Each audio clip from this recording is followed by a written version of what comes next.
Split the bamboo in the morning, dry it till night. Shape and bend it nice and tight.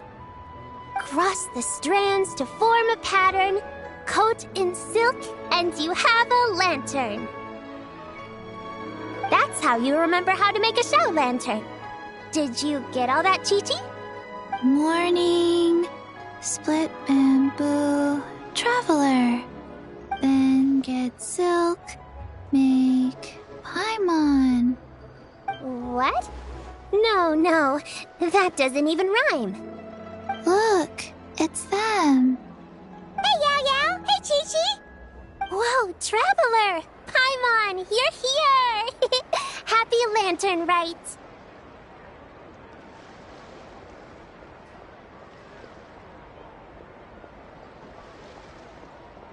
What you up to? I'm teaching Chi-Chi to make shell lanterns. It's a real test of finger dexterity, so it'll help keep her nice and loose.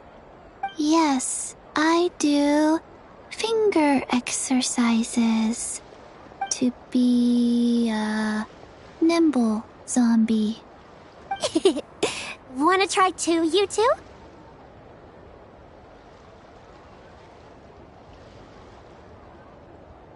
Oh, okay. Well, we need a whole bunch this year so it doesn't get too dark at night. Too dark? What does that mean? Dr. Baiju has patients who got hurt walking at night. The moon disappeared, so it was too dark to see. The moon disappeared? Like, behind the clouds?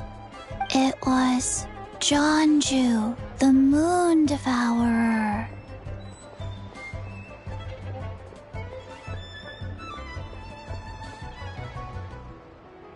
Changshan told me about it, but now I forgot. It's an old myth from Chenyu Vale about a giant toad in the sky that eats the moon. What? The moon gets eaten? It's just a story. It's not like there's actually a giant toad in the sky. I asked Master about it, and she said myths are just insights into how the people of the past understood the world. Well, I didn't see it that night. But I've checked several nights since, and it's been there same as ever. According to Chi-Chi, though, the Ministry of Civil Affairs sent someone to do some kind of serious investigation. So, I don't know. Maybe something did happen. The Ministry of Civil Affairs? This is starting to sound bad. It's okay. You can fly. Even if it's too dark, you won't fall and get hurt. Yeah, exactly. So turn that frown upside down, Paimon, or someday you'll get a whole bunch of wrinkles and wake up looking like an old granny. What? Okay. No more frowning. But the Traveler can't fly. She could still fall and hurt herself, right? Don't worry. That's what the shell lanterns are for.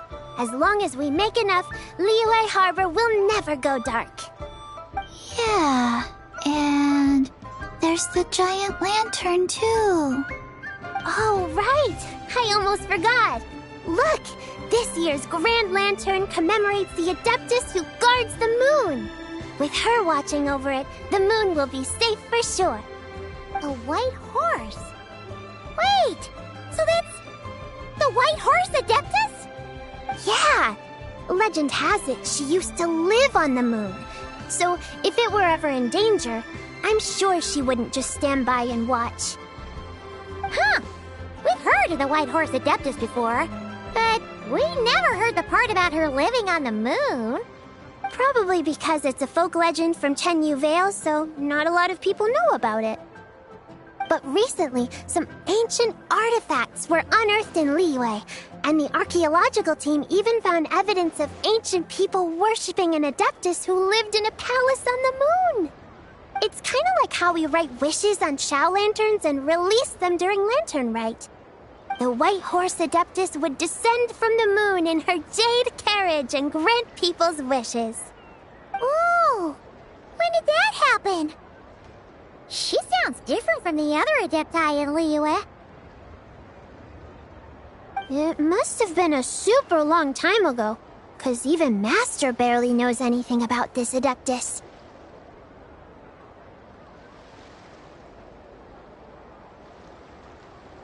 Nope. Kinda unbelievable, right? Yanfei said the White Horse Adeptus might even be a made-up legend, just like Janju the Moon Devourer. Yeah, a made-up horse and a made-up toad. You're mistaken, children. The White Horse Adeptus really does exist. Oh, Mr. Liu from the Baiju Guest House. But how do you know that for sure? Have you ever wondered how the guest house got its name, Yao Yao? Baiju... White Colt. So, it's named after the White Horse Adeptus? That's right. And that's because one of my ancestors was once blessed by the White Horse Adeptus. Wait, really? Tell us more! Tell us more! It was a long, long time ago, when this ancestor of mine was still a young girl. She was out gathering herbs and accidentally fell off a cliff, but the White Horse Adeptus rescued her. Oh, that's it? Paimon was expecting something a bit more... special? We've heard a whole bunch of stories like that before. Patience, young one. Let me finish. After the White Horse Adeptus saved my ancestor, she told her a story about the moon and the ancient kingdom of Langan. My ancestor was so captivated that she completely lost track of time. So much so, in fact, that when she returned to her village, she found nothing but a desolate ruin in its place. It was as if, without her knowledge, countless years had passed in the mortal world. Huh? The most extraordinary part of all is that it turned out to be a dream. When she woke up, she found herself at the bottom of the cliff, right where she had fallen. Other than her medicine basket, now filled to the brim with rare herbs, it was as if nothing had happened, until out of nowhere, a horse's whinny echoed through the air, and when she looked up, she saw a pristine white horse leaping over the cliff. A white horse leaping over the cliff? Wow, that sure is a crazy story. But now, it's starting to sound a bit too far-fetched. Another skeptic. You sound just like my son. But I know it's true. Ancestral records don't lie. Wait, so your son doesn't believe it happened? Don't get me started. Not believing is one thing, but he even wants to change the name of our guest house. It's a disgrace, I tell you, a disgrace.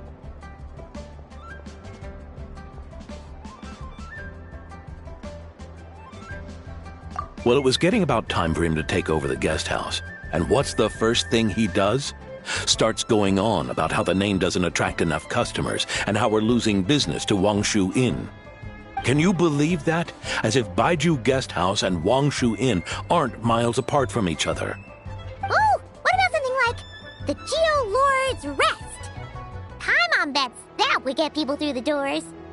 Geo Lord's Rest. I like that one.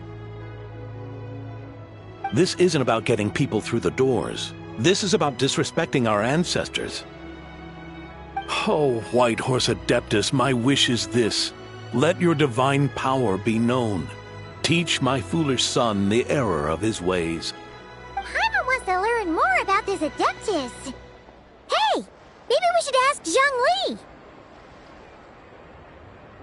Good idea! Mr. Zhongli is super knowledgeable. He can answer questions even Master has no clue about.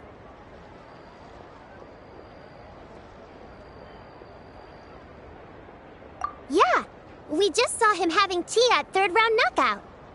All right, then that's our next stop. Chi-Chi and I are gonna keep making Shao lanterns. Careful on the road! Goodbye, Paimon. Goodbye, traveler.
Oh. Curious. Impressive, right? What's with all the commotion over here? Oh, Traveler and Paimon! Perfect timing! I have something amazing to show you! What is it? Huh? What the? Heart of the Moon is blacked out! Was it really eaten by a giant toad? Huh. I didn't expect you to know the story of Jonju the Moon Devourer, Paimon. Don't underestimate Paimon. She learned a whole bunch of things in Sumeru. But Jonju the Moon Devourer is a Liyue legend. Well, knowledge knows no borders, so... there. You're right about that, Paimon. But this dark circle doesn't look anything like a toad to me. A toad's egg, maybe? But that's about it. Oh, wait, Traveler! You've been in Nodcry, right? The people there worship the moon goddess. So you should know what's going on here.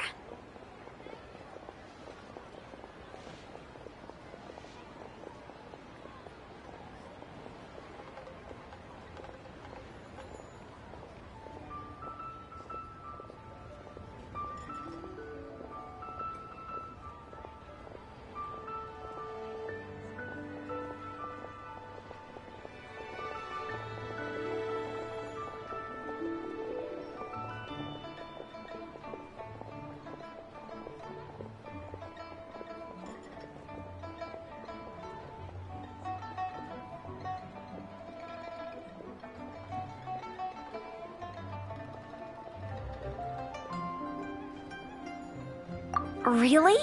Not even in a place where people worship the moon? Huh.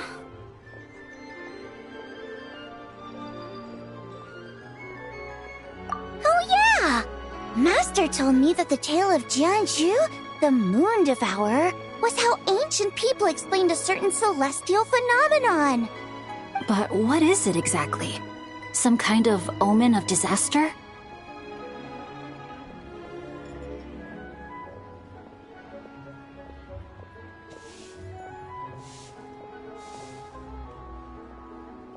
How so?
But in this picture, the moon is being covered from the center.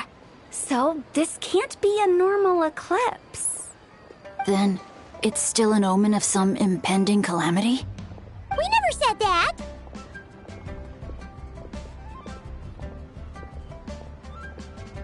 Ugh, some crazy customer left it at the restaurant.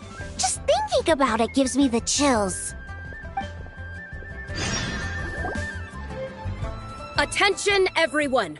As the auspicious festival season approaches, I have an announcement to make. I, Lu Xiong, am on the verge of becoming one of the most renowned archaeologists in all of Liyue Harbor. No, scratch that, in all of Tibet. Even though I never trained at a prestigious academy, I've still managed to dig up tons of treasures. And I understand practically a whole dictionary's worth of big words, too. Like my pops always says, no pain, no gain. And I haven't had it easy, that's for sure. So, it's definitely my turn to make a name for myself. What's the deal with her? No idea. Maybe she ate a bad batch of perch stew? What? You don't believe me? I'm telling you, I dug up treasures from the ancient nation of Longan. I even got a picture of Jeonju devouring the moon. Longan? Jeonju? What is she even talking about? Sounds like she's a few perches short of a stew, if you know what I mean. So what if blackback perch stew is my favorite? Stop talking about me like I'm not here. Whoa, what are you doing? You're just a stupid, ignorant man, and I'm gonna kill you. Young lady, you need to calm down. What? So you're looking down on me now too? How about I take you both out then? How does that sound? This is a place for dining. If you wish to take me out, you'll have to do it elsewhere. Don't act like you're better than me. Do you know who I am? I'm about to be the most famous archaeologist in all of Liyue. No, Tibet! Show me some respect. It's respect you want? Very well. For the sake of the other customers, we'll do this your way.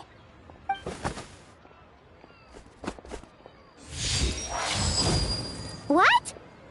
So Shen has started the fight? She had no choice.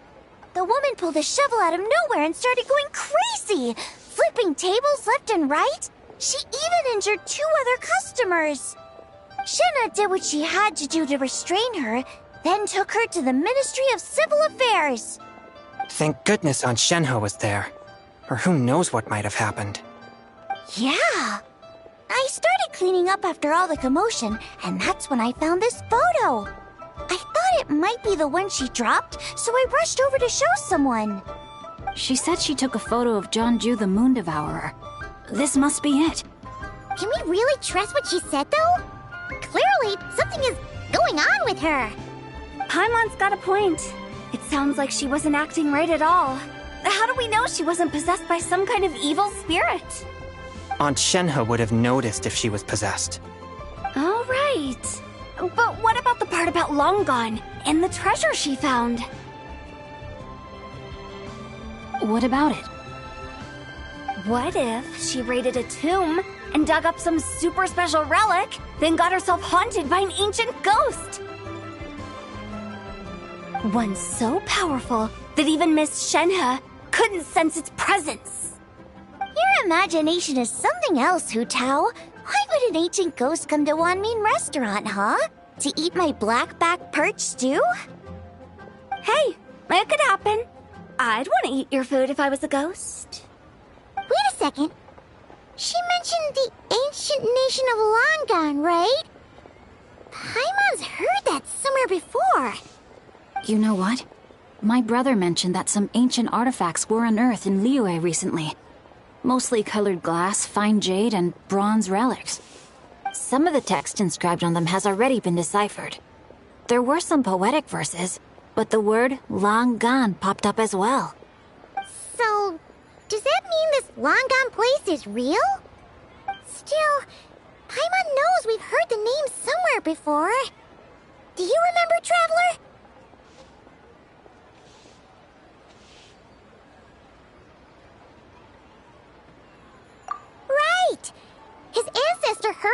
and the White Horse Adeptus. The White Horse Adeptus? Oh, so you must have been to see the giant lantern already. Yep. And it turns out that the White Horse Adeptus is super mysterious, too. Even Madame Ping hasn't met her. Wait, I thought she was the gold-eyed Celadon mare of the 8 Adepts. That's just the interpretation you believe in, Hu Tao. There are other theories out there, too. The elders of Qingce Village believe that during the Archon War, a white horse leapt from a clear spring, transforming into an Adeptus who aided Rex Lapis in battle. In Chenyu Vale, some of the tribes take her to be the Daughter of Time and trace her deeds to an even earlier era. Yet in other ancient texts, including the relics I just mentioned, she appears as an emissary who listens to mortal wishes, bestowing the blessings of the heavens and moon upon the mortal realm, which is why we write our wishes on Shao lanterns. That's so complicated. So what's the verdict? Which version is the truth? I'm afraid there's no definitive answer to that. You two have been all over Teyvat. Do you have an idea? Nope, sorry. We were actually on our way to ask Zhongli. He knows even more about this kind of stuff than us. Ah, looking for a consultant, huh? He's having tea with Miss Linlong. Shigu Antiques is hosting an exhibition tonight. An exhibition? For what? All those antiques Xingqiu just mentioned. So if you head to the big ship docked in the harbor tonight, I'm sure you'll find him.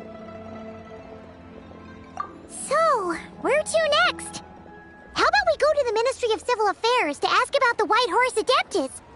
We might be able to find out more about the recent moon situation, too. If you're heading to the Ministry of Civil Affairs, could you give them this picture for me? Since it belongs to that customer, she deserves to get it back at least. It might even help the Ministry with their investigation. Ha! All right! We're off! Oh, wait! I almost forgot! Happy Lantern Rite! Come have a meal with us when you're free. We'll be there, or we'll be... square.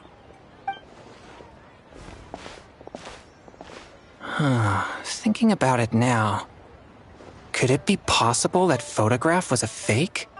A fake? You mean like the customer fabricated it to gain academic recognition? Nice one, Changyun. I never even thought of it like that. How about we go check out that place tonight? I know exactly where it is. All right. I'll get scolded if I get home too late. Live a little, Xingqiu. You act like this is a first for you. Worst comes to worst, we'll get Xiangling to cook you something delicious, okay? Well, when you put it like that, I suppose it's worth the risk. You were just waiting for the promise of free food, weren't you? Fine. It's a plan then. We'll meet up tonight.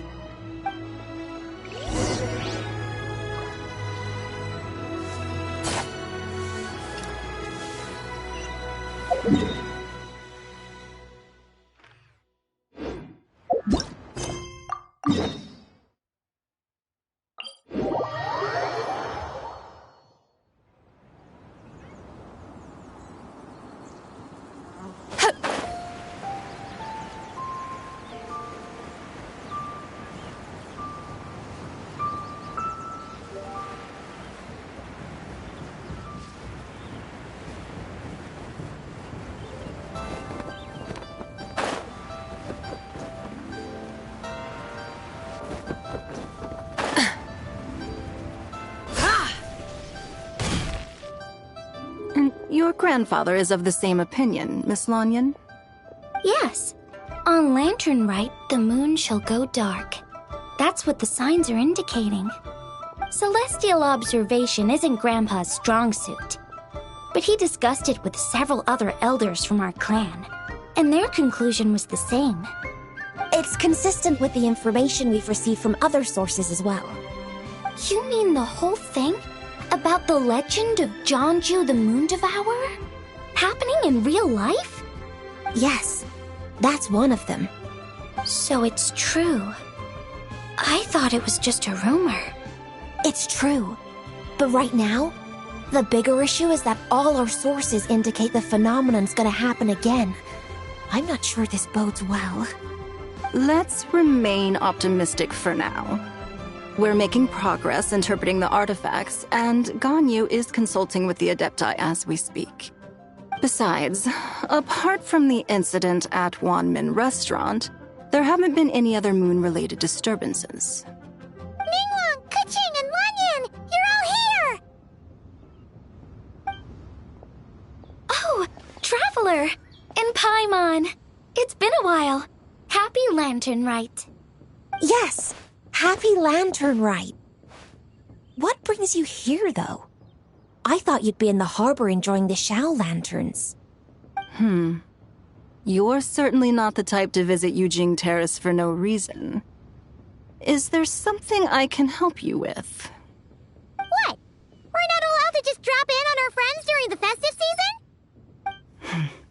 I was only teasing.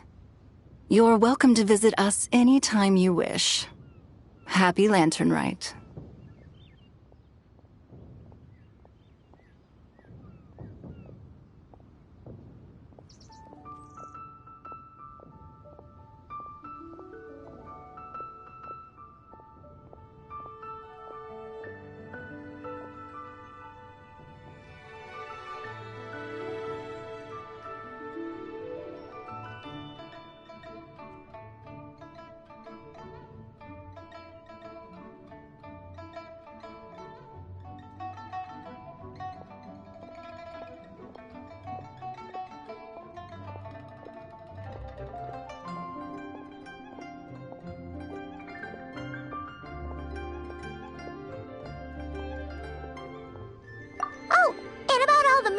You were just talking about? We have something to show you. Here, take a look! Whoa! Something really did take a chunk out of the moon. Someone managed to capture a picture of it. Is this Zhanju, the Moon Devourer, then? Even though we confirmed this event took place, I still can't quite believe what I'm seeing. Where did you get this picture? From Xiangling! She found it when she was cleaning up after that customer caused a scene. She thinks they must have dropped it. Wait, is this Chawang Terrace? No, it's just where I'm from. It said that Chawang Terrace was where the ancient people of Chenyu Vale communicated with the heavens. And in this picture, the moon happens to be right above Chawang Terrace. I was just surprised, that's all. It's probably just a coincidence. That's interesting because the ancient people of Chenyu Vale migrated there from the chasm area. The chasm? So, that place is involved too? According to our investigation, that customer you just mentioned, Lu Xiangxiang, her father and grandfather are merchants in Liyue Harbor, and her mother and grandmother grow tea in Chaoying Village. A few days ago, she left her home in Chaoying Village to join a civilian archaeological team funded by Hoishan Hall, and ended up excavating some artifacts in the chasm area. These artifacts were then entrusted to Shigu Antiques and are set to be featured in an upcoming exhibition. Then, of course, the incident at Wanmin Restaurant occurred. We suspect something happened during the excavation that left her with quite the shock. And now, it seems like she also went to Chawang Terrace and took that picture of the moon disappearing. The chasm? Chawang Terrace? Things are getting pretty complicated. She's not in a good mental state, so we took her to Boo Boo Pharmacy to get some help. Why don't you come with me to check up on her? At this point, you seem invested in this case too. Then let's head there now.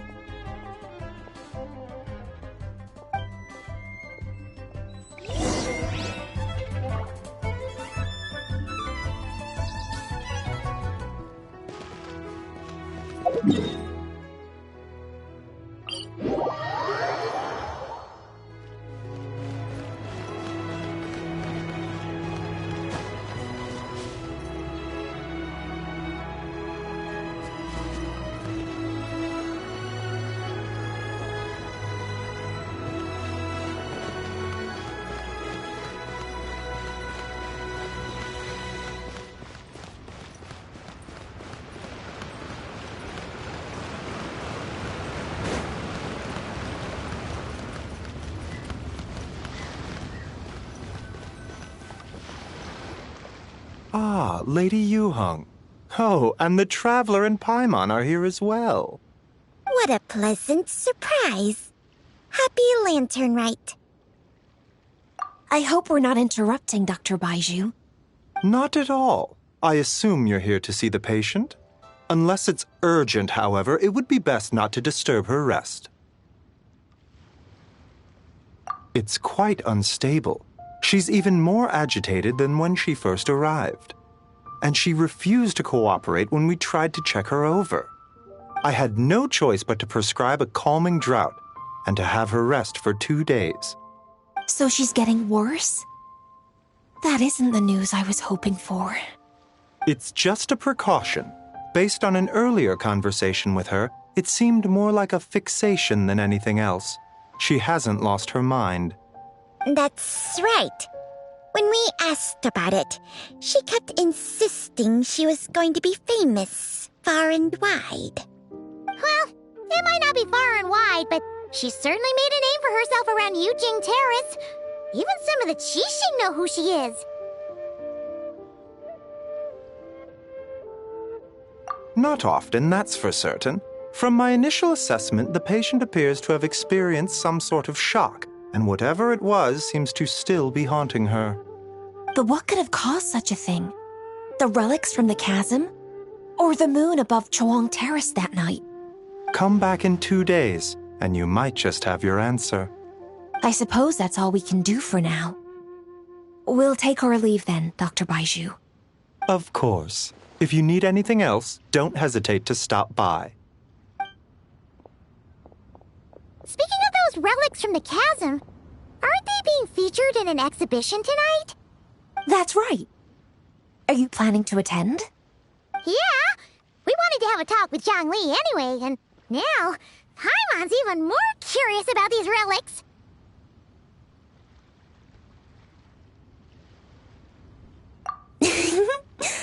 I would, except every item in the exhibition had to be registered with the Ministry of Civil Affairs, so I'm afraid it's been spoiled for me.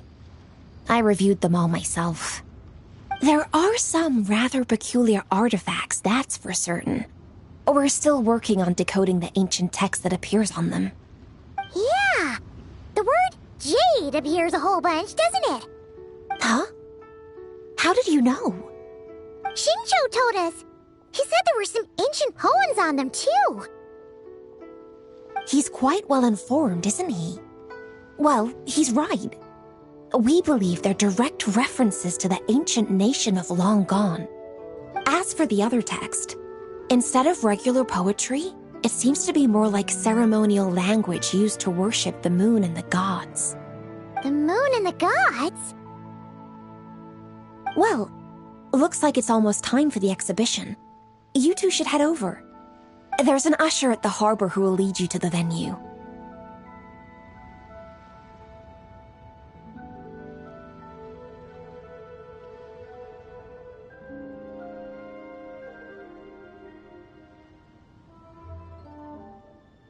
Not at all.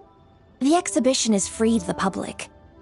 The people of Liyue have a great respect for our history and are eager to learn from it. Plus, the exhibition is being organized by Lin Long, the owner of Shigu Antiques.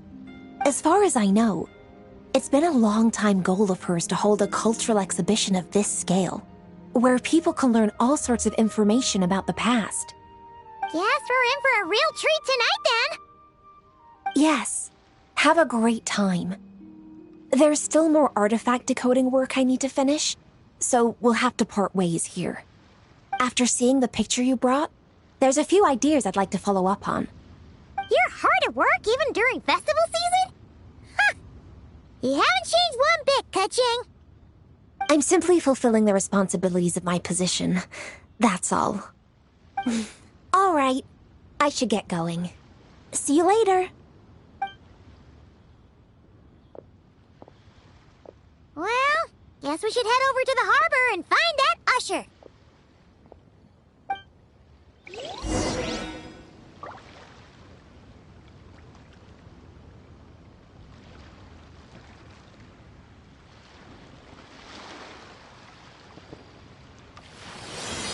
Please, Show me your prescription.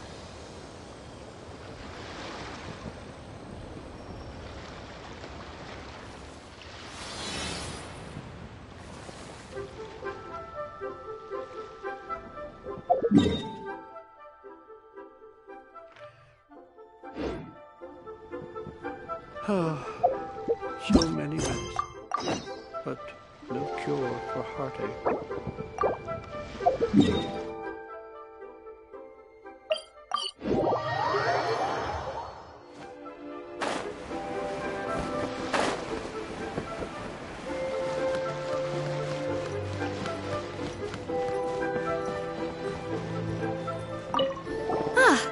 Here for the exhibition? After you.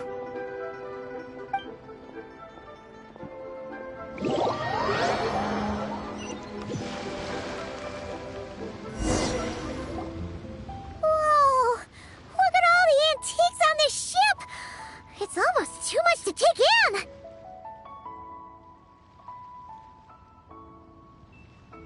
Greetings.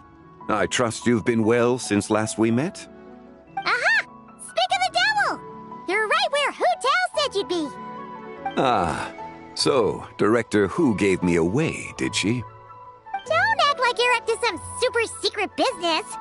We know you just do whatever you feel like. Yo, Traveler! Paimon! What's up? It's been a while, you two. Happy Lantern Rite. Beidou! Yunjin! It's great to see you! You're here for the exhibition too? Yes. When I heard these artifacts were from ancient times, I just knew I had to come learn more about them. I mean, what a discovery, right? Yeah, Ningguang pretty much said the same thing. She thought coming here might help culture me up or something.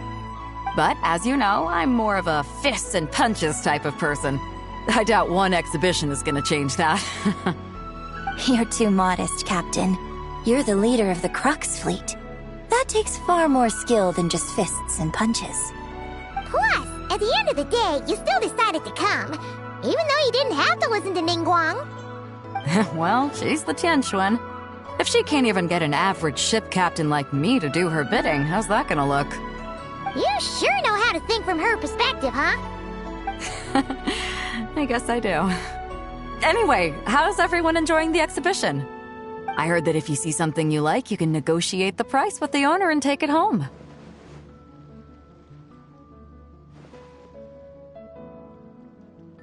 Wait, so we can buy this stuff? Indeed. Although Shigu Antiques is hosting this exhibition, many of the items come from private collectors. As long as both parties reach an agreement, you can make an offer of mora or an equivalent trade.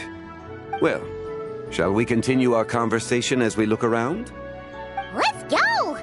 Paimon's super curious about all this stuff.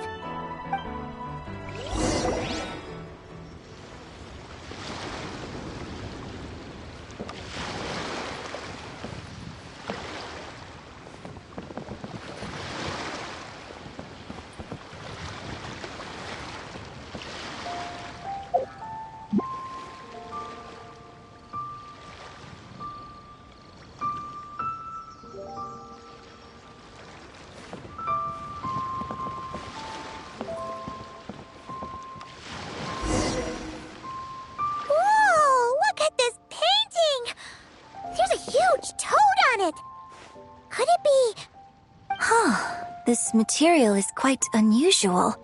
It doesn't look like paper. More like silk, or some other kind of fabric. Yeah, I was thinking the same thing. Well spotted. This is a painting of Jianju, the Moon Devourer, made primarily with mulberry silk. Such craftsmanship is rarely seen in modern-day Liyue. Ha! Jianju the Moon Devourer! Paimon knew it! That toad made it super obvious. What's that? A new dish at Wanmin restaurant? No! It's a kind of lunar eclipse. You heard about how the moon disappeared recently, right? Oh, yeah. You're saying a toad did that? That's what the legend says. So, nothing to do with food then. Noted. And the figure next to the toad. Is that the White Horse Adeptus? From the stories I've heard, her palace lies on the moon. That would seem to be a logical assumption.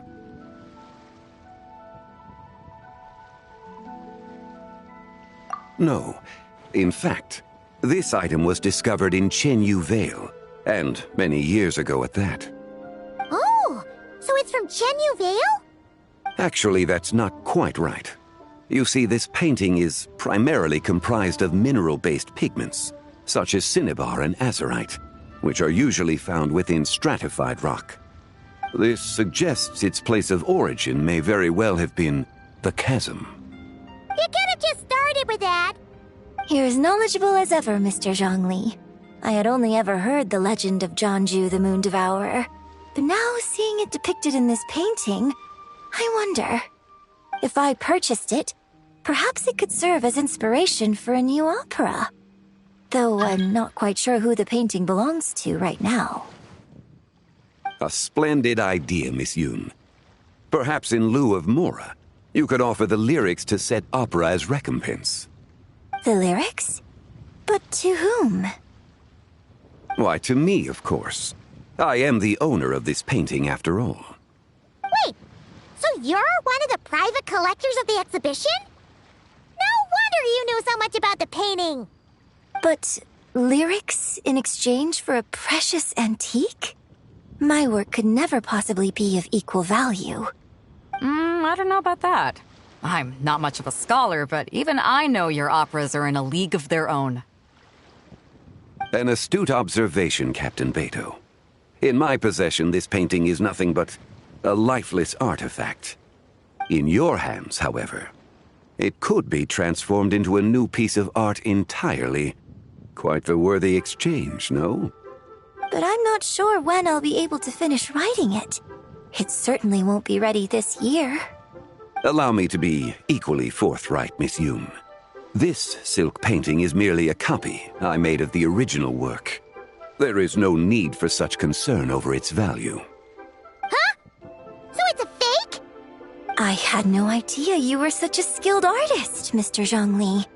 I pride myself on having some knowledge of antiques, but I didn't notice anything that would point to it being a replica. You never cease to amaze me, Mr. Zhongli. You flatter me. All that said, Miss Yoon, you must accept. Truly, I insist. Huh. He's gone from handing out fake Mora to fake paintings now, huh?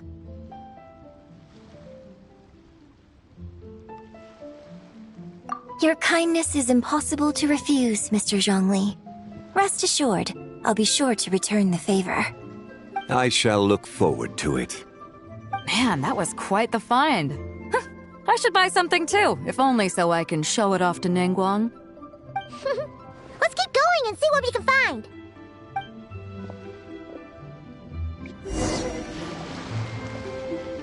Wow, this bronze war chariot is really something. It must have quite the story behind it. I've never seen anything like it before. Do you know what this is, Zhongli? Ah. I heard from Miss Linlong that a carriage made of Celadon jade was unearthed in the chasm. A copper canopy, a body adorned with flowing clouds and geometric patterns. Yes, this must be the one. A precious piece indeed. This thing's gotta be thousands of years old, right? Crazy to think people back then were capable of such intricate metalwork. Too often, we view the past and future through the lens of the present. Objects that fascinated us as children seem crude later in life. And that's only after a few decades or so of separation.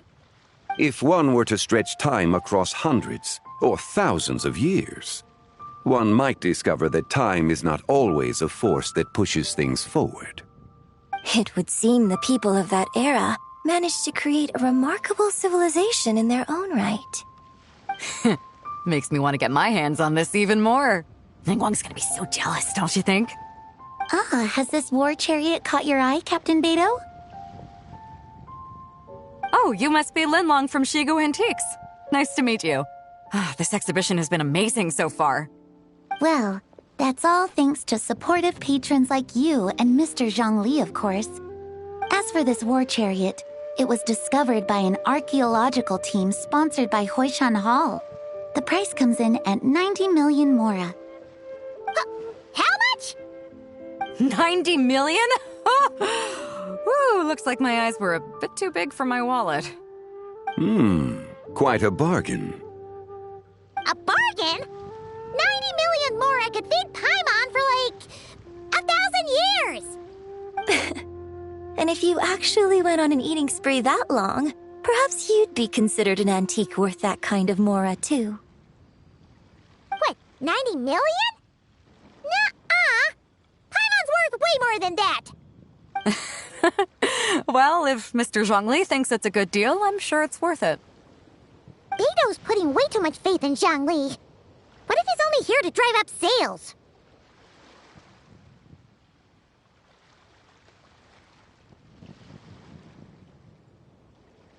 I'll take the chariot, Miss Linlong. Someone will come by with the payment. Quite the discerning eye you have, Captain. After the exhibition ends, I'll have someone deliver it to the Alcor. Actually, could you send it straight to Yujing Terrace? I'd like for the Tianquan to see the proof of my discerning eye for herself. Understood. Great. Yunjin and I both found something. What about you three? Want to keep perusing? And don't worry about the mora. It's all on me. Nobody's going home empty-handed tonight. I appreciate your kindness, Captain, but I'm afraid I have some private matters to discuss with Miss Linlong. In that case, don't let us keep you, Mr. Zhongli. Right this way.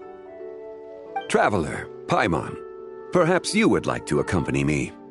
What? So you can show us another bargain antique that's so far out of our price range it's not even funny? Other people are always demanding Mr. Zhongli's time, but it's quite rare for him to extend an invitation himself. I wouldn't pass up this opportunity if I were you, Paimon. Yeah, just don't forget to come aboard the Alcor for a drink later.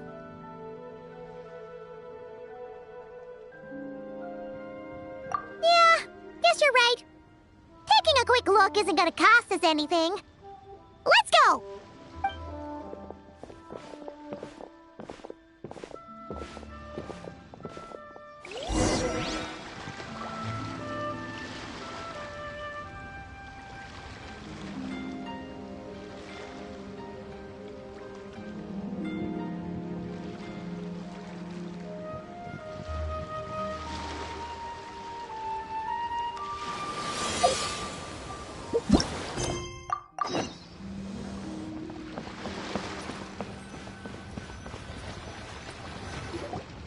These are all the jade pieces that were found, Mr. Zhongli. Wow! So many styles! What kind are these? These are a type of ceremonial jade. You're familiar with Chenyu Vale's rain jade, right, yes? Oh, yeah! So these pieces are all used in the rain jade ceremony? Well, you may not know, Paimon, but before the rain jade rite came into practice, Chenyu Vale was known for a different ceremonial tradition that also involved jade. The bee is used to honor heaven, the Tsong to honor earth, the Gui to honor the east, the Jiang to honor the south, the Hu to honor the west, and the Huang to honor the north. These form the 6 ritual jades. It's unfortunate, however, that Miss Linlong's set is missing both the Gui and Hu pieces. I know. These jade artifacts are from such an ancient time. It's proved difficult to track them down, even for our establishment. No matter. You happen to have precisely the piece I was looking for. Huh? This broken jade token? I didn't expect this to catch your eye, Mr. Zhongli. It isn't one of the 6 ritual jades. An affect belonging to an old acquaintance of mine. An old acquaintance? One of your collector friends, Mr. Zhongli? You could say that. Traveler, take a closer look.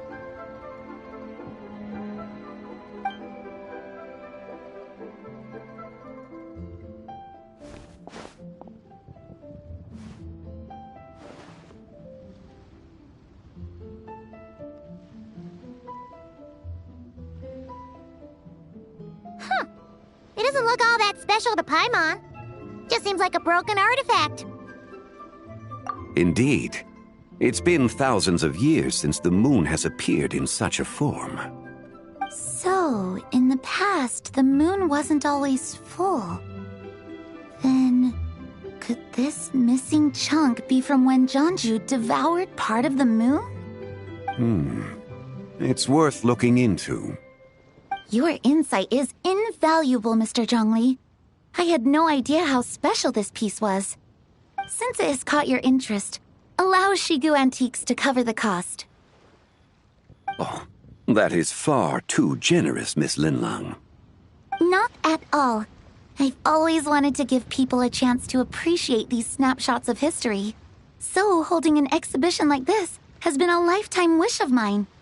And it never would have been possible without your help, Mr. Zhongli. I merely put in a good word with a few acquaintances of mine. And it had a profound impact. Without your recommendation, I doubt half of these collectors would have come to the exhibition. So, on both a personal and professional level, I owe you my thanks, Mr. Zhongli. Wow! Zhongli actually did something useful for once.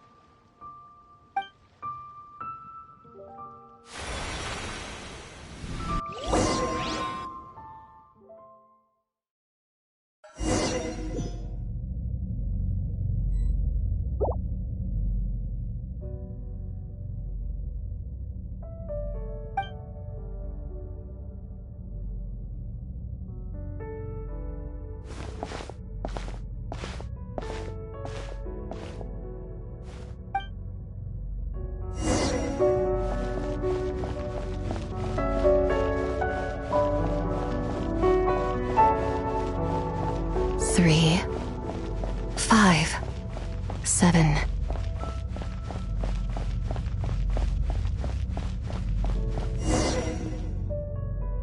$11, 13, 17.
19, 23, 29.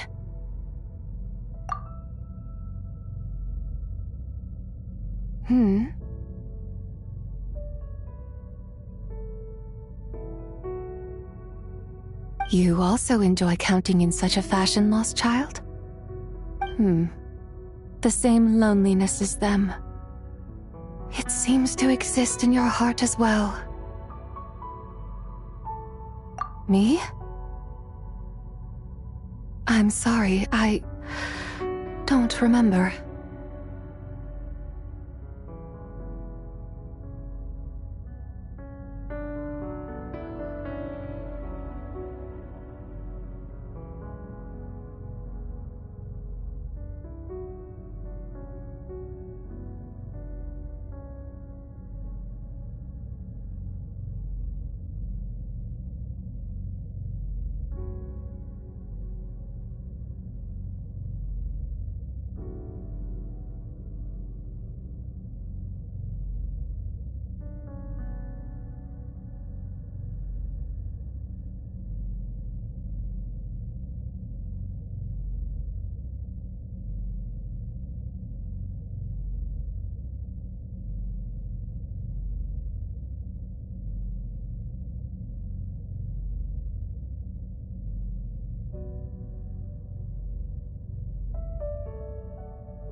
The shadow of the moon? Or a dream of time? I'm sorry. No one has asked me such things before. I've been here for so long. There is much I have forgotten.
I know nothing of your arrival. All I know is the longing in people's hearts. Yet, I sense the moonlight's guidance within you, child. Perhaps that is what brought you here. You seem confused. Perhaps I can help in some way.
The path home is... that direction. I believe someone told me that before. But I was never able to reach the end. You should take a look. No need. It would seem... my time has already run out.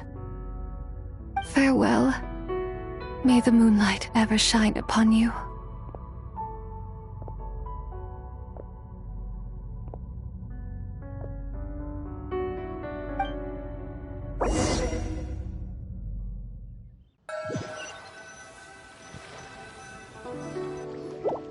Wow! Jiangwei actually did something useful for once.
Your complexion looks rather ashen, traveler. Are you feeling all right? Yeah, what's wrong? Does your stomach hurt? Huh? What are you talking about? You were right here the whole time. Ah, I see. I'm afraid we must take our leave, Miss Linlong.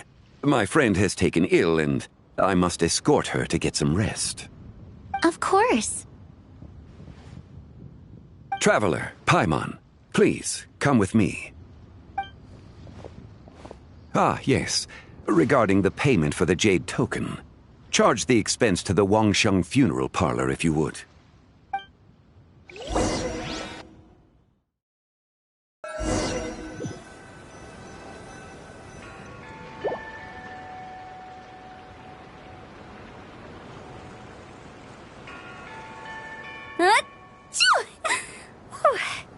Guess someone's thinking of me. But this late at night? Must be that consultant of yours. I bet he's out there spending all year more at the exhibition. Yeah, he'd be the perfect employee if he just knew how to rein in the spending. But never mind him. Let's focus on the moon. We gotta see if it gets eaten tonight. I don't think it's going to happen. We've been out here all night, and the moon's the same as ever. It is quite late, and Chongyun's getting tired. How about we head back? We can come back another time. Head back? Already? Actually, I do have a new dish I'm testing out tomorrow. And as part of my New Year's resolution, I'm trying not to oversleep. All right. Guess it just wasn't meant to be. Let's go.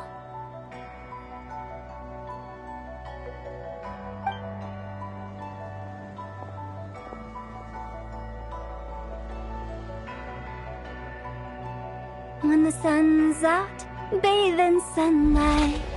When the moon's out, bathe in moonlight.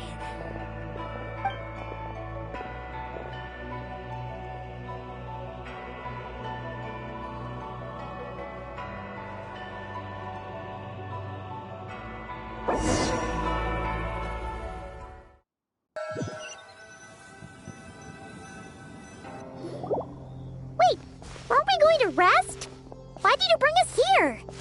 Because I imagine the traveler would like to know what just happened to her. Oh, right. Ugh, Paimon's confused, though. She could have sworn you were there the whole time. Oh, how is that possible? It sounds like her spirit formed an inexplicable connection with the being in that space.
Ah, you suspected from the beginning, didn't you?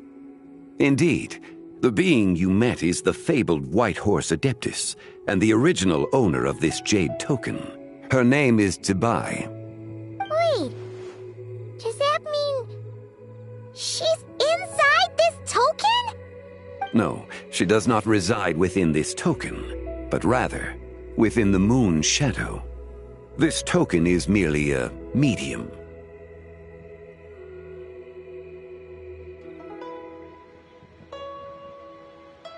Word has it you accomplished quite the feat in Nodcry. You and your friend brought the Frost Moon back to Tevat. Tell me, did you ever wonder about the other moon? The one that hung in its place for thousands of years? We never really thought about it, but it must have been a fake, right? A fake moon! Indeed, it was false. Its true nature, nothing but a projection of the moon. It also happens to be the prison that confines Vybez to this day. Wait, the White Horse Adeptus is trapped inside that projection? Then we need to rescue her! But the moon in the sky right now is the real one, right? Where did the fake moon go? And why can't Paimon see it? With the return of the true moon, the shadow naturally lost its place in the heavens. Now, it is disintegrating bit by bit. It's a process that comes and goes. When it occurs, it looks like the moon is being obscured by a black shadow. But when it stops, the shadow disappears and becomes invisible to the eye. So, you're saying there's an invisible fake moon blocking the real moon right now?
Indeed.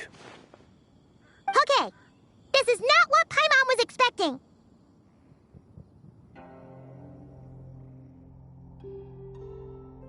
My hypothesis is that people's wishes could be what trigger the periods of disintegration.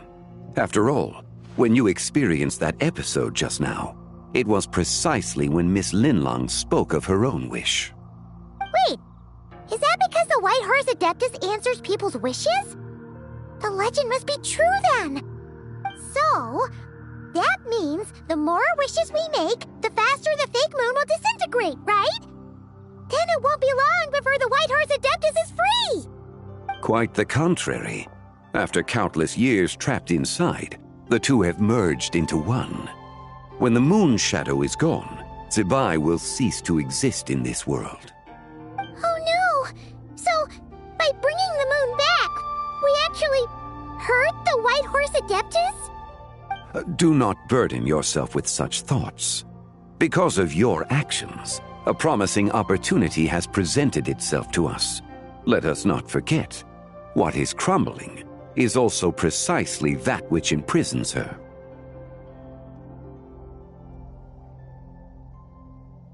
Yes, and that is why I invited you here tonight. Your connection to that broken jade token confirms that you can do what I envision. However, while I had hoped to receive your assistance, this matter could have significant ramifications. I must admit a certain reluctance to implicate you in more of Tevat's secrets. Often, the deeper one's knowledge of such matters, the harder it becomes to extricate oneself from them. You are someone who once traveled through the boundless sea of stars. I cannot help but wonder, perhaps it is wrong for your fate to become too entangled with the fate of any one world. Such is your conviction, then. Since journeying beyond Liyue, you have had ample time to reflect on these matters, it would seem. Very well. The first secret I must reveal is that Zibai has long since passed away. The being within the Shadow Moon is merely one of the 3 deadly selves she severed before her death. Wait, the White Horse Adeptus is dead? Weren't you supposed to tell us how to fix this? Now it just seems even more impossible! Please, remain calm, Paimon, and allow me to explain. The 3 deadly selves is a practice used by those engaged in spiritual cultivation. The intent is to sever the 3 vice-laden mortal selves to reveal one's true, pure self beneath. However, Zibai's 3 selves are more complicated in nature. Because in the moment before her death, someone preserved the shattered essence of her soul and placed the fragments within her 3 deadly selves. If we retrieve the 3 fragments of her soul, there is a chance we can restore her presence in the mortal realm. So that means we can bring her back to life? Yes, provided we retrieve the fragments of her soul's essence from the 3 deadly selves.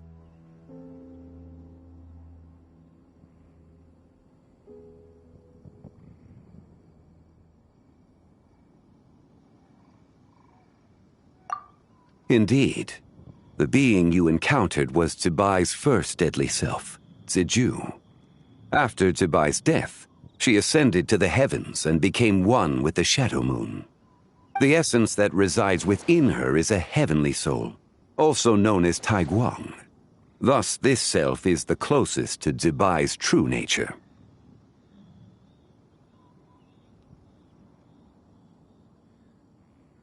That said, because she is trapped within the Shadow Moon, we have no choice but to seek out the other 2 soul essences first. Then we can unite them as one.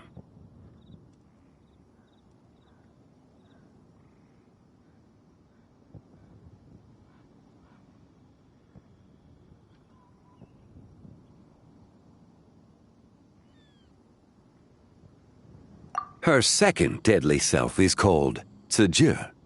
After Zibai's death, she fell into a slumber deep beneath the earth in what is now known as the Chasm. The essence within her is the Earth Soul, also known as Shuangling. She is the self that inherited most of Zibai's memories and wisdom. The chasm? So, do we have to go there to find her? That won't be necessary. I sensed her presence on the jade carriage from earlier, the one at the exhibition. It's possible. The return of the frost moon awakened her, and she emerged from the chasm alongside that batch of ancient artifacts. Wait! That must be why you agreed to help with the exhibition! To investigate the artifacts! Indeed. So in truth, Miss Linlong was the one who helped me. The third deadly self is Zichao. The essence within her is the human soul, also known as Yojing, Zibai's shade. Thus she is the most free-spirited among the three. She lent me her aid during the Archon War, 1,000 years ago. But later, as her powers waned, she retreated into the mountains.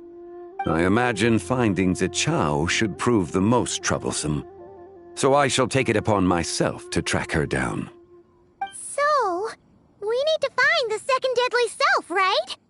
But where do we even start? Locating her should not prove difficult.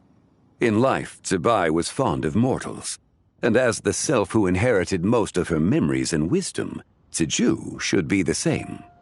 It's possible she has possessed someone, and is meandering the bustling streets of Liyue Harbor as we speak. Possess someone? Wait! Are you thinking what Paimon's thinking, Traveler? What if she raided a tomb and dug up some super special relic, then got herself haunted by an ancient ghost? Exactly! Lu Xiangxiang! It seems you have a lead in mind already. She'd still be at Boo Boo Pharmacy.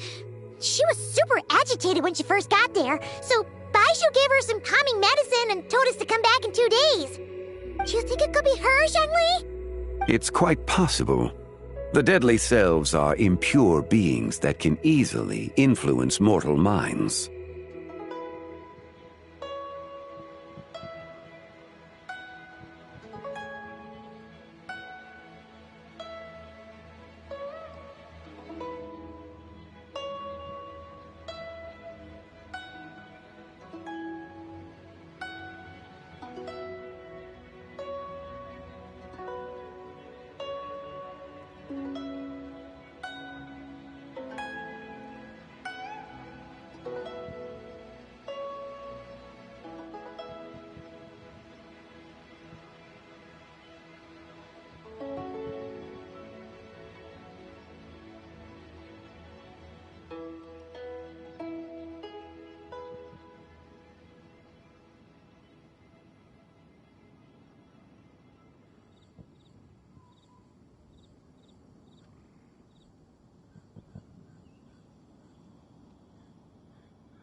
A sound plan.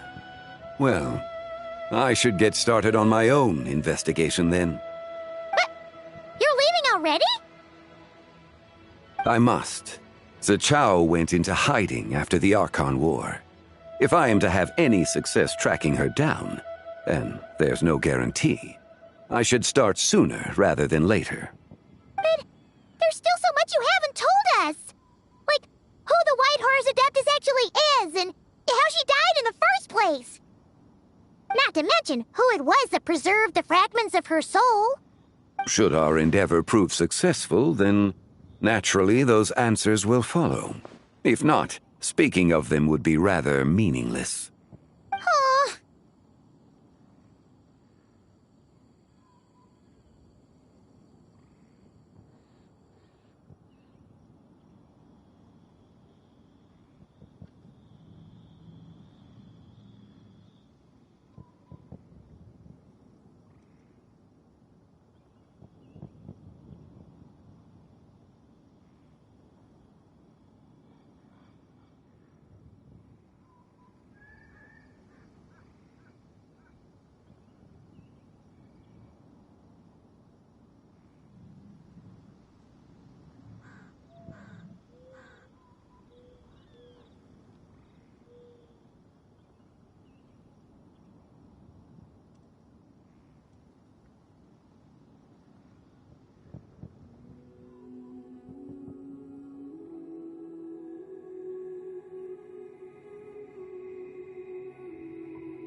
It would seem that this is a question you are unwilling to set aside.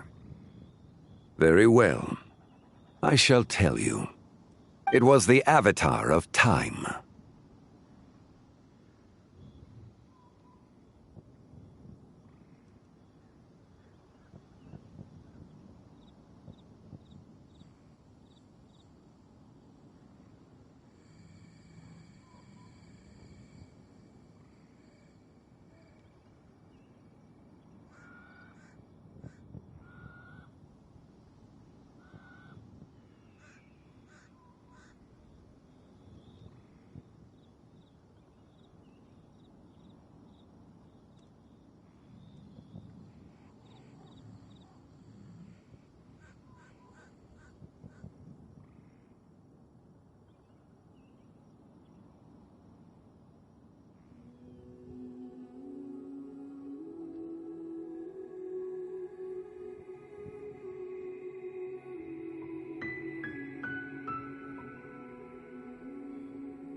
Ah, so you know of her existence.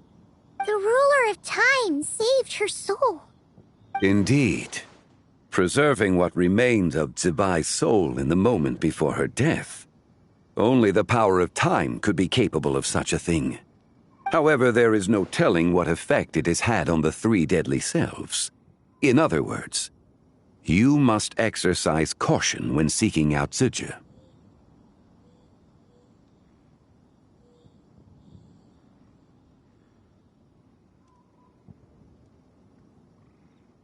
On the night of Lantern Rite, countless Shao lanterns, and the wishes written upon them, will be released into the sky. I estimate that this event will trigger the Shadow Moon's collapse. When that happens, the cage that confines the first deadly self will open. That is our moment to act, but also the moment where all could be lost. For if we fail to retrieve the other two soul fragments in time, Vybez's resurrection is hopeless. As I mentioned before, the answers to your remaining questions should come in time, providing our efforts bear fruit. Let us hope that all proceeds smoothly in the days to come.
Oh, should we head to Boo Boo Pharmacy today?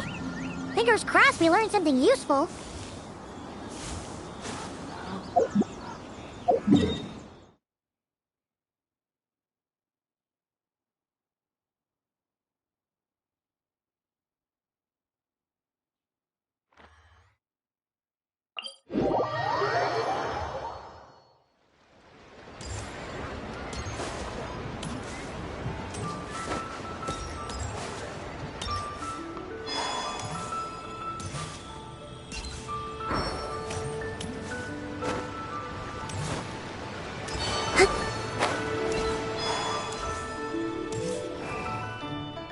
So let me get this straight.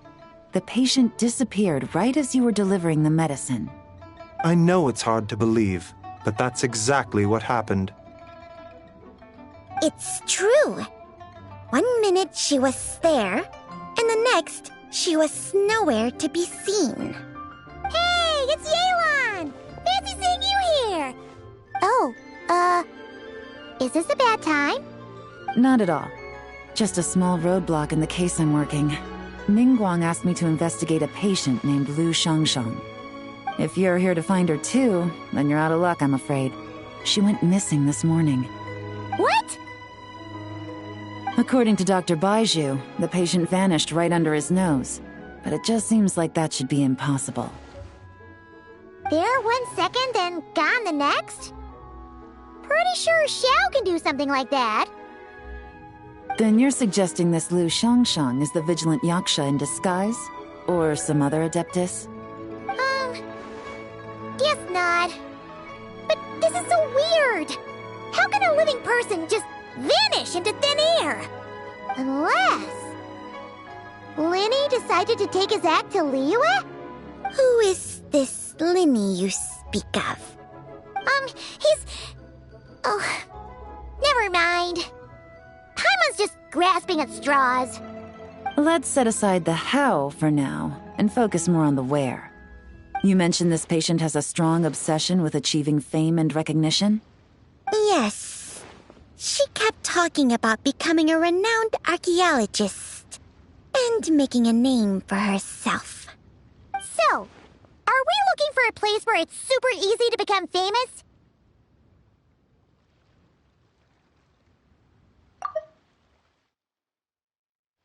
I think we should check out the Xiao Lantern crafting stalls.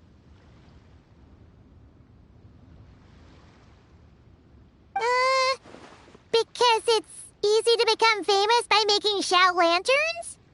Not exactly. When the people of Liyue need a solution to a problem, their first thought would be to pray to the gods and the Adepti. If her wish is to become famous, she might write it on a Xiao lantern in the hopes that the fabled White Horse Adeptus might make it come true.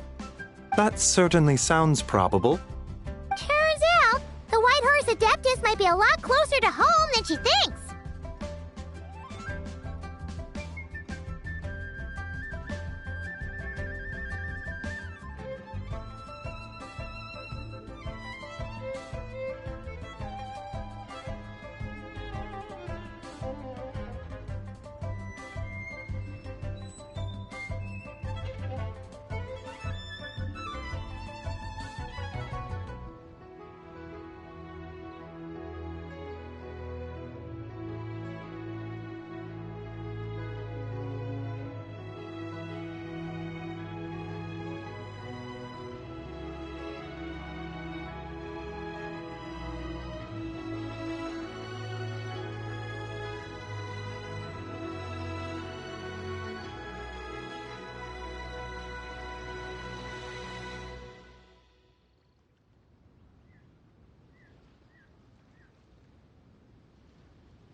What was that? Nothing! Let's go check out those stalls!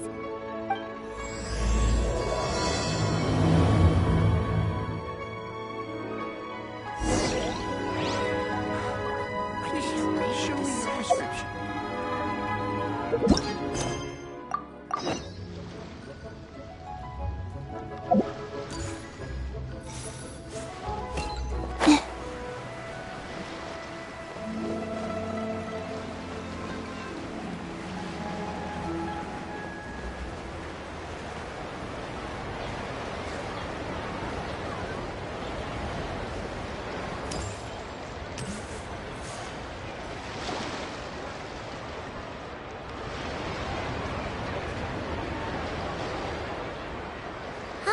We're here! Still no sign of Lu Shang, though. As long as you're patient enough, Paimon, you'll find that hunting down people is no different from hunting boars. We need to blend into the environment, or we risk alerting the target. So as far as everyone here is concerned, we're just ordinary tourists. Oh, okay. If we need to blend in, then let's make some shell lanterns and write our wishes down, like everyone else.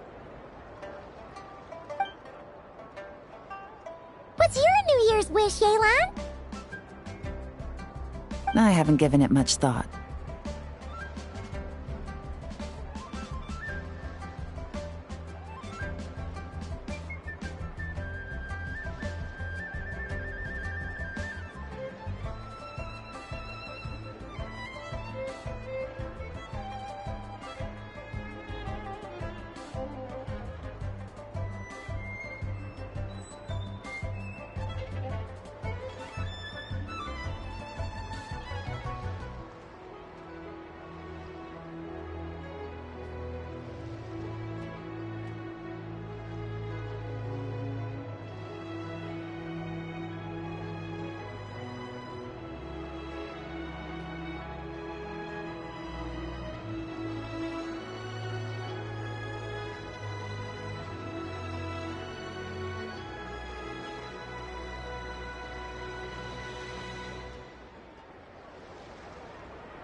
And it can't be work-related.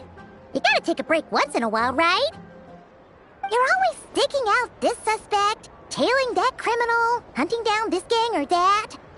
Which is super amazing and all, but it's gotta be exhausting.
Really getting into this, huh? You said to blend in, right? Come on! It's all part of the act! So you gotta think of something! Then I suppose it'd be to go traveling the next time I get the chance. Traveling? That's our bread and butter! Wanna join us? Thanks for the offer, but my desk is piled high with reports on your exploits. And that's not quite the kind of traveling I had in mind. I was thinking more the lie down and do absolutely nothing kind of travel. Ah, something a bit more easy and breezy, right? Hey, wait! We know just the place! The Easy Breeze Holiday Resort in Netland. It's super relaxing and full of fun activities. You've got the beautiful ocean and tons of cute little creatures called Asha. Seriously, you gotta go! I suppose I'll have to check it out. Hey guys, happy Lantern Night!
too? Well, it's that time of year, am I right? Thought I'd join in on the fun. You can't have Lantern Rite without making one of these. What you gonna wish for? Aw, man, it's kind of embarrassing, but... whatever. The truth is, the mighty mythical beasts are seriously struggling with recruitment.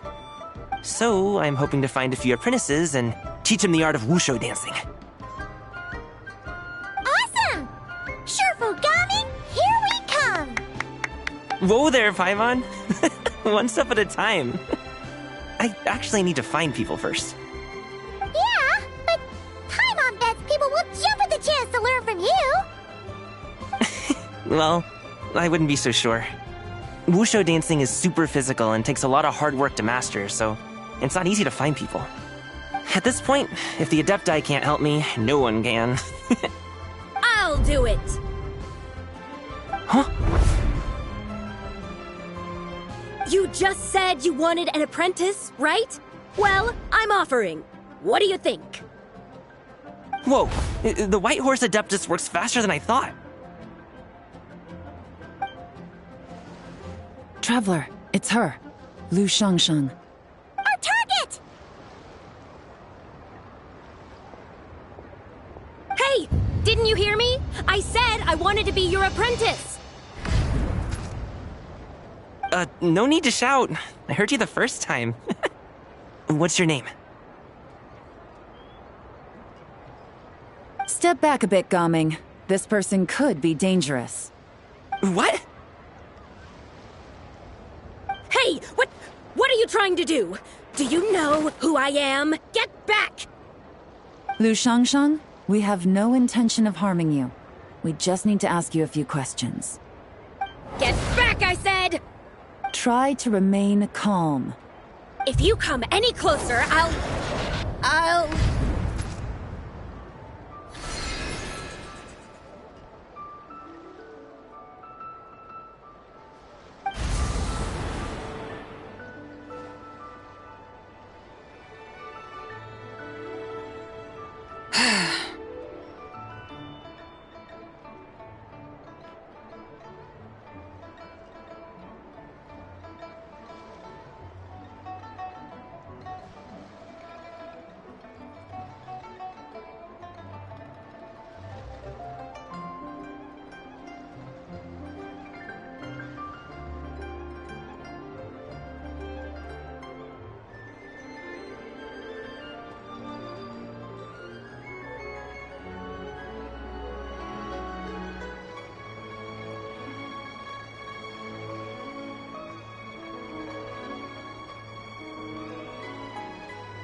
Little wisp of a being.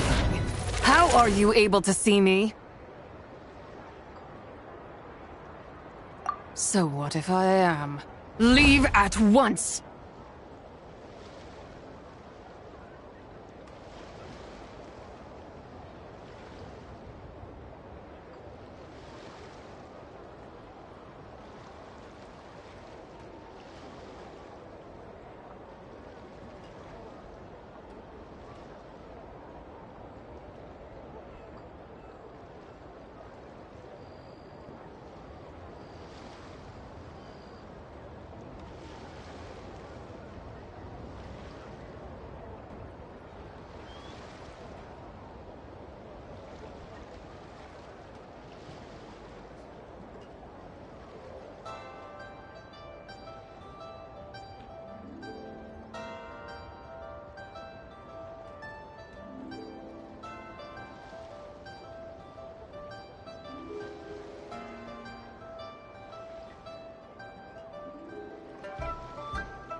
You, a mere mortal, whose own life hangs by a thread, would dare reach for the power of life and death?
Unless you wish to be condemned to eternal damnation, you would do well to abandon this foolish endeavor. I shall speak on this no further. Don't come any closer. How did I get here? Who are you people? Playing dumb, are we? Save it. We know you attacked those people at Wanmin Restaurant. What? No, I would never. You must be mistaking me for someone else. You don't remember? Of course not. How could I do such a thing?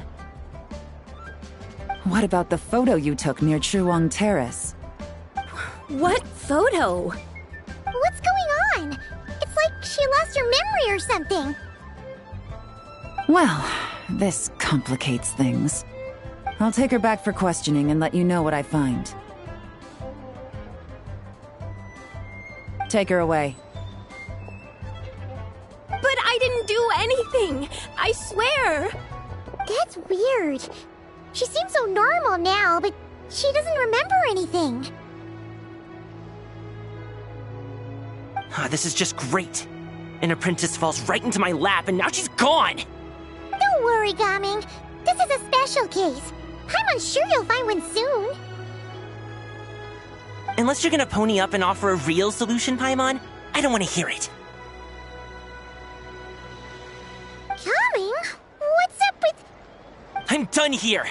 I'm gonna go find an apprentice, and I won't take no for an answer! Gaming, wait! Is it just Paimon, or was Gaming acting super weird just now?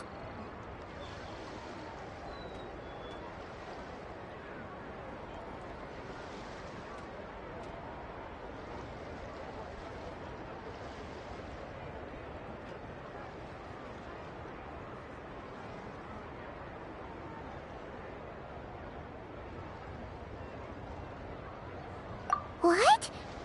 How do you know?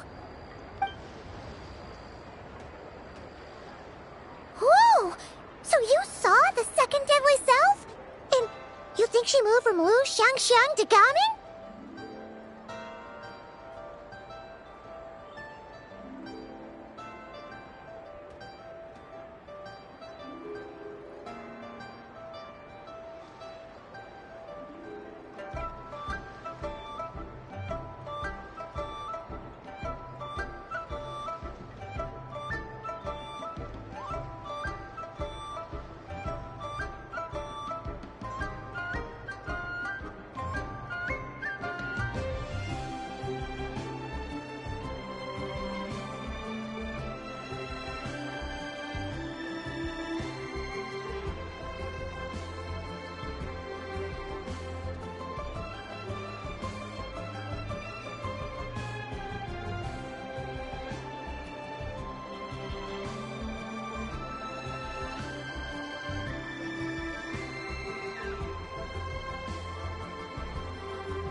Alas, why must Cloud Retainer inflict such woe upon us, Mooncarver? By the order of Rex Lapis, we were supposed to make haste to the harbor to stand watch. Yet we arrived late, for you, in your inscrutable wisdom, chose that very moment to tend the mint. It is no wonder Cloud Retainer banished us to the wilderness in anger. A pity only that I, blameless as I am, was made to share in the punishment. Blameless indeed. You speak as if it was not you who decided to plant all that mint in the first place. Yet now, in its wretched state, overrun by blight and vermin, you would turn away? Utterly heartless, I say. Were I truly that heartless, would I have rescued those seedlings from this desolate wasteland, granting them haven in your hallowed garden? Alas, if blame must be laid, let it fall upon Cloud Retainer for failing to recognize the virtue of our plight. Ah, at last a sentiment with which I can agree. If ever Cloud Retainer is away, we should steal into her abode and plant a veritable field of mint. A tempting little ruse, is it not?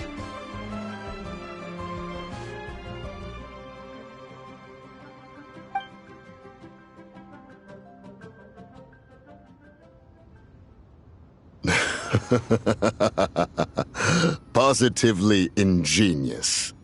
Please stop chasing us. Just let us go. Get back here! If you keep running, I'll kill you! Please, we don't know anything about wushu dancing. Just leave us alone. What? You think I'm not good enough to teach you?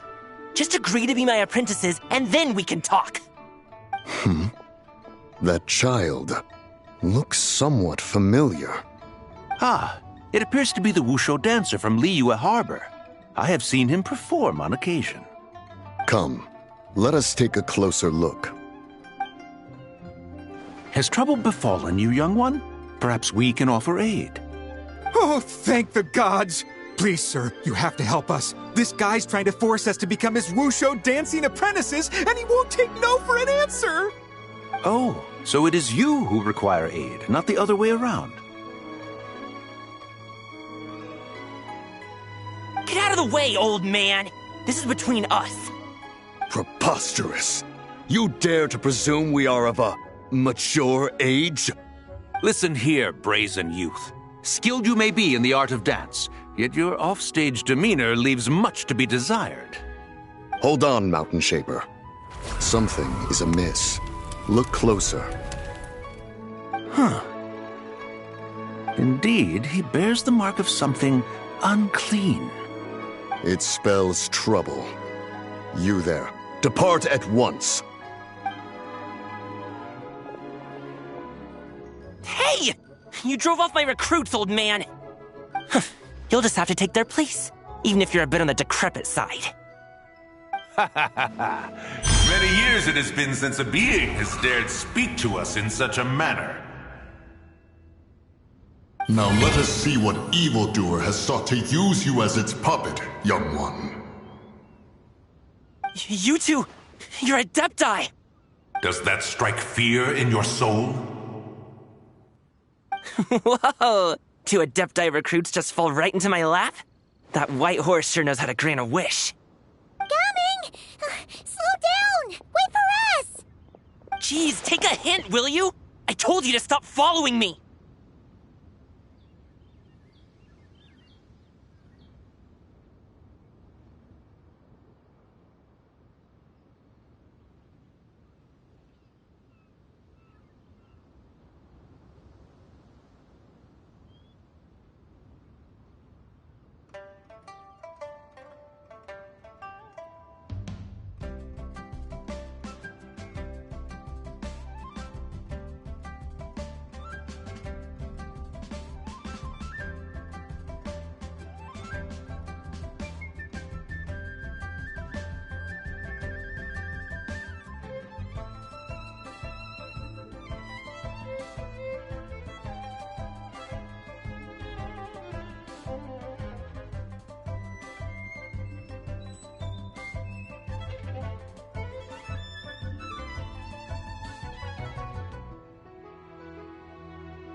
Traveler, Paimon, keep your distance from this youth.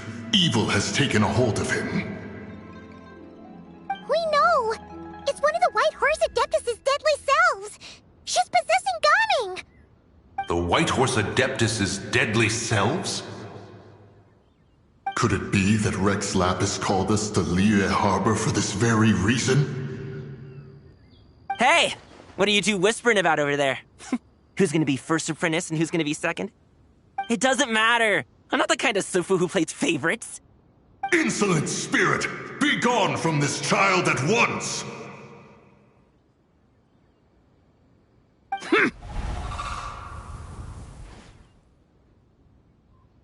Little mite of a mortal. Getting in my way again, I see.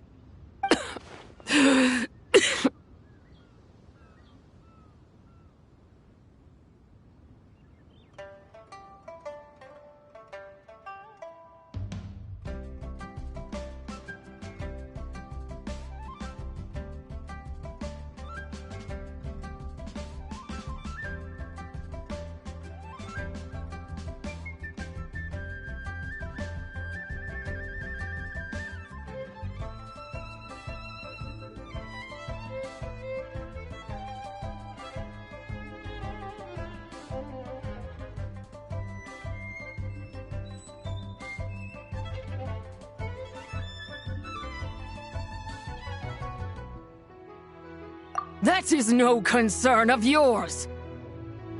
No, only by doing it myself will I find peace. Otherwise, rage will consume me. If I lose control, all will turn to dust.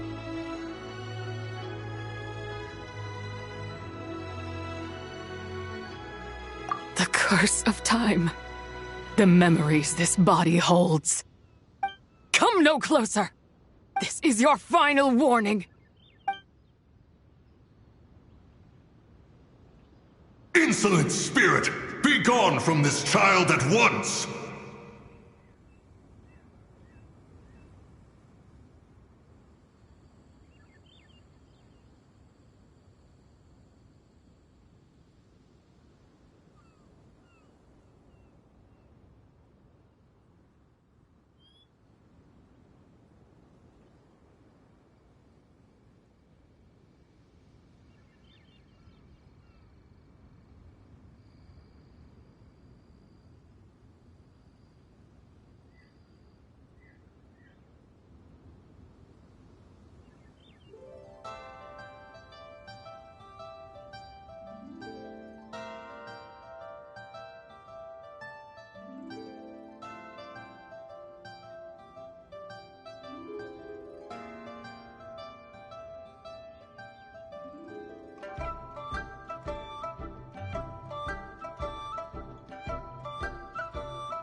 Traveler and Paimon? And two Adepti? Where are we? Weren't we just making Xiao lanterns in the harbor? Gaming! You're back! Ah! The sun is most scorching.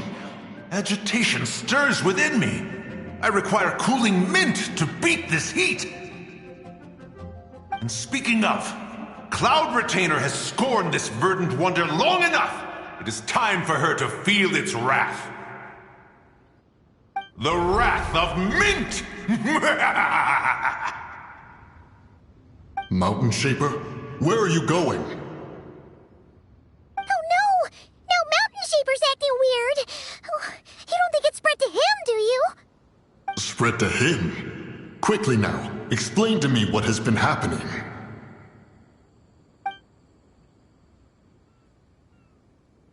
What? Was I really that rude? Jeez, someone get my dad to throw a slipper at me. I'm so... Whoa! You okay, Gaming? He is fine. It is simply exhaustion. But to think Mountain Shaper would succumb to something like this, it is most unexpected. So, what do we do?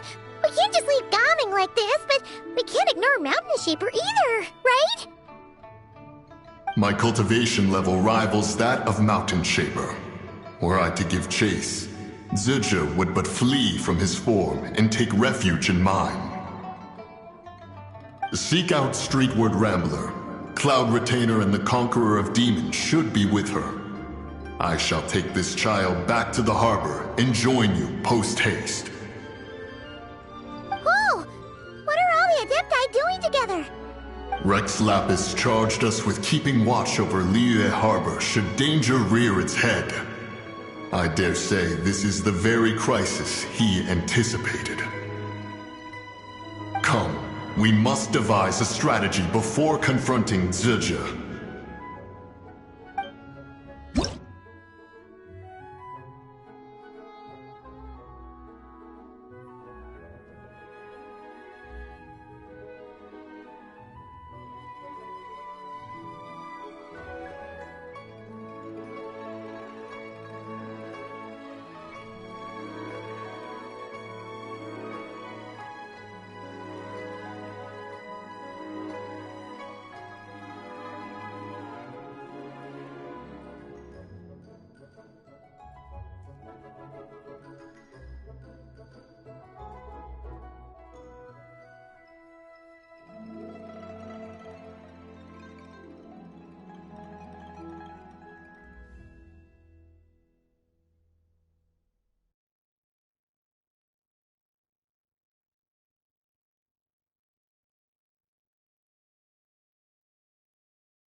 The White Horse Adeptus?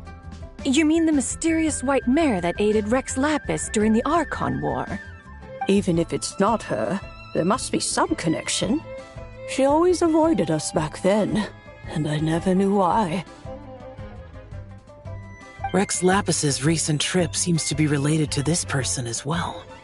Xianyun! Madam Ping! Xiao! Great! You're all here! Ah, Traveler. It has been quite some time. Oh, happy lantern rite, Paimon. You're as lively as I remember. I trust things have been well. Sorry, Madam Ping. No time to catch up. Something terrible has happened. What is it? Has Mountain Shaper gotten himself into trouble? Mooncarver is here with you, but he is not.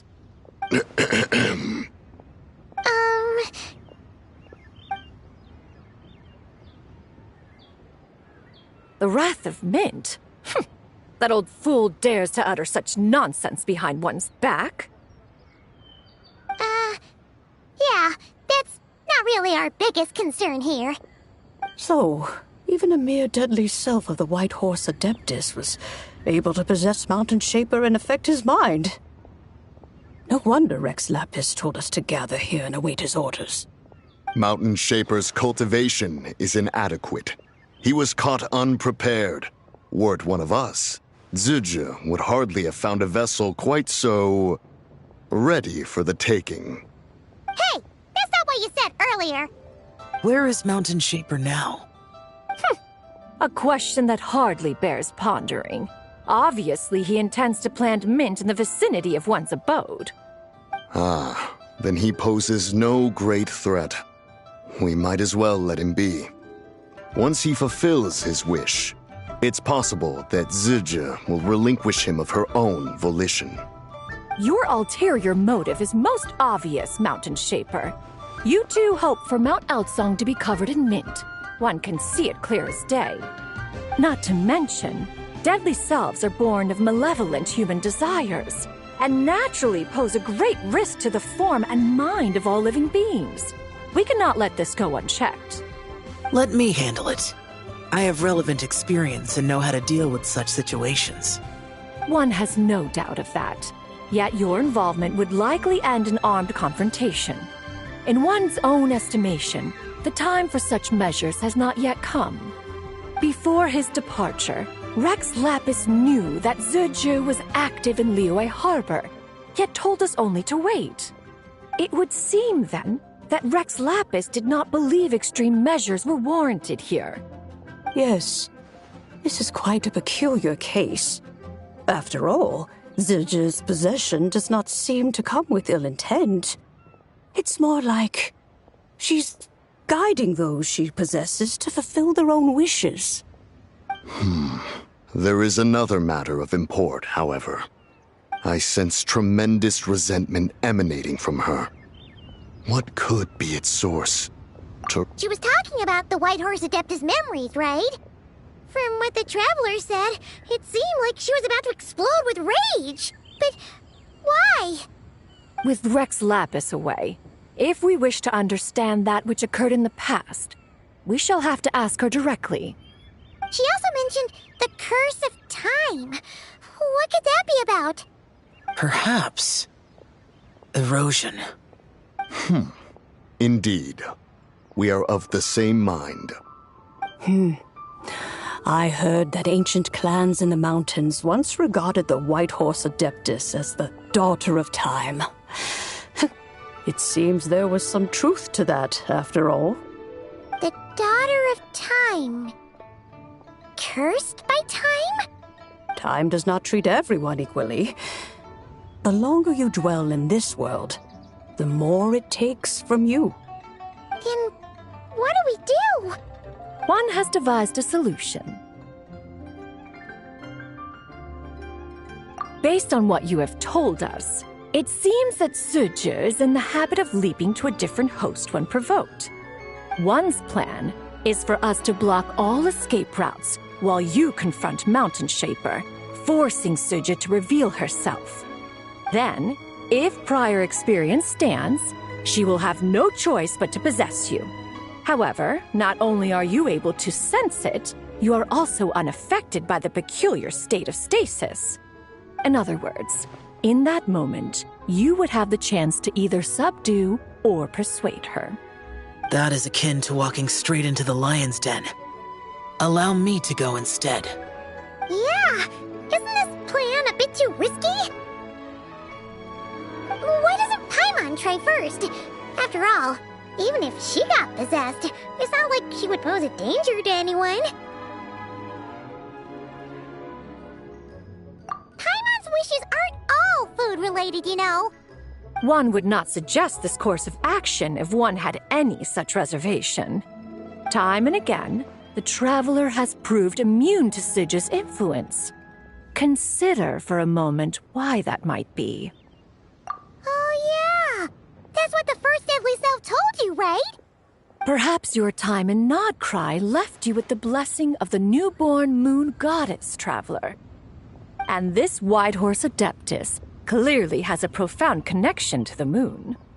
Indeed. Indeed. I see. Have you other concerns, Conqueror of Demons? I was just trying to fathom why Rex Lapis left without explaining the situation in detail. But now I think I understand. Rex Lapis entrusted this matter to the Traveler, which means in his estimation, the Traveler must be the key to its resolution. So I have no other concern. I trust Rex Lapis, and I trust you.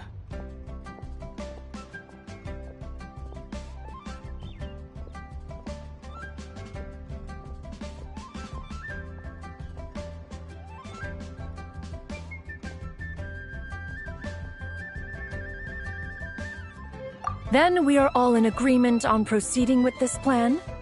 Very well. We should depart at once, lest we lose our chance. Let us see whether that old fool truly dares to face one's abode with Mint. This is a peaceful neighborhood.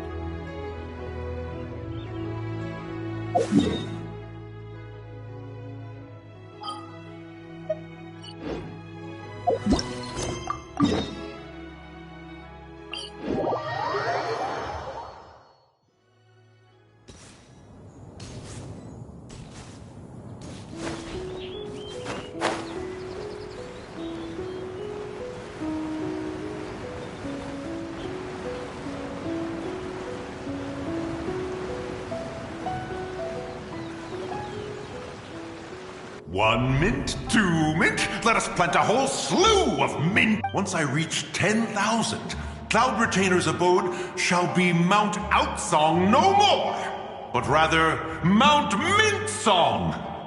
Oh, to behold the look on her face when she is confronted with such verdant splendor. Mountain Shaper, you dare disturb the tranquility of one's abode. Do not take personal offense, Cloud Retainer. He is not in control of his faculties. Exactly. Let it go this once. Zizhi is the one driving him to do this. Huh? But Zizhi just helps people fulfill their own wishes and desires. Not now, Paimon. Oops. Sorry, Mountain Shaper. Paimon might have just thrown you under the bus. When he wakes up, we shall have words. Everyone, to your positions.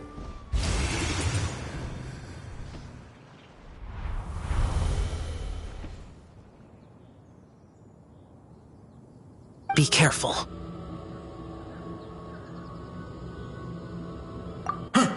A pest? I must catch it. Again!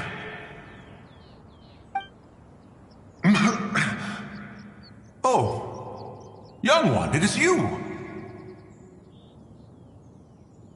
Don't tell me. Cloud Retainer sent you?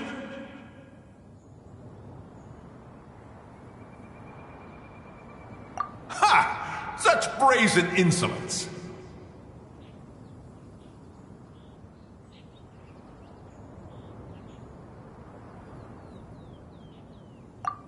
Such presumption. Such boundless avarice. That wretched adept's impudence knows no end. If she dares lay a finger on my garden, I shall smash her cuisine machine to pieces!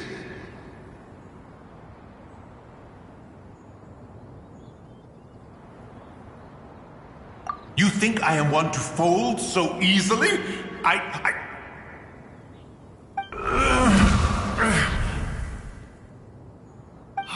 Insolent mortal!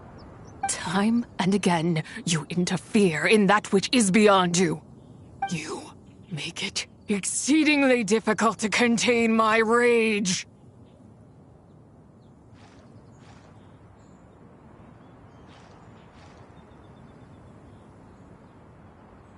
You have no conception of that which you seek. It is forbidden!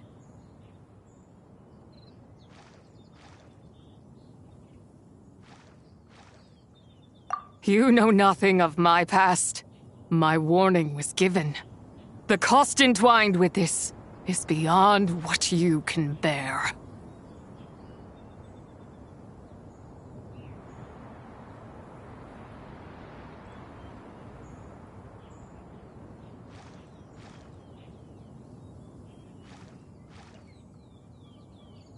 Stubborn mortal!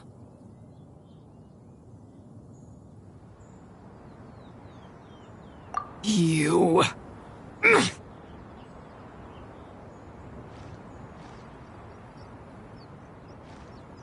Very well. If death is what you seek, who am I not to oblige? Come, let us see the extent of your resolve. Your wish is to behold the curse of time and the memories of this form? Then, let it be granted.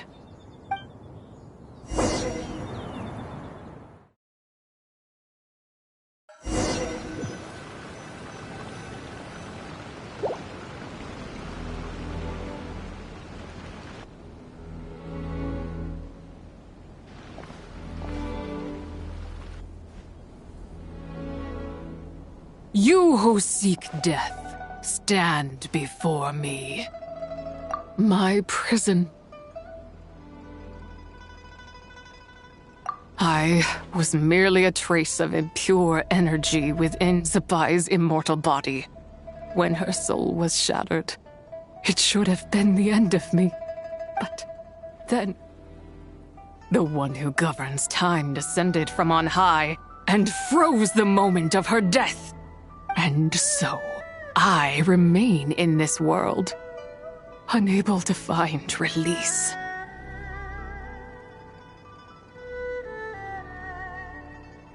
A mortal who knows of her existence and would dare to speak her name.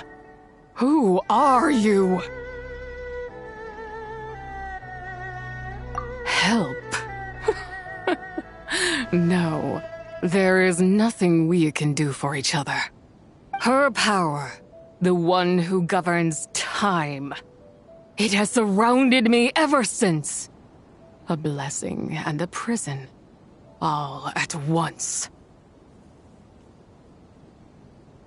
No, I have been asleep in this prison for countless years, until a familiar presence woke me. Then, through that mortal girl's eyes, I saw it, as pure and bright as ever, unchanged across the millennia. It was the moon. That place is called Chiwang Terrace. Did later generations rebuild the altar in a new location? It looks just like the one used to honor Tsupai.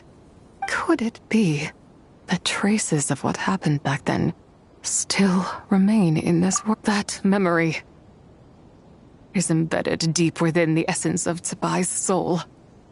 It is one that should have been forgotten. Yet, it is precisely that which haunts my every waking moment, fuels my rage, and denies me a modicum of peace. Now you, a mere mortal, come to seek that which is forbidden. So, let us see whether the fire that fuels your ambition is a hero's wisdom or a fool's courage. I shall relinquish control over this body's curse and let it devour everything within sight. Run as fast as you can, lest this prison become your grave. Look, it draws near. The river of time, come to sweep all into oblivion. A torrent of tears for the dead and departed. I shall wait for you at the end, mortal. Evade being swept up in its waters, and I will show you everything. Fail, and we shall sink into oblivion together.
I did not expect that you would make it to the end.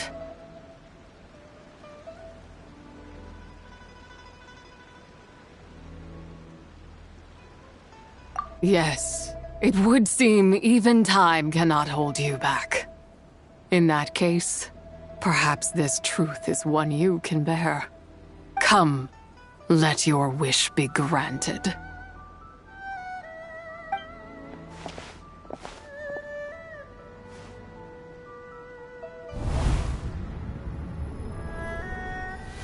Under moon eternal, in radiant night, a maiden grants silk, soft and light. Under moon iridescent, in night divine, a maiden grants fiber for cloth so fine. Under moon of the frost, in night so great, a maiden grants tools to divine our fate. What are Mom and Dad doing? Shh, just make a wish. The kind Adeptus on the moon is listening.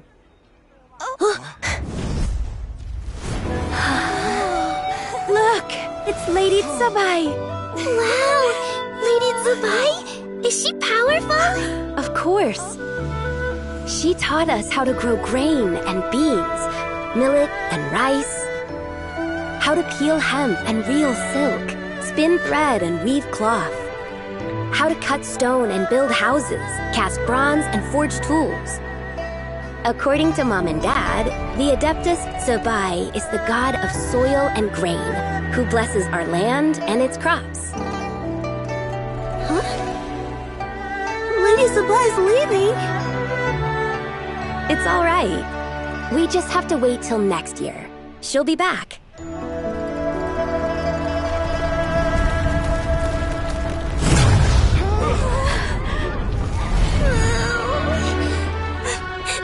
Mom and Dad are gone. Why hasn't Lady Tsubai returned? She'll come. We just have to believe. What is that?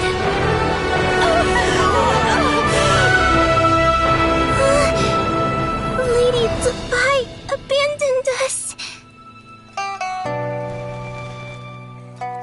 All places tainted by the abyss need to be purified. That includes Long Gone. And what of its people? You know what will happen. You are but an emissary to the mortal realm. This is Heaven's will. There is no need for guilt, and no place for hope. I wouldn't dare. But the people of Langan honor me, worship me, pray to me. If I do not answer, the guilt will be too much to bear. And if you do, you will meet the same end. Then as their god, I shall die among them.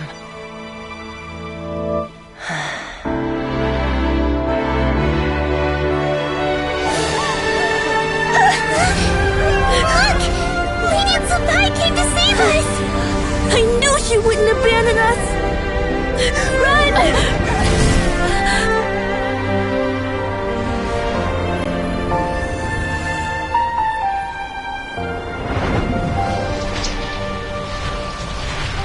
You have done enough.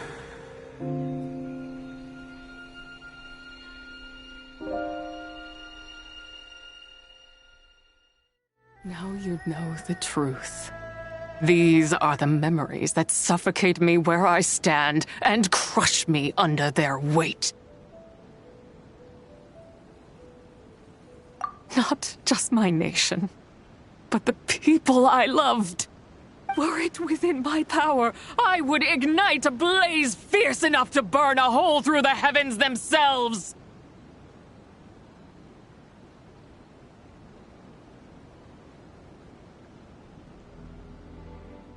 It was a time of war, one that ravaged heaven and earth.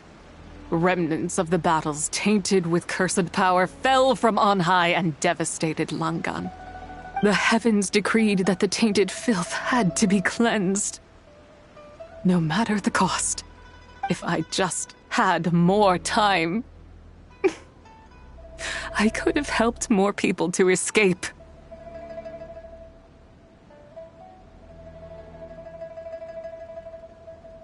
But it wasn't enough.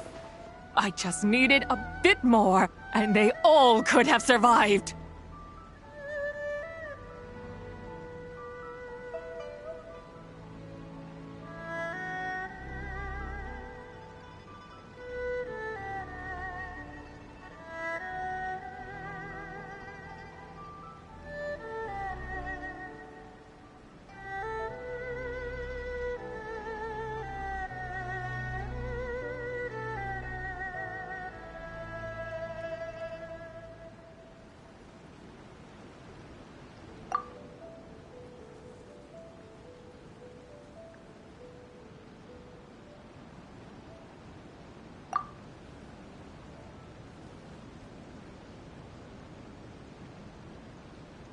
I never imagined there would come a day where I found peace.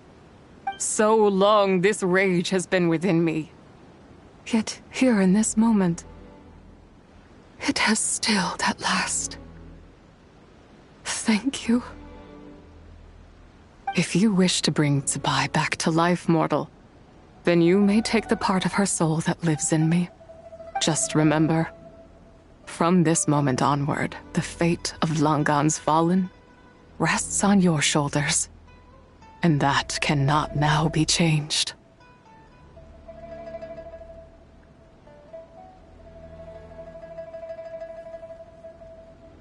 As I said before, I am but a remnant of Vybez' adeptal form, a manifestation of her wrath that was not meant to linger in this world.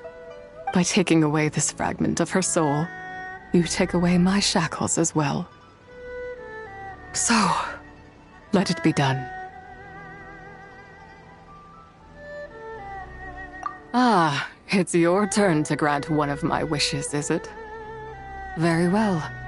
In regard to my fate, and that of Langan's fallen, I know there is little I can demand of you.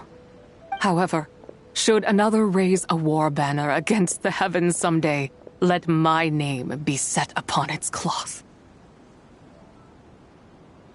I ask for this, and nothing more. Now, take what you came for. I was a lone moon, shrouded and dimmed in cloud-veiled night. Now darkness breaks, free and unburdened. I reclaim my light.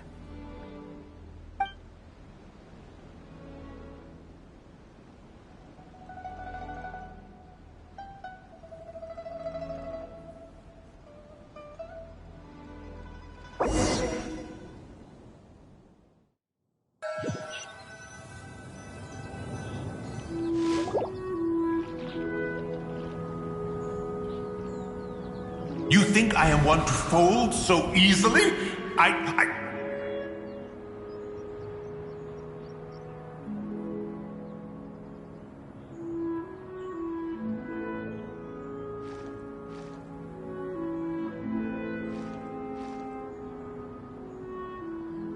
Ah, young one.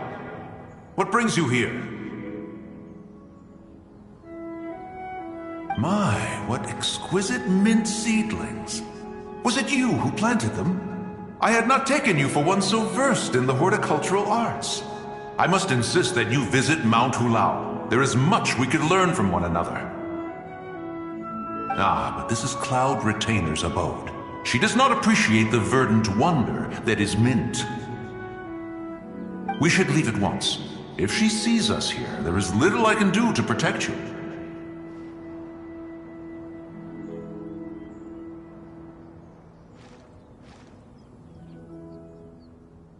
You weren't? Was it Moon Carver then? My, what nerve he has.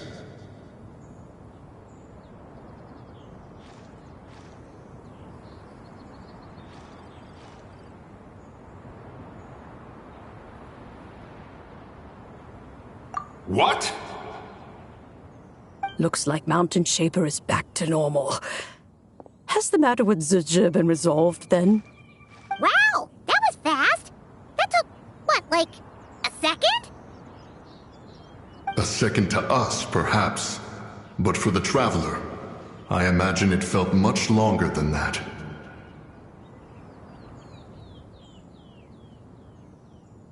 One's plan was most successful then. And you're all right, Traveler. You don't feel strange in any way?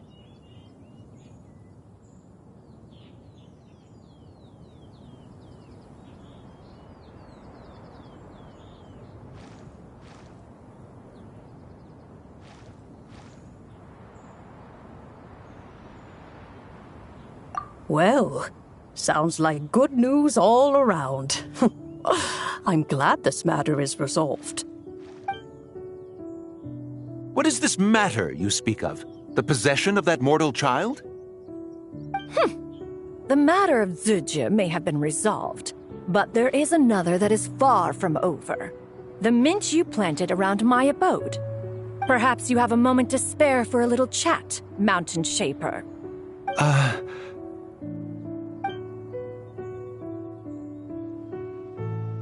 You seem reluctant to talk in detail about what happened with Zizhi.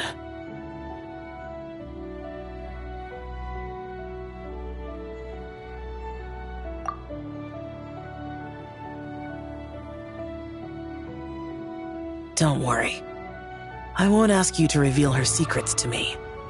And I doubt the other Adepti will either. Huh? You don't want to know what happened? The expression on your face. I know it well, Traveler. It's one I've seen Rex Lapis wear on many occasions. Whatever you learned, it must be too heavy to share. But you're okay, right, Traveler? That deadly self didn't hurt you, did she?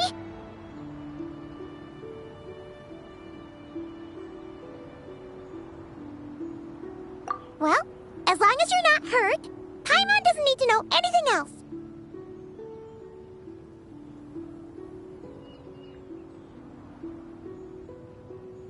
Even so, I hope you feel like you can entrust me with it. If I learned anything from our time together, it's that one should not have to shoulder such a weight alone. Not to mention that certain knowledge brings danger in its wake. I would never want you to feel forced to be the sole keeper of such secrets. Yeah, kind of like how one person can't finish a whole slime, you know? Better to grab a bunch of friends and eat it all together.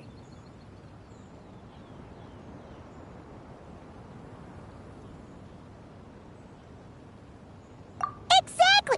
Wait, no! Paimon's just saying we've got loads of friends who'll be more than willing to lend an ear.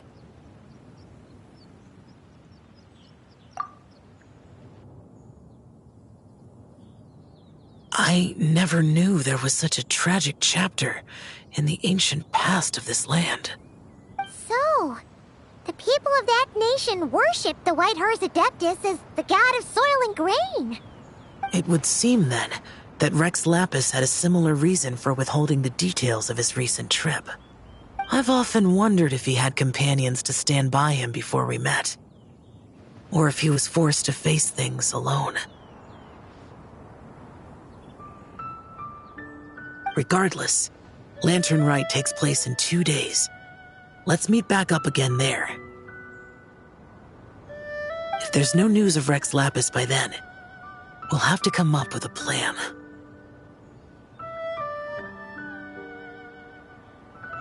Fingers crossed it all goes well.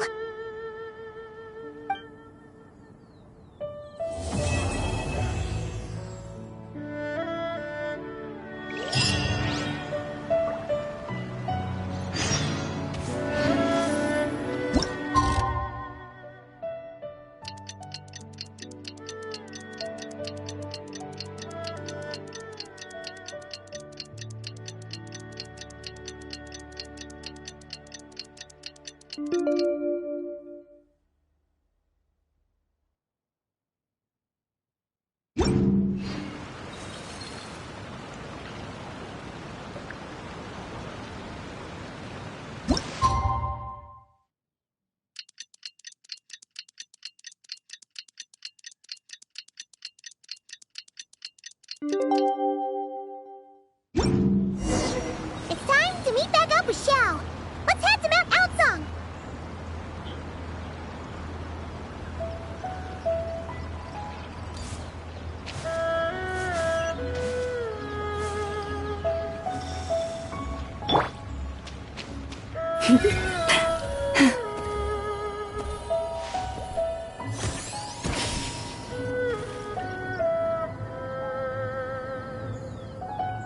Xiao, Cloud Retainer, Mana Ping!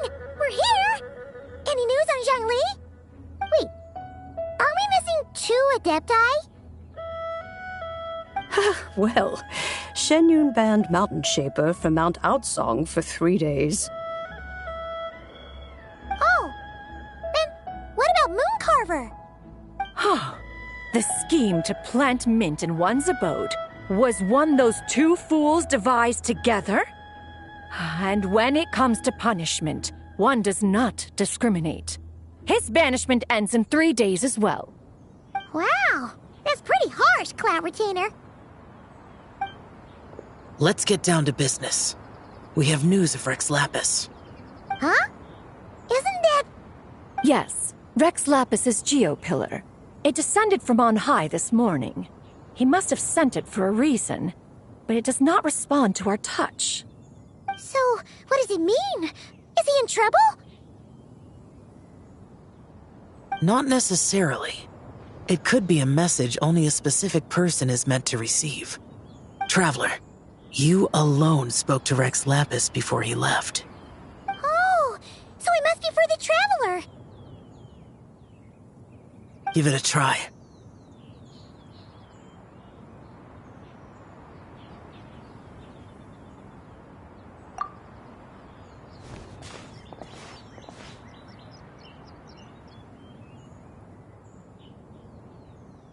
Come to the spring on Mount Qingse. I have left an entrance for you.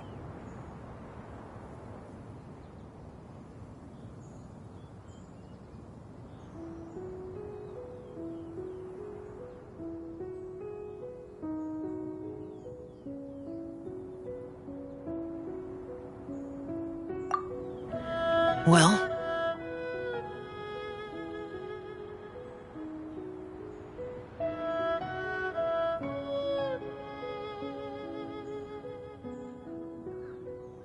Just as one surmised, it seems that Rex Lapis will not countenance our involvement in this matter. That would not surprise me in the slightest. He's always had a soft spot for the traveler, after all. But be that as it may, we have served Rex Lapis for millennia now. In other words, I'm sure this has nothing to do with favoritism. He's probably just trying to protect us. That's right. So you mustn't let your guard down, even if Rex Lapis is by your side.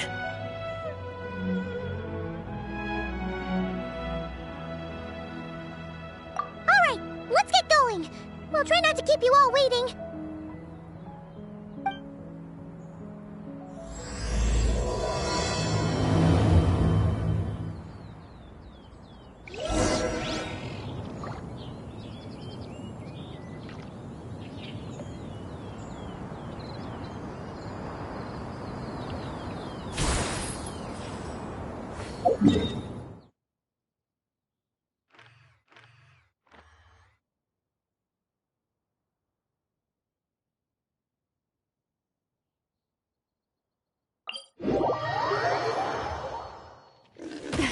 A grave transgression.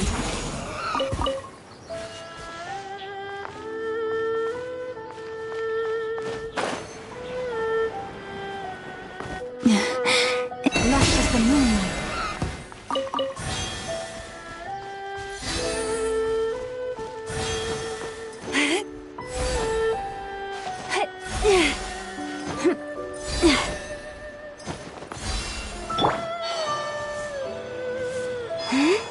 Keep your eyes peeled. They should be around here somewhere. Another test subject.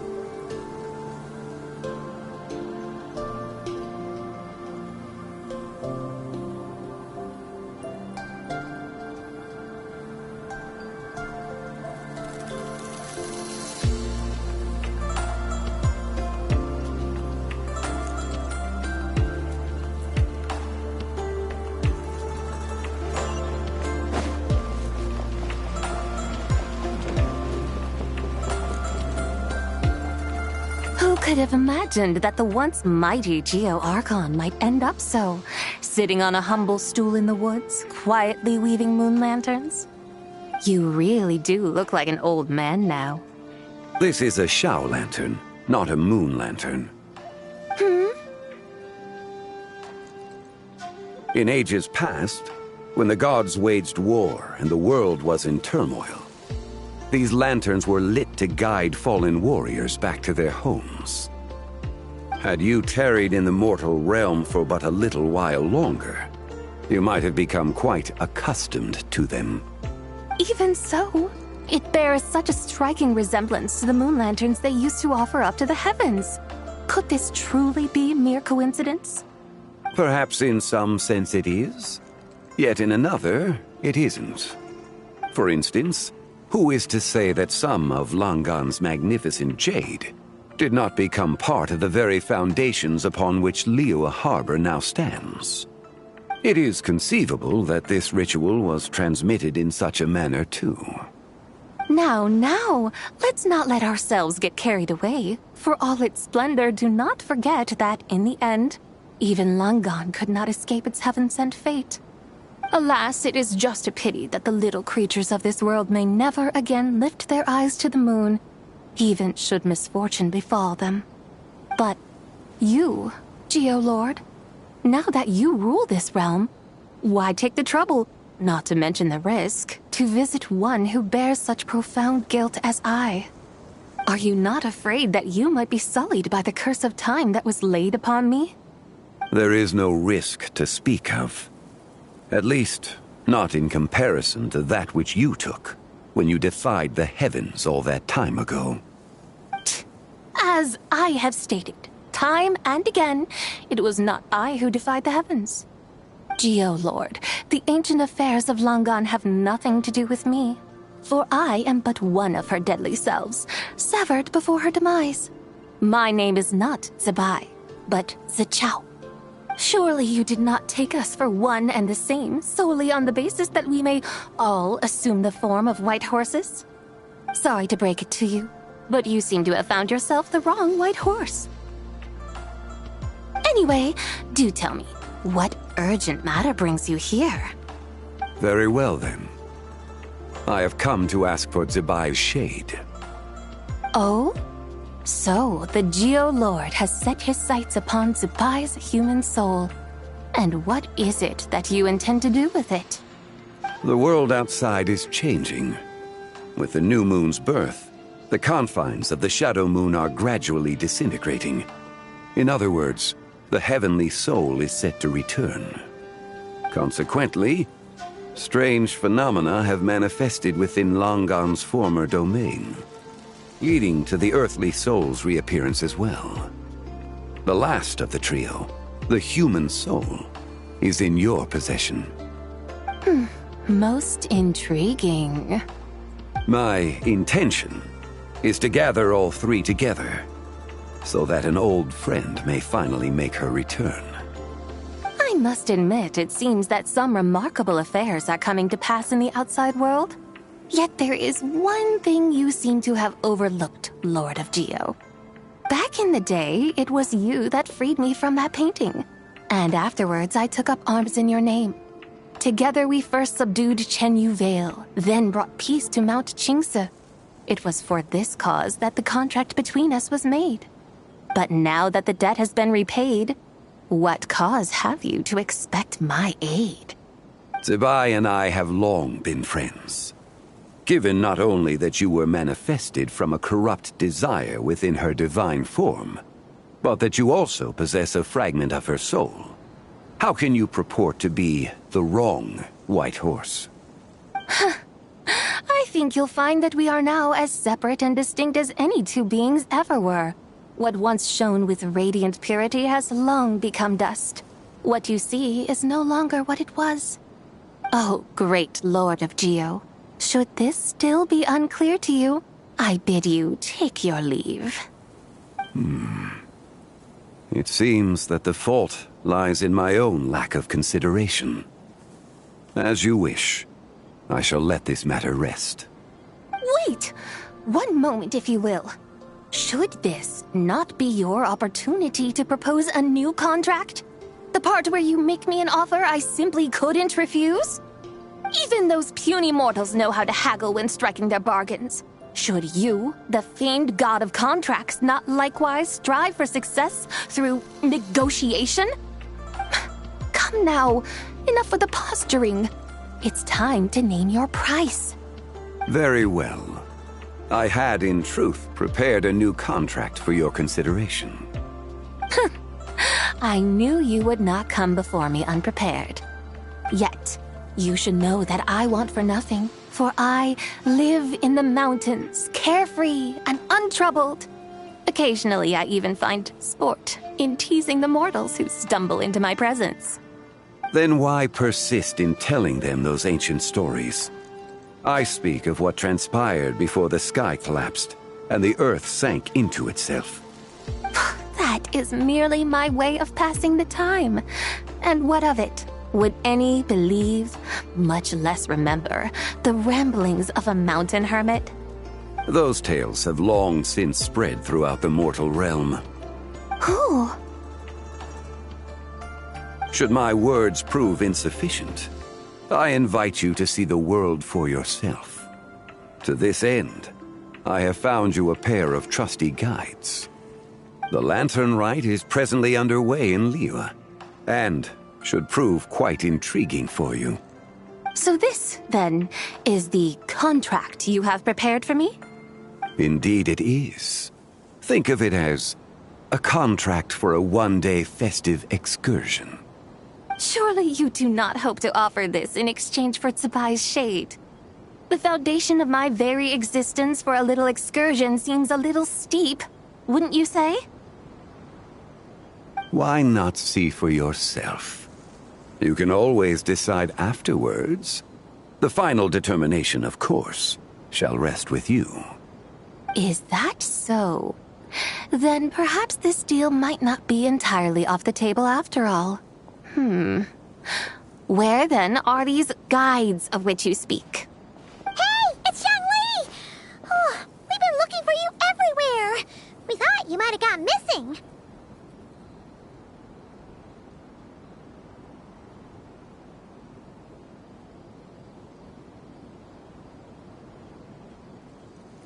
You're here.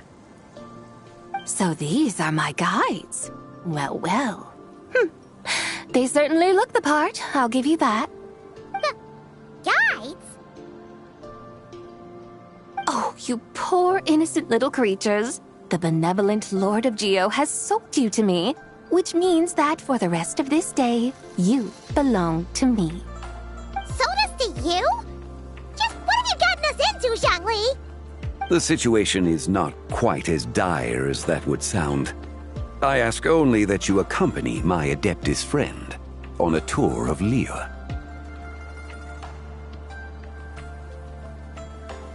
I would suspect that depends on how well you entertain me. Entertain you? Let us start with this Liyue harbor of which I have heard so much. Nowhere is quite so fascinating as a place teeming with little mortals. How come this Adeptus sounds so different from what Paimon imagined?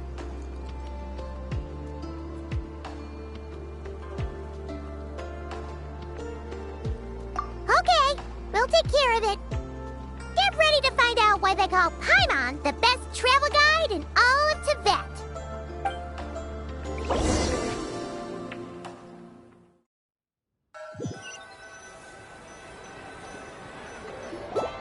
Look! We've arrived at Liyue Harbor! Not only is it Tibet's busiest port, it's also the beating heart of Liyue. So, dear Madam Adeptus, where would you like to go first? With humble fare and wine to sip, in comfort clothed and soul at ease, one eats, and all the heart's ills cease. So we're heading straight for the good stuff? Well, you're in luck, because Paimon's an expert when it comes to food. There are two main cooking styles in Liyue. Li cuisine, which is all about mountain delicacies, and Yue cuisine, which is centered on seafood. The most famous restaurants are Liyue Pavilion and Shinyue Kiosk. Oh, now Paimon's starting to drool. Guess our only option is to go try them both. 2 meals, back to back. Both sound like excellent options to me. Are these the kind of establishments that most people might visit on a regular basis? Not exactly.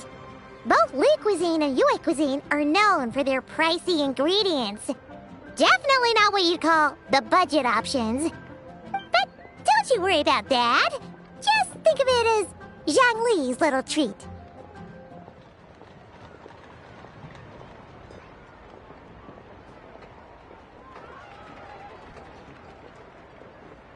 Come on! Aren't you supposed to be pals with Hu Tao?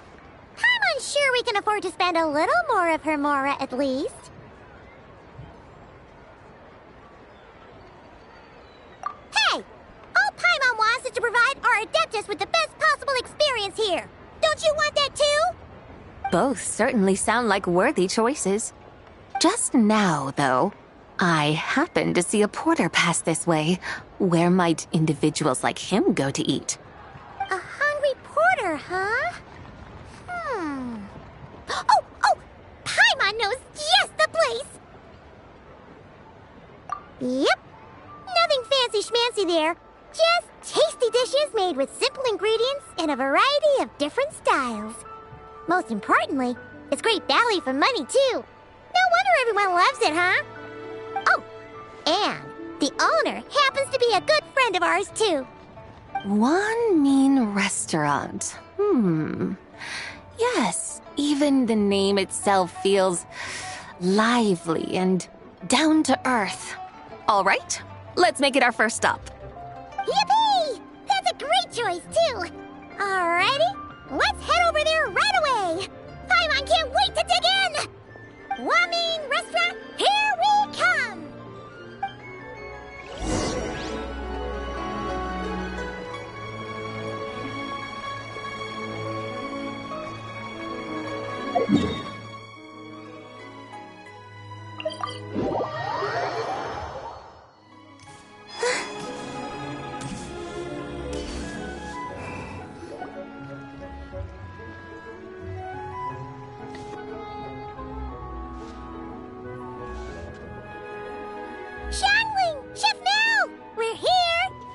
Oh, hello there.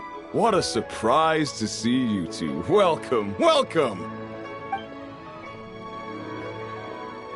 Hey there, Traveler and Paimon. We're a little busy today, so grab a table while you still can. But I don't think I've met this lady before. Is she a new friend? You could say that.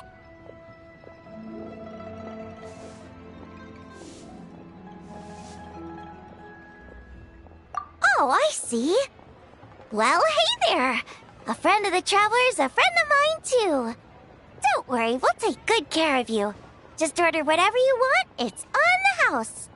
By the way, I'm Zhangling. I cook here at Wanmin Restaurant. What's your name?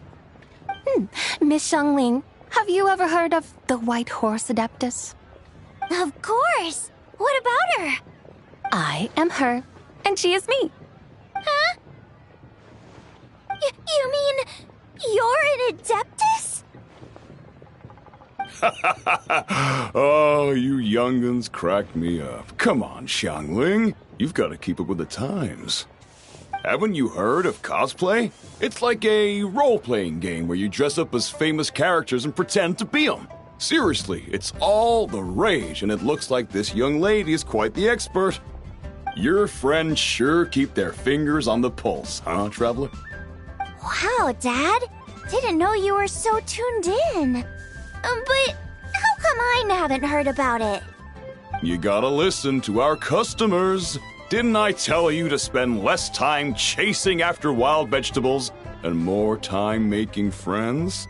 You're even more out of touch than I am. Hey, I like making friends too. Isn't that what I'm doing right now?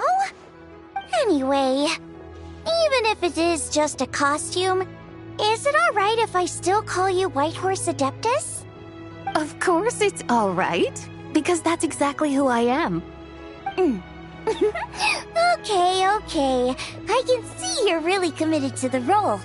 How about I call you the real White Horse Adeptus instead? In that case, you can call Paimon the real Traveler.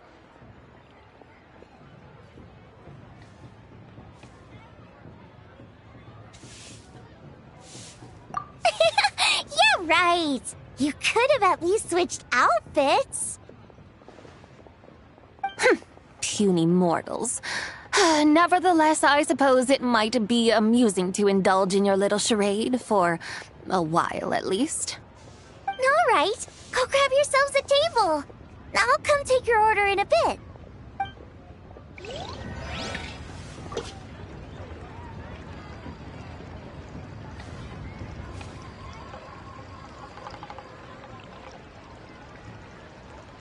Would you like to go moon gazing? You can sit in my rocking chair and admire the view. Or we could go to the moon and gaze down at Tefat. Hello. May I ask if Miss Xiongling and Chef Mao are here? Yeah, they're just over there. Wait a sec. Aren't you? So, what would you like to... You're... Hello, Miss Xiongling. It's me, Lu Xiongxiong, the one who broke some stuff here at your restaurant a few days ago.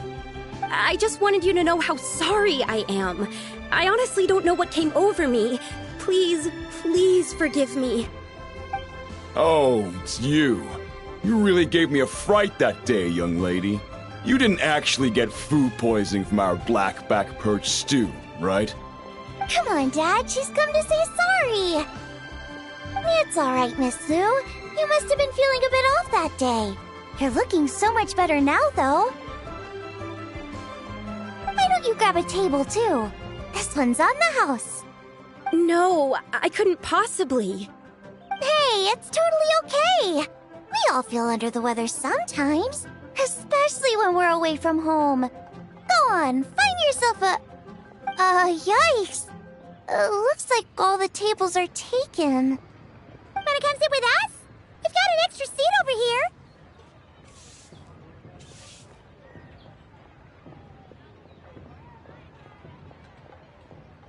Thanks, guys. So what would you like to eat today?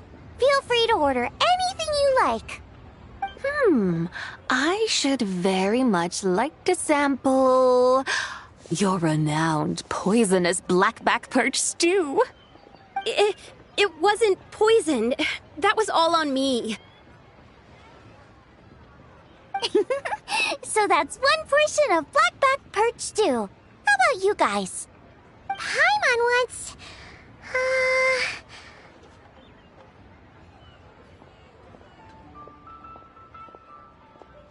Sure thing. Looks like Paimon's having trouble making up her mind.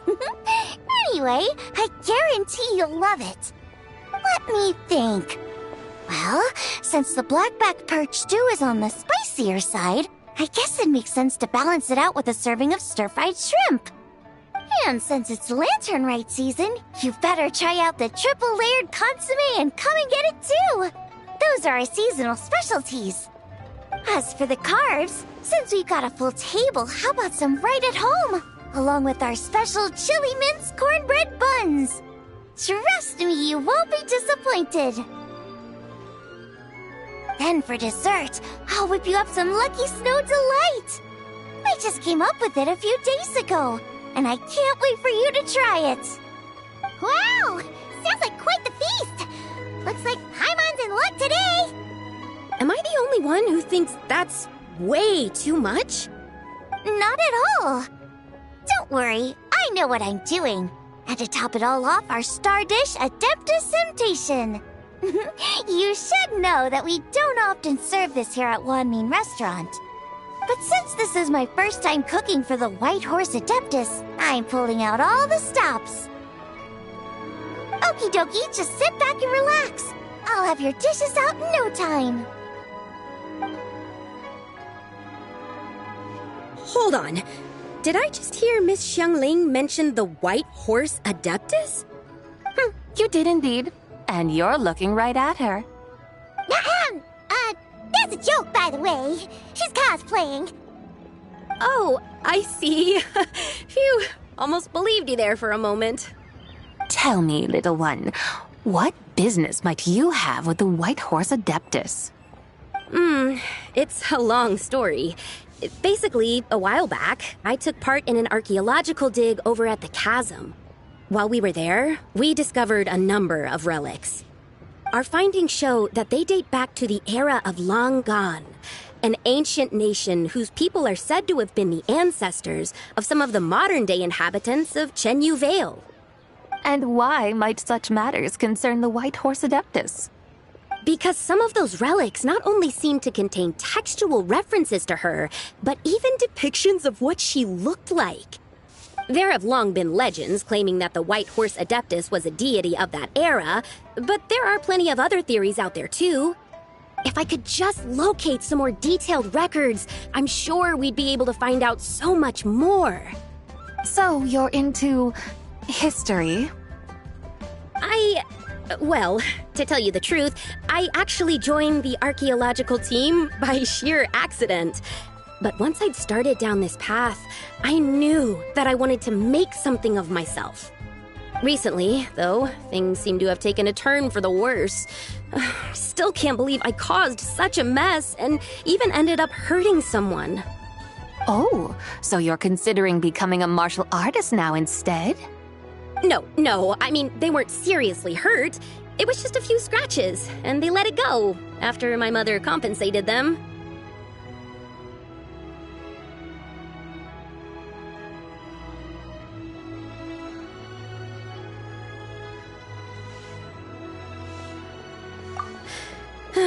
Either way, my career's pretty much over. And even though both the victim and the Ministry of Civil Affairs say they won't be pursuing the matter any further, my father says he's going to punish me according to our family rules. Family rules? Yeah, he's decided to ground me. I'll have to return to Chaoying Village after Lantern Rite, and goodness knows when I'll be allowed to leave again. Wow, that's harsh. Sounds like the kind of thing only rich, super traditional parents would do. We're not exactly rich, though. All we own are a few tea fields in Chaoying Village and a guest house in Liyue Harbor. A guest house? It isn't Baiju Guest House by any chance?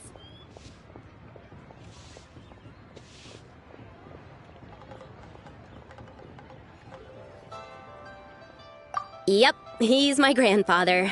So you've heard of the guest house before? Small world, huh?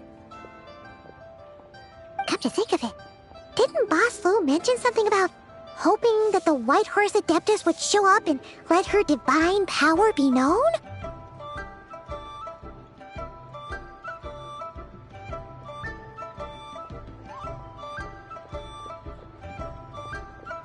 Sure, but Paimon's guessing this wasn't exactly what he had in mind.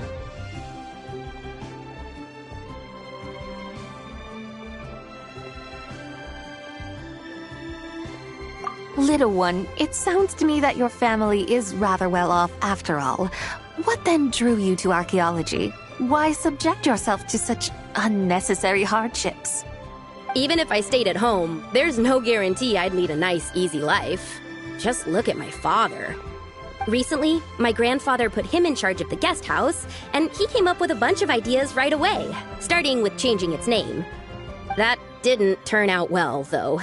My grandfather yelled at him for days, even calling him a bad son, and they still haven't let it go. Oh! Paimon thinks we might have heard about that too. Long story short, being dependent on others is never fun. You just end up being completely under their thumb.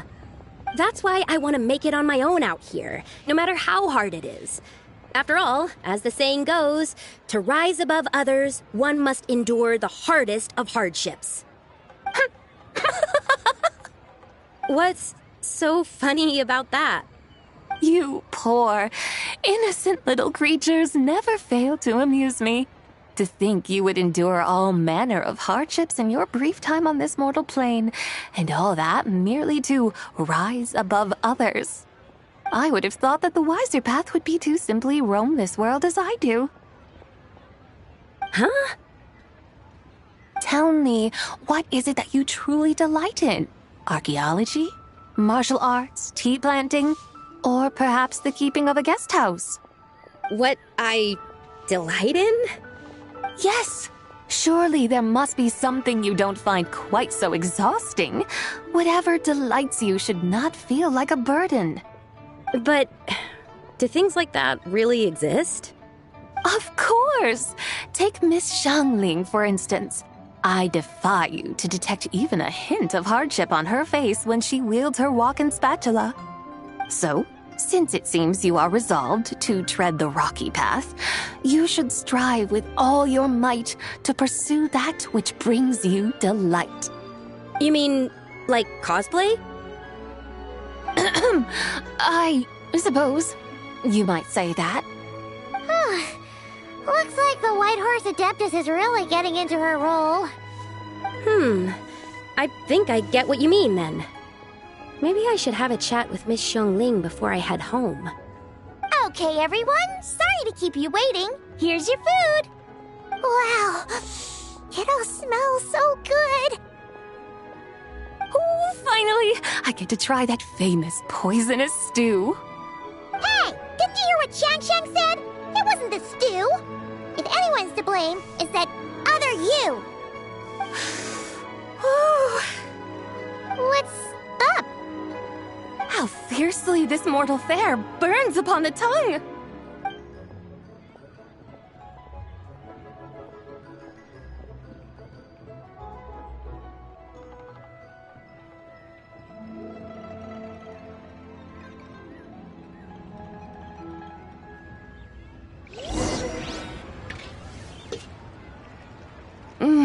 Most satisfying as poisonous stews go. So, where to now? Time, I think, to seek out some diversion? Oh, there's plenty of entertainment options in Liyue. Paimon will tell you that.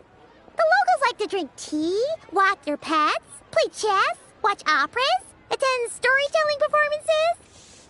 Storytelling performances? You know, like listening to people telling stories. They're usually based on old Liyue legends, just like their operas. Stuff like the Divine Damsel of Devastation, Through the Eyes of a Dragon, or the Sanctification of Tao Do. What about the story of the bright moon that sits in the sky above us? Paimon doesn't think she's heard that one. Still, the moon does come up quite a lot. It's even in the name itself. The Yue in Liyue actually means moon. Since we're on the subject, you like telling stories yourself, right? Why don't we go check it out? In that case, I'll have to trouble the two of you to lead the way. Awesome! Let's go! Third round knockout, here we come! Really got a lot going for it.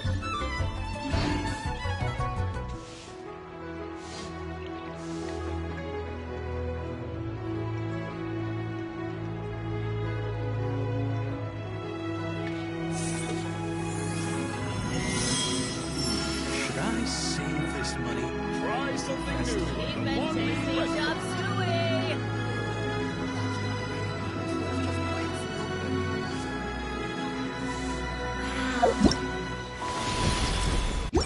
Going for it.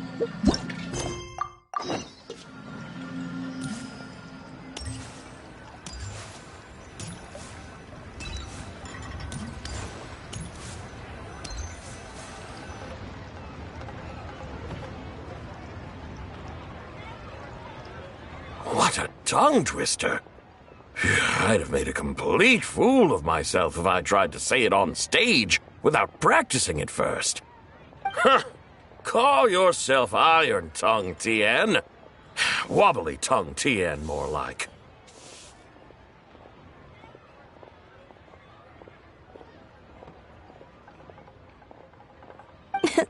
I used to have that problem a lot.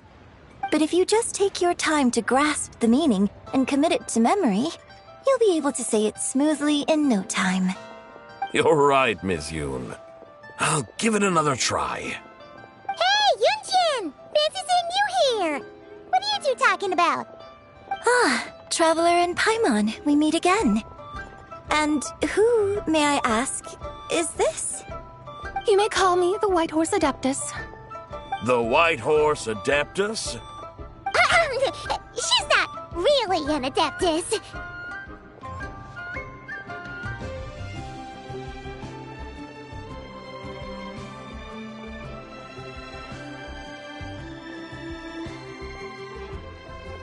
I see. Well, it certainly looks like a lot of fun. Oh, funny you mention it. This type of thing is actually something I'm quite familiar with.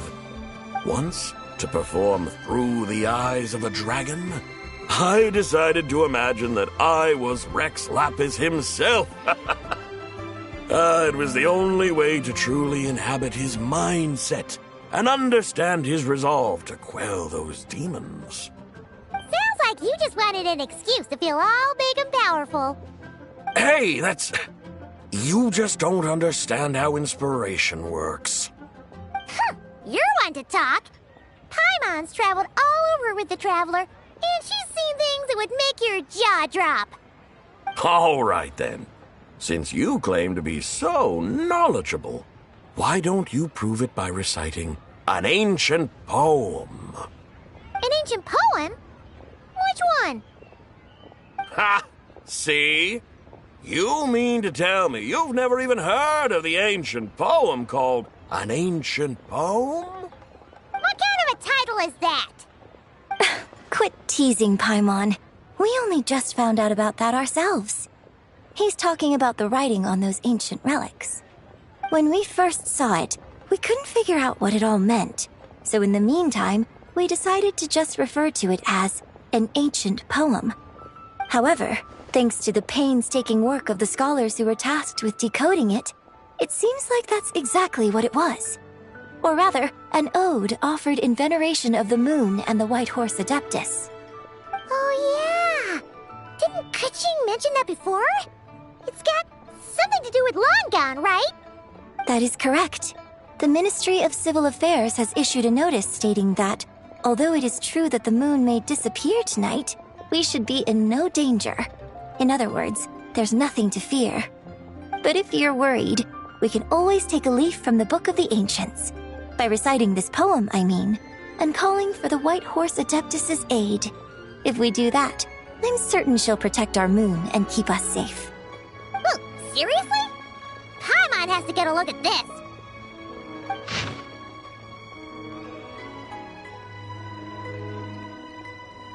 Under moon eternal, in radiant night, a maiden grants silk, soft and light? What in Tibet's that supposed to mean? Under moon iridescent, in night divine, blah blah blah, something cloth so fine. Something about fields being plowed, something else about seeds being sown from the earth. Seriously? What is this? The fields are plowed, the seeds are sown, and from the earth, life is grown. Whoa! You did that without even looking! Bravo! Bravo! We have an expert in our midst. Looks like this young lady really does know her role inside out. If I didn't know any better, I'd have taken her for the real deal. That's because I am the real deal. That's the spirit. This is exactly the kind of mindset I was talking about. Behold, mortals, I am none other than the indomitable Rex Lapis himself. Kneel before my godly splendor. Believe me, young lady, I know exactly why you do it. Back in the day, I was just like you. I must say you are rather amusing as mortals go. Miss White Horse Adeptus, it is a great pleasure to make your acquaintance today. I have some questions regarding the poem, and I was wondering, perhaps, if you might be able to shed some light on it? You want me to explain the full meaning of its verses? Your guidance would be much appreciated. Fascinating. Tell me, do all the people of Liyue still express such reverence for the ancient ways? Well, it's true that we hold a deep fondness for our history, but it is hardly our only pursuit.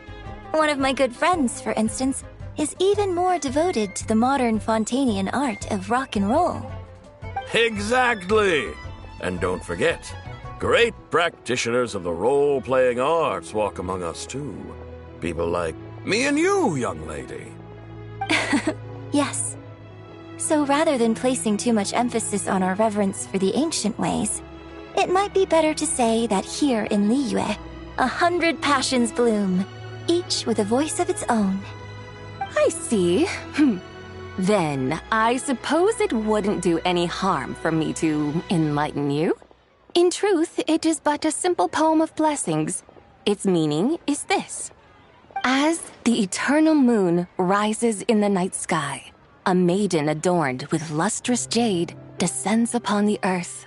She blesses the kudzu vines and mulberry leaves so that they may be used to make coarse cloth that is nevertheless soft, light, and comfortable to wear. As the iridescent moon rises in the night sky, a maiden adorned with lustrous jade descends upon the earth. She blesses the kudzu vines and hemp so that they may be used to make fine, luxurious cloth. As the frost moon rises in the night sky, a maiden adorned with lustrous jade descends upon the earth. She blesses the mugwort and artemisia so that they may be perfect for divination. So she really did come down from the moon? She shows the people how to use the plow and spade to purge the land of weeds, till the soil, and heap up the earth to make it fertile. Then with the hoe, she teaches them to sow their grain, bestowing the promise of life upon every seed. She blesses the millet and the beans, ensuring that their stalks and vines stretch forth without end. She graces the wheat and the rice, so that their heavy heads are filled with plump, glistening grain. Sounds like she's a real pro at all this farming stuff. The fruits of the field are harvested and brewed into sacred wine for honored guests. This we reverently present to the divine maiden, with every ceremonial step flawlessly observed, so that she may witness the depth of our piety and respect. Oh, divine maiden, how can your graceful presence in the sky not seem like that of a fairy descending from the heavens? Oh, divine maiden, how does your pure and radiant form not resemble the guardian spirit of our land? I send my heart's desire, ascending to the heavens, beseeching you to grant us good fortune and blessings in the coming year. Huh? So, that's what it's supposed to mean?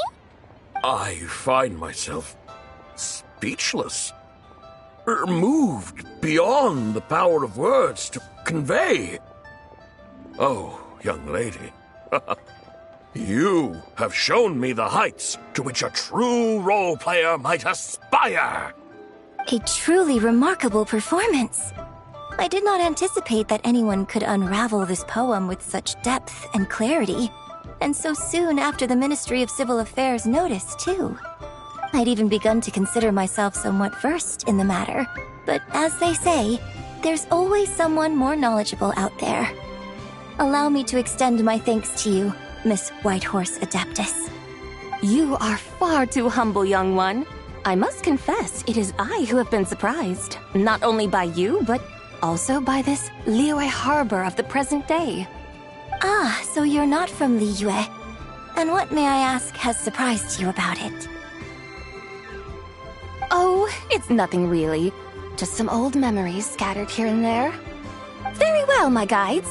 I suppose it is time we set forth on the next part of our excursion. I'd like to go see that wharf now. What say the two of you? No problem. We'll take you wherever you want. Oh, leaving so soon? Before you go, allow me to introduce myself. I am Yunjin, director of the Yunhan Opera Troupe. May I ask your name in return? My own name is scarcely worth mentioning, but since you asked, perhaps I'll tell you the title of that poem instead. Huh? So, it isn't actually called an ancient poem? Of course not. Its real title is Odes of Long Zabai. Odes of Long Zabai. All right then, until we meet again.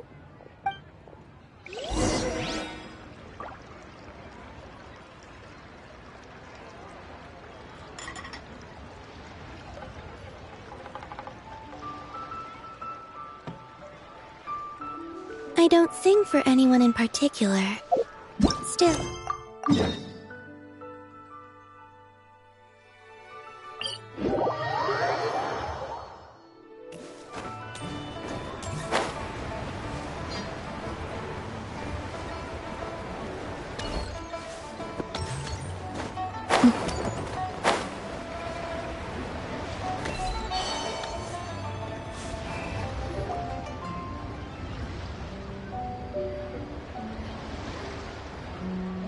Ganyu! I almost forgot to mention.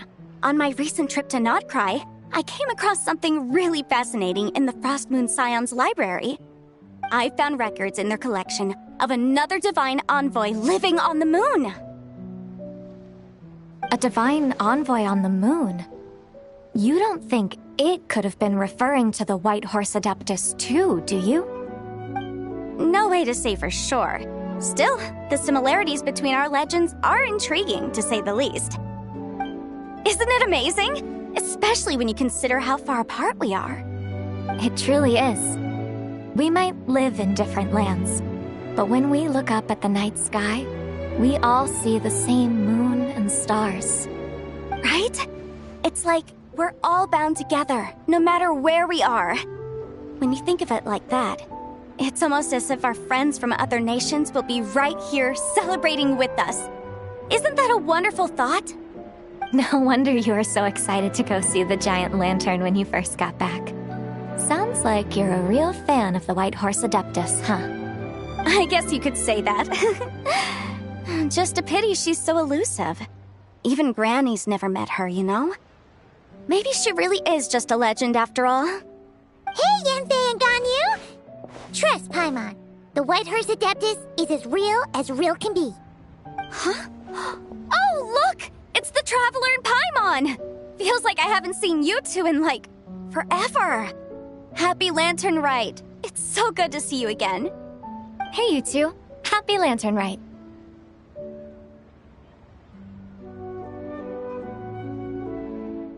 Did I hear you right just now, Paimon?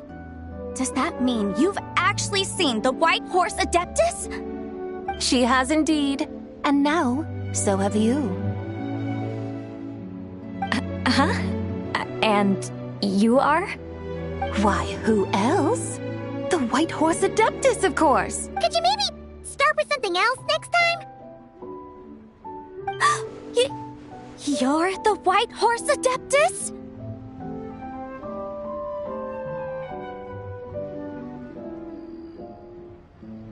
That's right! Allow Paimon to introduce you to our new friend, Zichao. She's been low-key obsessed with cosplaying the White Horse Adeptus ever since we met her. I see.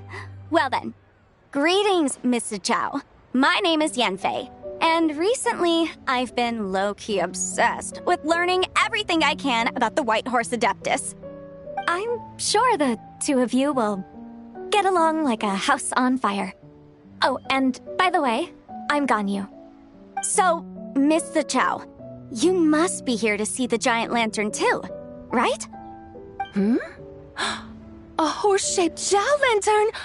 Is that what I think it is? That's right. A lantern made to honor the White Horse Adeptus herself. Isn't it gorgeous? Huh? What are you laughing at? Both the lantern and myself. What do you mean? Oh, this lantern is an artistic masterpiece. But tell me this. Have any of you ever seen a horse before? Come to think of it, Paimon can't remember ever actually seeing one herself. What about you, Traveler?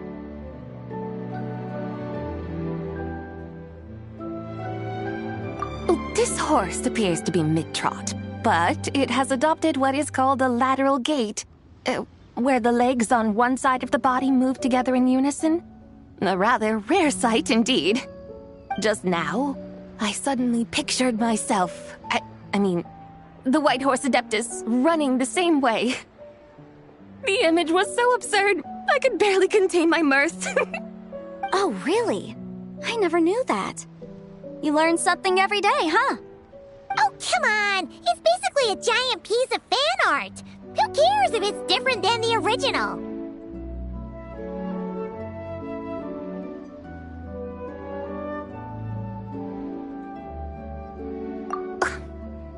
I was merely laughing at my own ignorance. I came here thinking that the White Horse Adeptus's tale had been long forgotten. Yet here I am, gazing upon a lantern made in her honor. Well, you couldn't have been more mistaken. There are so many tales about the White Horse Adeptus, I'm starting to lose count. Just off the top of my head... Just so you know, Yanfei, we've heard it all like 1,000,000 times before. Uh-huh. But there's one thing I can guarantee that you haven't. Huh? You mean like a new chapter of her stories come to light? Mm-hmm. And I heard it from Ganyu just yesterday. Hey, why don't you share it with the others? Sure, no problem. Where to begin? Do you guys still remember what Liyue's Moon Chase Festival is about? Of course!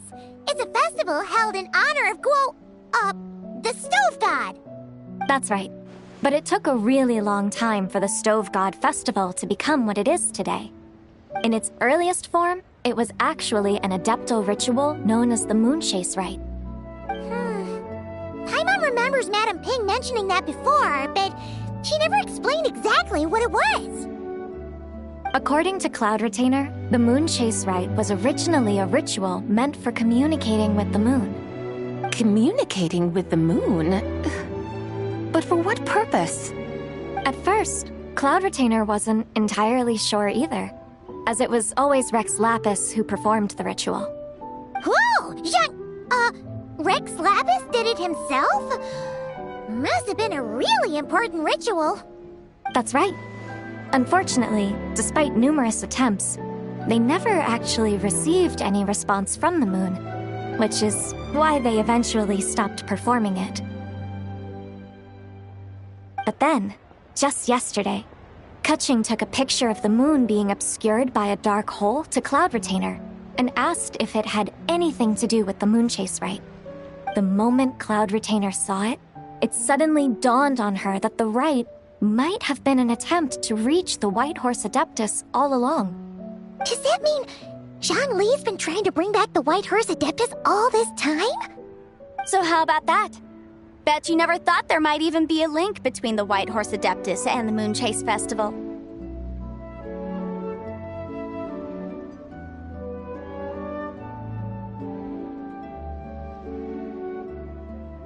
If Keqing hadn't taken that picture to Cloud Retainer, we would never have known any of this. This is probably what Keqing was referring to that day when she mentioned there were some ideas she wanted to follow up on. So, Geo Archon. All this time, you've been striving to awaken her. Huh? What do you mean, awaken? Nothing. What I truly meant to say was, this new insight you've provided has been truly eye-opening. Oh, by the way, my trusty guides, I've been meaning to ask, where in Liyue Harbor might one enjoy an expansive scenic view? Huh? We're off to the next stop already? But Paimon's barely done digesting that lore bomb just now. All the more reason to find the right spot to let it sink in. Oh, so that's what you're up to. A tour of Liyue Harbor? In that case, if you're looking for a spot with a panoramic view, I'd recommend Yujing Terrace. That's a great idea. Since the terrace is on higher ground, the sea view from up there's so much better.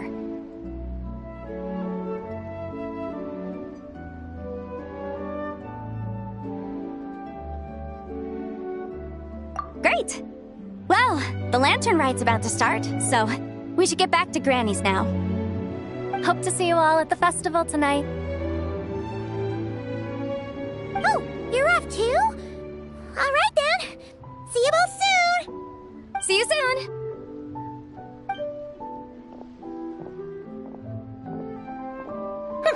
Very well, my guides.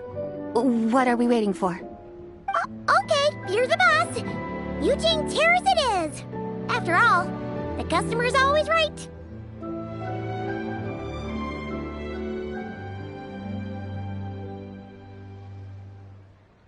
Something else you needed to do?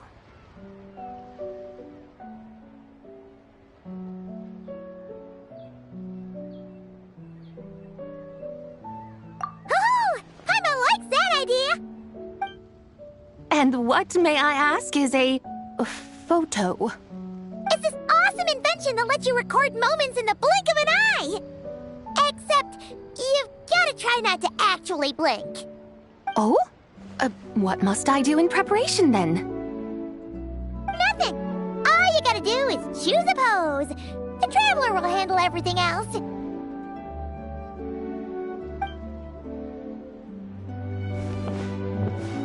Come on, let's give it a try.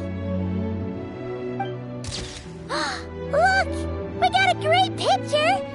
Paimon's gonna call it The White Horse Adeptus Meets the White Horse Adeptus in Liyue Harbor. Huh. They've even discovered a way to preserve moments in time. Now I truly am curious to witness what else these mortals might accomplish. Very well, let us proceed. Eugene Terrace lies in that direction, does it not? Hey, wait for us!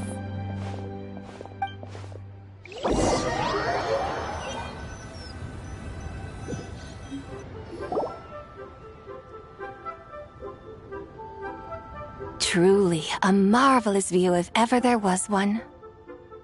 It seems the charm of this Liyue Harbor is only heightened by the sun's dying light. And soon, people will start releasing their shell lanterns to mark the most important day of the year. Practically everyone will be with their friends and family, eating a big meal, chatting, and even setting off fireworks. Trust Paimon, it'll look even more amazing then.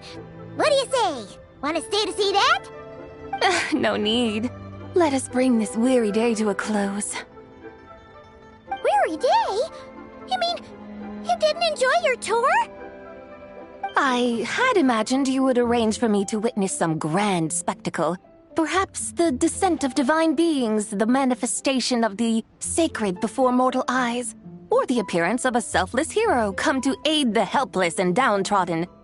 Or, should that not come to pass, then at the very least spend a little more coin. For that, it seems, is how one finds true enjoyment. Alas, but there was none of these. Instead, we merely filled our bellies, listened to tales, and gazed upon a crude imitation of my likeness. And now the sun begins its descent. What a day of quiet tedium. Well, we're so sorry. If we'd known that was what you wanted, we'd have done it all differently. It's all that Jiang Li's fault for not making the customer's requirements clear. Well, it's too late now. Do you still believe I would part with that soul fragment, now so intertwined with my very being? But...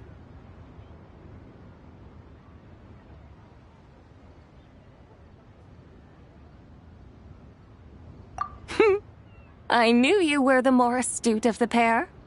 Huh? You were just trying to scare Paimon? It seems the realm of the Geo-Archon has a way of making one more stony-faced. So, you were just pulling Paimon's leg? Of course. I was merely engaging in a little banter with the two of you. Long ago, I shared tales with various mortals who chanced upon my mountain abode. Never did I imagine that those stories would endure. It seems I greatly underestimated them. Perhaps, as your Geolord said, a few pieces of ancient Langan's magnificent jade have truly become part of the very foundation of this land. So, you've decided to help us? Again, that goes without saying. I made up my mind some time ago now. When I beheld a rather intriguing scene as I set foot in this city, I saw porters passing through the alleys, setting down heavy wooden crates from their weary shoulders, peddlers pushing carts as the kites and lanterns upon them rustled gently in the breeze. I saw cooks cooking, actors acting, scholars reading, soldiers marching, children playing, elders resting, officials officiating, and the common folk absorbed in this or that, reveling in the simple joys of life. Some, it seems, have already found that which stirs their hearts, while others continue to fret, troubled by uncertain futures. Yet, in this gentle and serene order, each holds fast to their anticipation, not only for the celebrations to come, but also for the first light of the morrow. Scenes I once yearned to behold now unfold before me. No longer in Langan, but in Liyue Harbor, thousands of years on. How wondrous is this mortal realm? Thank you, White Horse Adeptus! Thank you so much! Adeptus, Adepti, perhaps the singular art in which we are truly proficient is that of sequestering ourselves within the high mountains. But once we leave our mountain refuge, we find ourselves drawn back to mortal ways all the same. So, it is I who should offer my thanks to the two of you. Traveler, Paimon, you have made this day more delightful than any I've known in a long, long time. Come now, and take what it is you need. You mean, like, right now? But don't you think we should wait for Zhangli? That won't be necessary. All things shall meet again in their time, for the waters know no rest, and the flowers their appointed season. One need not fear that life is but a journey of goodbyes.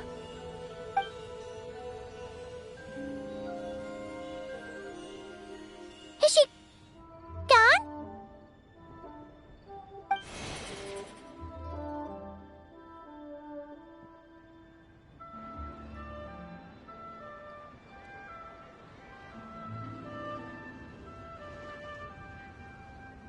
Yes, she's gone.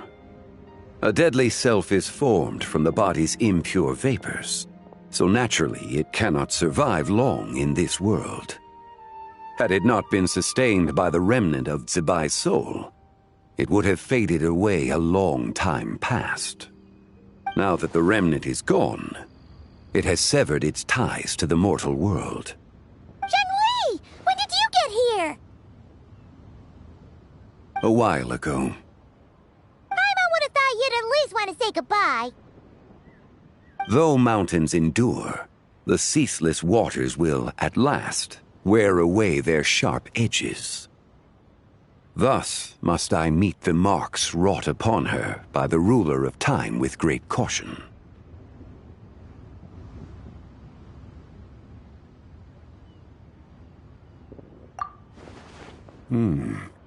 It may be goodbye for now, but someday we will meet again.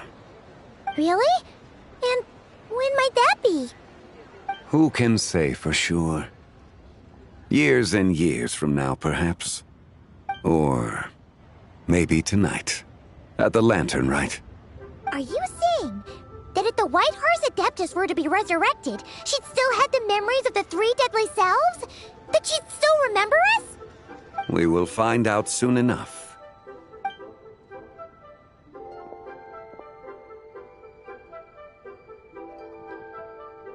It is time. The rite is about to begin.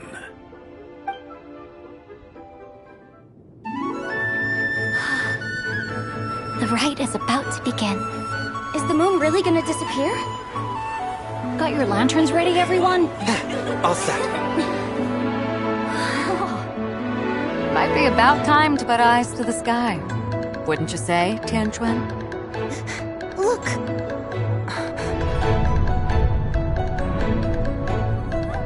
When the sun's out, eat the sun. When the moon's out, eat the moon. Whoa, is this the lunar eclipse? Under moon eternal, in radiant night, a maiden grants silk, soft and light. Under moon iridescent, in night divine, a maiden grants fiber for cloth For so you. fine. Under moon of frost, in night so great, a maiden grants tools to divine our fate. The fields are plowed, the seeds are sown, and from the earth, life is grown. The seedlings stretch, the crops do rise, and all unfolds before our eyes. Fruits are gathered, sweet wine is poured. These gifts we offer to our Lord. Pure is heaven, so fair and bright, She shines as his light in this dark night. And with her does this, wish take flight.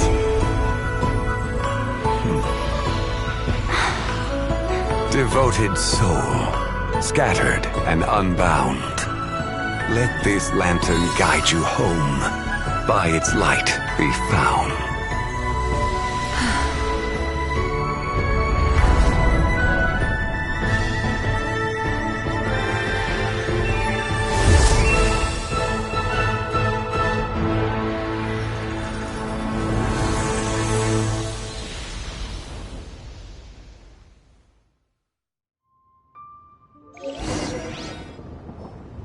Did we do it? Do we finally get to meet the real White Horse Adeptus?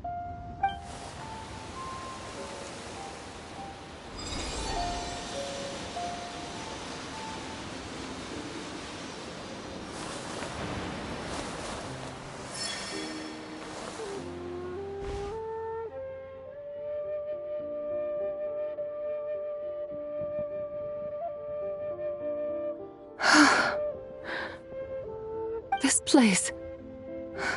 Where am I? A familiar land, now known by the name of Liyue. Liyue? The peaks adorn the clouded moon. Then, who might you be?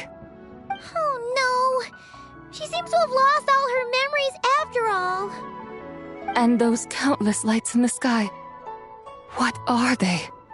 These lights, each like a dwelling in glad accord, usher in this day of joyous rebirth. And whose rebirth might that be? That of my old friend, Vybez. Vybez? Yeah, that's you! Don't you remember anything at all? That's... me? Oh, yes. The envoy of the Lunar Palace, my name, is Vybez indeed. Then, you must be... the Lord of Geo, Heaven's Star. Many years have passed since we last saw one another. Vybez, my friend. Welcome home. Home? But why does this place, this Liyue, feel at once so strange and yet so familiar?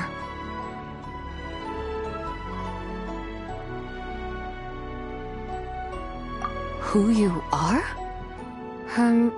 Who are you? Ah, yes, I remember now. You are that treasure-hunting damsel, the one stricken by the poisonous fish stew. How goes your quest for treasure? You must have achieved both fame and fortune by now, I trust. Hey, you've got it all wrong! You're talking about Lu Xiangxiang. And how many times do we have to tell you? She wasn't poisoned! Sheesh! But I could have sworn... Oh, that's right. You're that impudent blonde youngster who kept meddling in my affairs. And to think you even had the audacity to presume yourselves worthy of being... What was it again? Ah, yes, of being my guides. How very wonderful to see you again, my most faithful and beloved guides. I trust all has been well in my absence? Well, she finally got it right. But that sudden mood swing felt even weirder.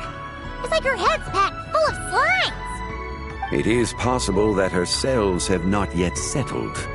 After all, they've only just been brought back together. It may be some time before she fully recovers. Huh? You mean, kinda like she's still half asleep?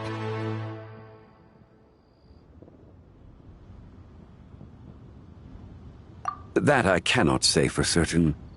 Perhaps a few days, perhaps a few years. A few years? Mortal years are but a poor measure when divine beings tread the realm of dreams. Well, if you say Anyway, at least she's whole again, right? That already seems like a pretty good outcome to Paimon. Yes, there is little cause for worry. We need only wait and let time take its course. Say, what are those little creatures over there up to? Celebrating Lantern Rite, of course. And those lights up in the sky? Those are all Shao lanterns. This year, each and every one of them carries a little wish inside. Lantern Rite. Then, may I join in too? Of course! Why else do you think we've been running around like headless chickens these past few days? Tell you what, Traveler, why don't we take the White Horse Adeptus out to celebrate? Who knows? Maybe seeing some familiar faces might help her find her feet? Hey, Zhangli! You've got some time on your hands now, right? Why don't you come along with us? By no means a bad idea, Paimon. Oh, and Zabai, before Paimon forgets, when we meet the others later, remember to wish them a happy Lantern Rite. Happy, Lantern Rite? Happy Lantern Rite! Yes, Happy Lantern Rite indeed. Well then, let's go!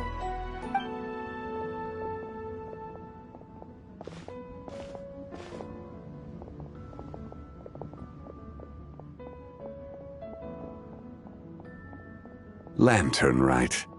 A night of joy, reunion, and moonlit blessings for all.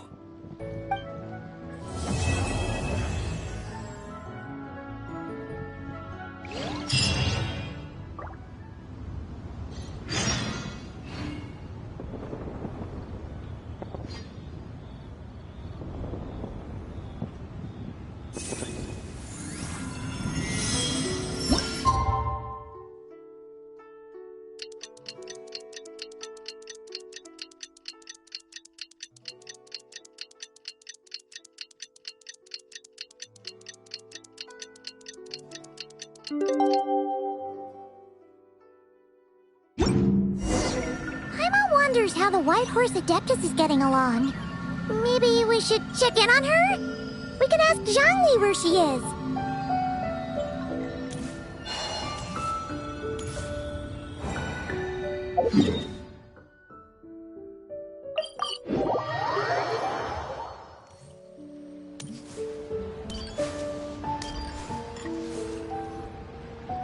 Oh, looks like Zhangli hasn't stopped by for tea today. Hey, are you two looking for your friend? Try going up that way. Is Zhangli up that way? No, but that young lady who was dressed up as the White Horse Adeptus the other day is. She's your friend, right? I just saw her head toward Wanmin Restaurant. I was wondering why she was eating alone. But then you two showed up hot on her heels. Oh, what luck! We were just on our way to find her. But what's she doing at Wanmin Restaurant? I have no idea. I said hello, but she completely ignored me. She couldn't have forgotten who I am, right? I mean, we're kindred spirits, aren't we? Maybe she's still half asleep, but her brain might be a little fuzzy. Oh, that makes sense. I was wondering why her eyes were so red. Her eyes were red? Oh, that doesn't sound good.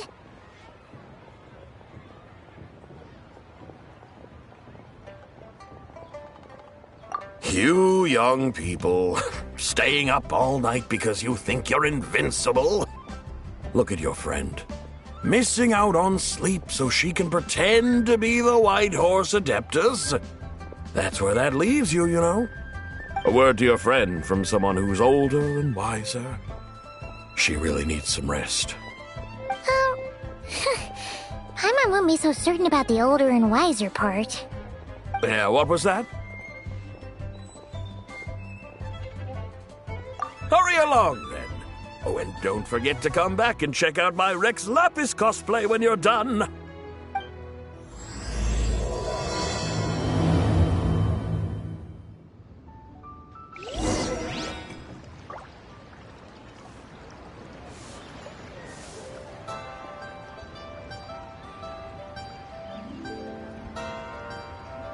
Would you like to go moon gazing? You can sit in my rocking chair and admire the view. Or we could go to the moon and gaze down into that. Whatever you prefer. Let me tell you how it is.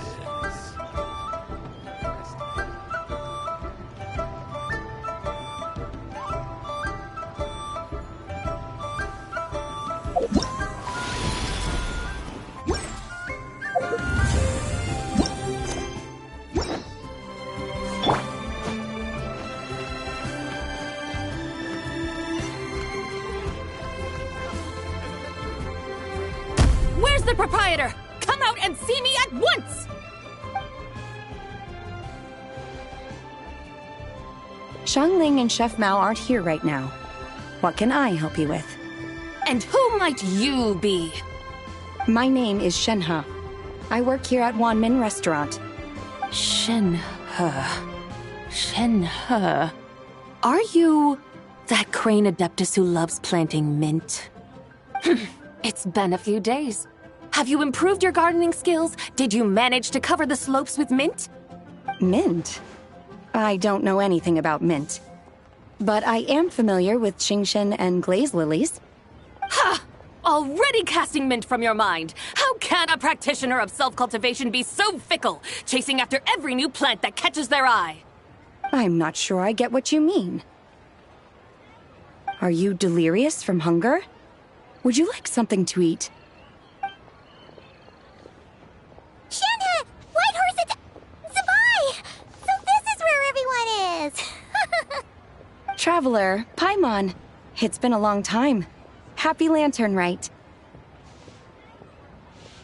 Is this customer a friend of yours? Don't mind her, Shenhe. She's just a little cranky because, she didn't sleep well last night and she's only just woken up. Look how red her eyes are. I see. In that case, Miss Zabai, I have a tonic here infused with Qingshen. It's cool and soothing when applied to the eyes. Would you like to try a few drops? Stop right there! Who are you two noisy children? Hey! Have you forgotten about us already? Guides. Yes, I seem to recall something about some guides. Ah, yes, now I remember. What luck! I was just looking for someone to show me the way to Elong Wharf. Huh. Is she starting to come around? Someone requested my help in purchasing some tea leaves. I was informed they have discounted prices during the festival and that I shall get a good deal there. Tea leaves? This sounds like Zhang Li's doing. He sure knows how to get people running errands for him. Your friend Rex Zhongli initially requested the most expensive tea, but then a young lady in a hexagram hat mentioned he'd burned through the Wangsheng funeral parlor's yearly expenses at an exhibition a few days ago. As such, he is only permitted to buy items that are discounted this month. Oh, that's his boss, Hu Tao. It's about time she realized the problem and put a stop to his spending sprees. Oh, I see. So that's why you're here. Unfortunately, Wanmin Restaurant doesn't sell tea leaves. If you're truly in need, I could gather some wild tea from the mountain slopes. You don't sell tea leaves? But I remember your boss, Miss Lu, saying that she owns tea fields. You really should get some rest. The person you're talking about isn't the boss of Wanmin Restaurant. She's just like you. She came here to eat. Is that so? Life really is full of surprises.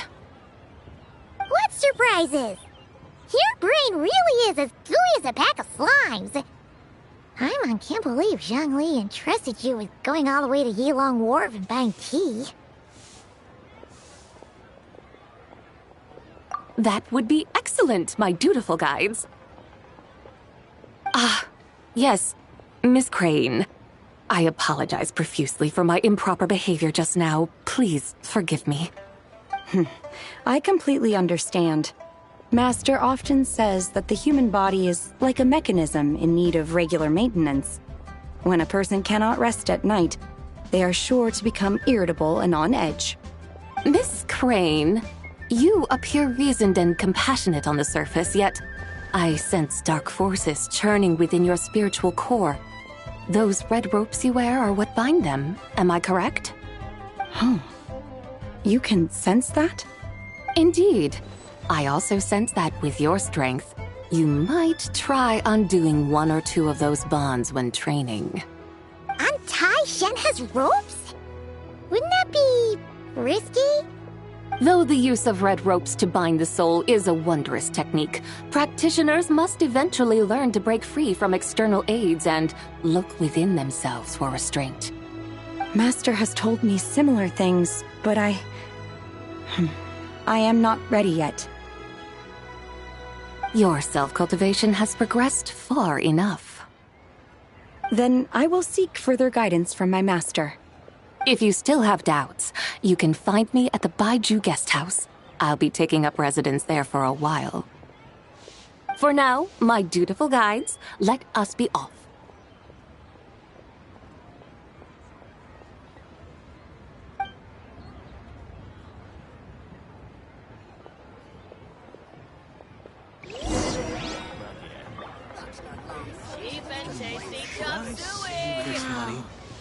Leo's really got a lot going for it.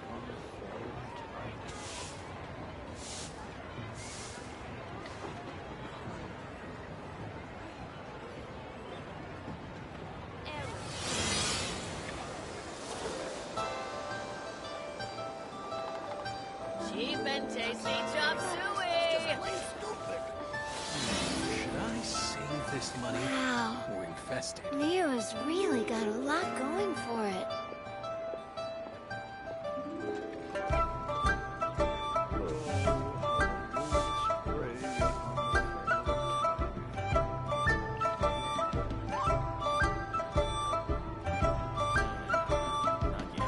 The Adeptus arts are most miraculous. But unless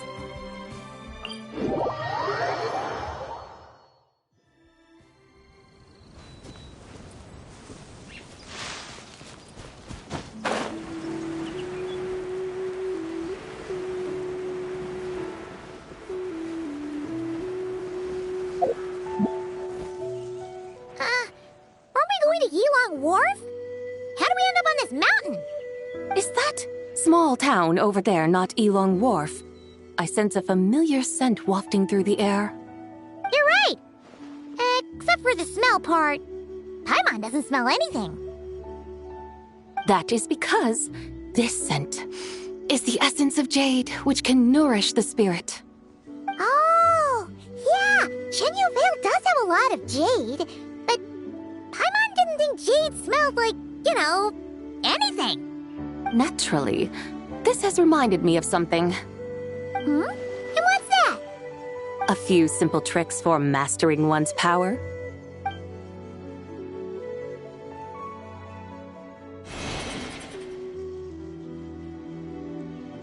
What is that thing? I'm sure you've been to Elong Wharf many times before, but I wonder if you've done so while cruising through the air. You've been such dutiful, dedicated guides, so allow me to offer this fresh experience as recompense. Please step in.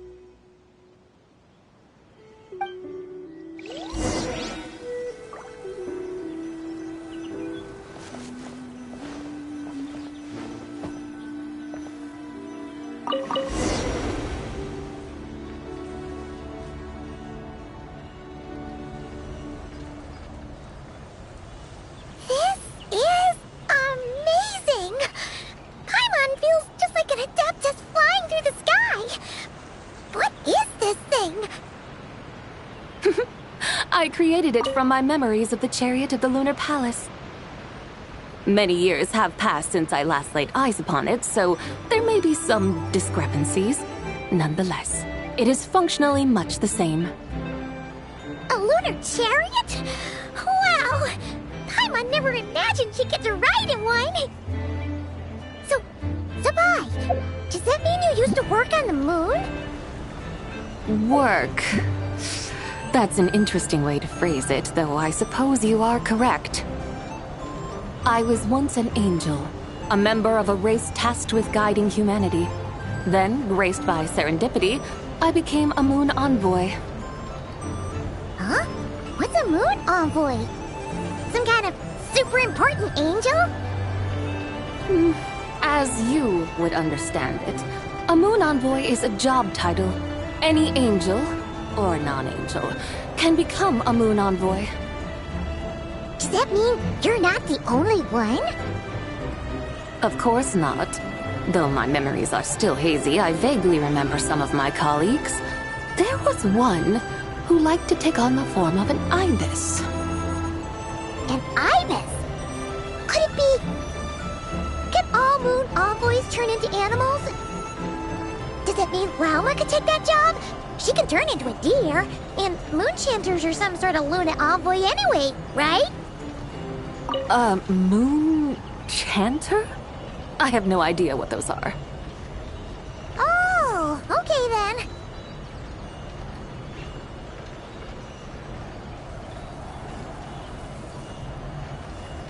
Look! Paimon thinks she saw a tea vendor over there! Very well. Let's take a look.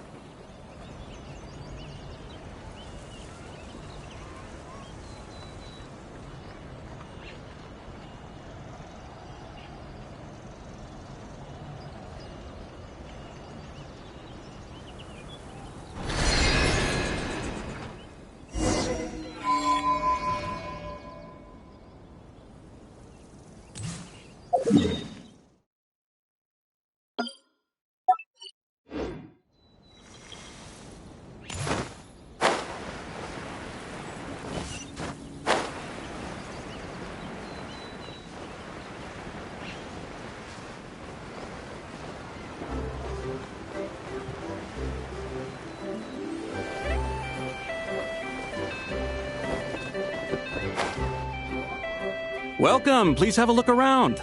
We only sell teas of the finest quality sourced directly from Chaoying Village. Right now we're offering a special discount for Lantern Rite. Look over there! Discounted tea!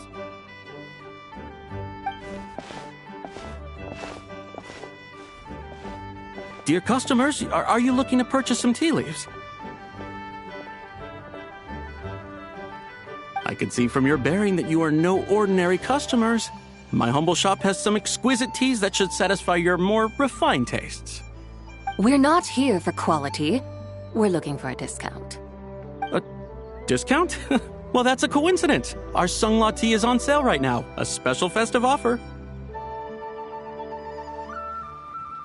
Something about the name of that tea sounds familiar to Paimon. Buy 3 boxes of Sunglaw tea during the festival to get 10% off. Buy 4, get 20% off. Buy 10, but...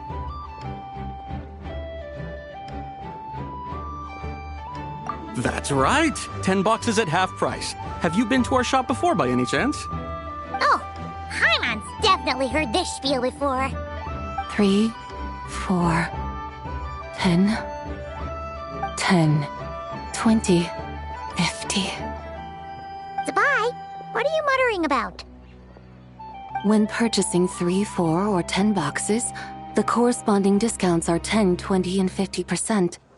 The intervals between the two sets of numbers are 1 and 6, and 10 and 30. Look! Her eyes turned blue! That's gotta be a first!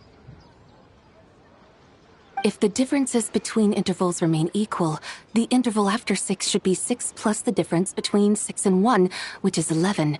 Similarly, after 30, the next interval should be 50.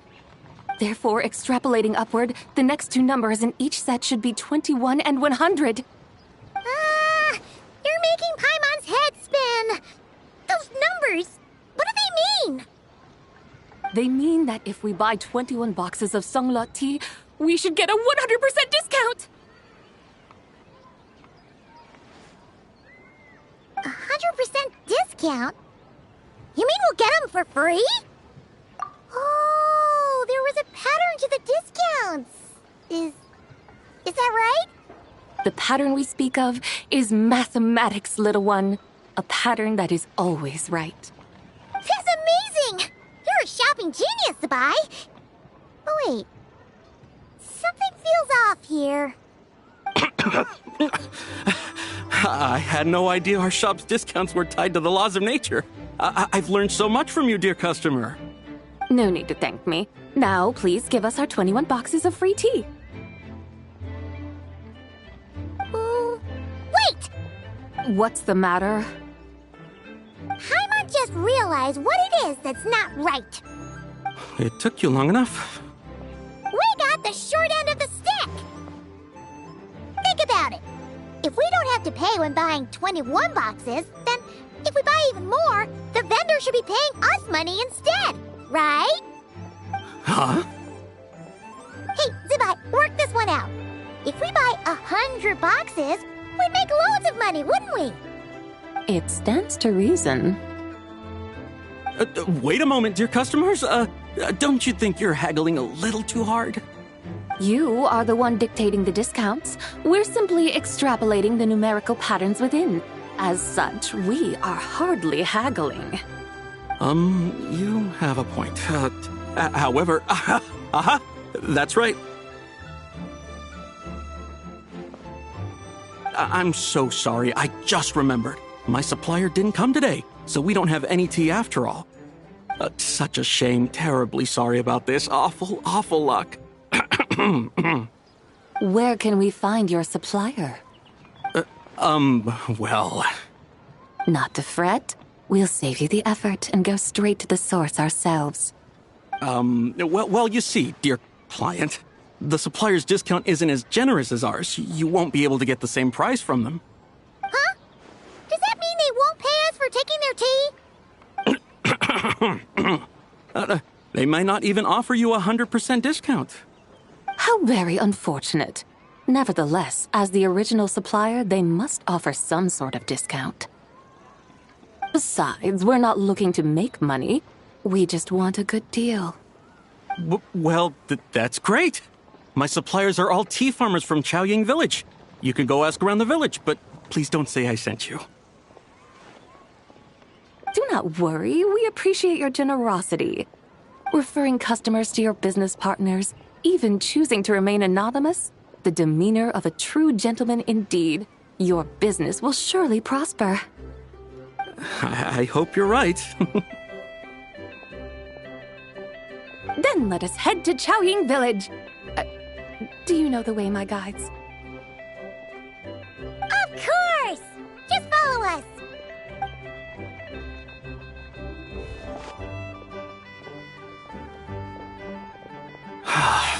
What otherworldly beings were those? Thank the heavens I managed to send them on their way. I should hurry home and pray to the White Horse Adeptus. May she bless me such that I never encounter such customers again.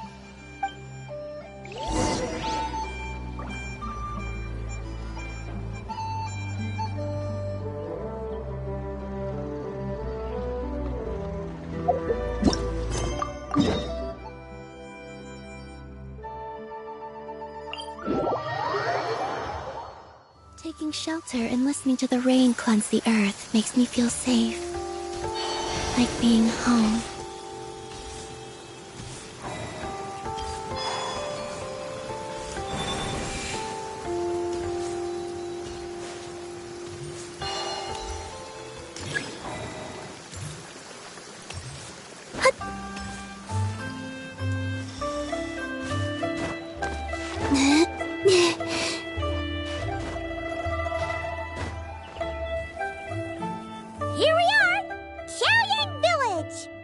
The mountains and waters are pristine.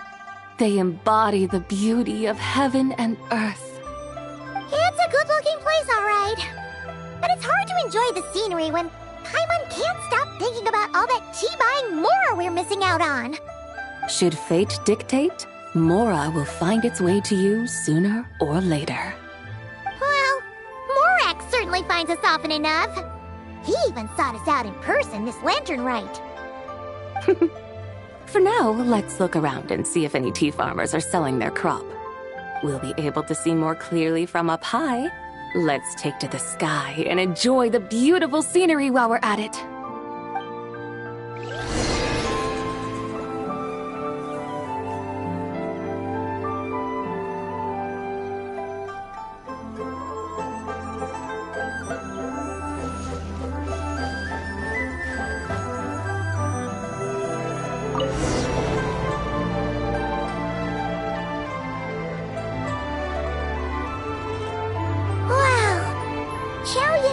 Looks beautiful from up here.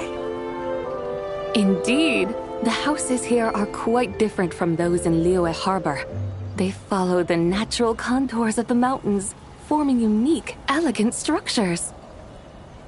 Yeah, it's super beautiful. The white walls and dark tiles frame the emerald waves of the terraced fields, while the curved eaves and tall gateways juxtapose each other with grace. It's almost too beautiful to be true. The crowing of roosters and barking of dogs, the calls of farmers working the fields, a vibrant pastoral chorus overflowing with earthly vitality. Yeah, it's incredibly beautiful, huh? Have you studied the linguistic arts by some chance? Huh? Your vocabulary for beauty seems rather constrained. Paimon knows how to say pretty as well. I see. Now then, let's take a look around and see if we can find any farmers selling tea.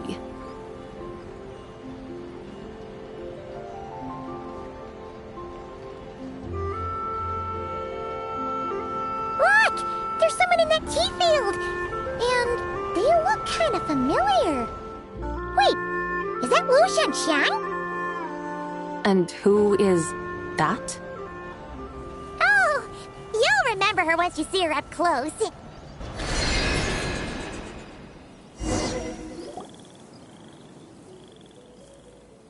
there, Lu Shanxiang! It really is you! Huh? Paimon, Traveler, and the White Horse Adeptus. Fancy seeing you here. The White Horse Adeptus has a name now. You can call her Vybez. And you are... Wait. I remember now, you're... Don't say anything about food poisoning or fish. You're the young lady who wanted to rise above the rest, are you not? Yes, that's me. But I'm in a bit of a state right now. At best, I can say I've fallen below them. Fallen below them? What happened? Like I said the last time we met, I'm being punished according to family rules. My father, mother, grandfather, grandmother, other grandfather, other grandmother. Oh, that's a lot of family members. Yeah. And on the night of Lantern Rite, they held a family meeting to discuss my situation. So, they do care about you. There's no doubt they care. But they think that since I caused all that trouble in Liyue Harbor, it shows I can't be trusted on my own. They decided to ground me. Ground you? Yeah, though they're not confining me to my room.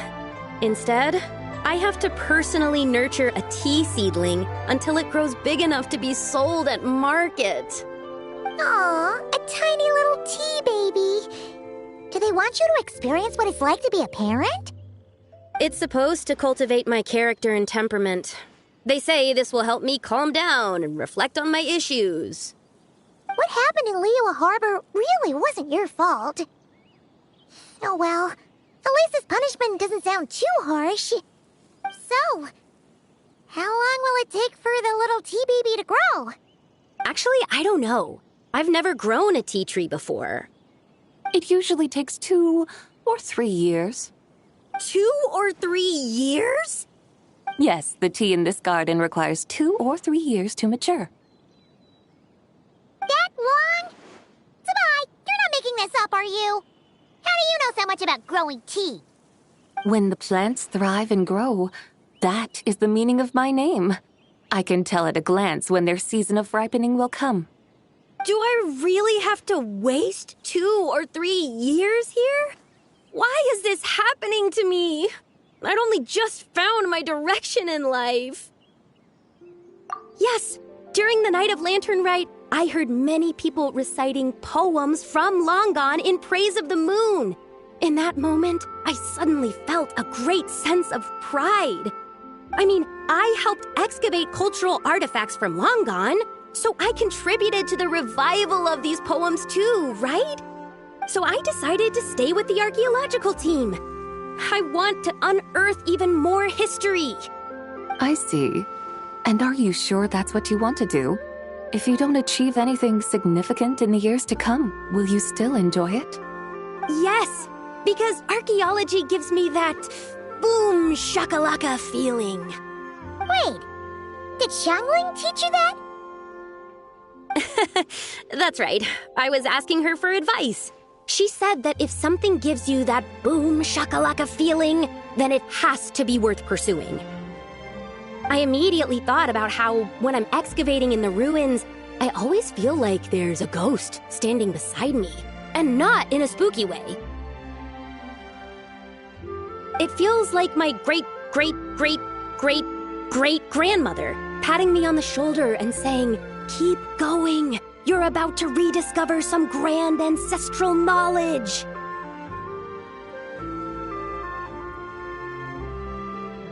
Right? It feels like I've made some kind of connection with my ancestors. Isn't that amazing? Since you've made up your mind, you should give it your all. And I'd love to, but I'm still grounded. Run away, summon up a little boom shakalaka, and leave the tea garden behind. Flee this village. That might be going a bit far. You don't want to lead others astray, Zabai. Yeah! Tell them about your great-great-great-great-great-grandmother. She must be the most super-duper ancestor to have ever risen above the rest, right? I'd be better off telling them about the White Horse Adeptus. After all, she's the supreme riser above the rest who saved my great-great-great-great-great-grandmother. Then it's settled. Tell your family that your decision has my blessing. Thank you, Tsubai, but I don't think cosplay is going to work on them. They won't listen. They don't need to listen. You need only follow the rules they've set out for you. What do you mean? As I'm sure you know, some ancient texts refer to the White Horse Adeptus as the Daughter of Time.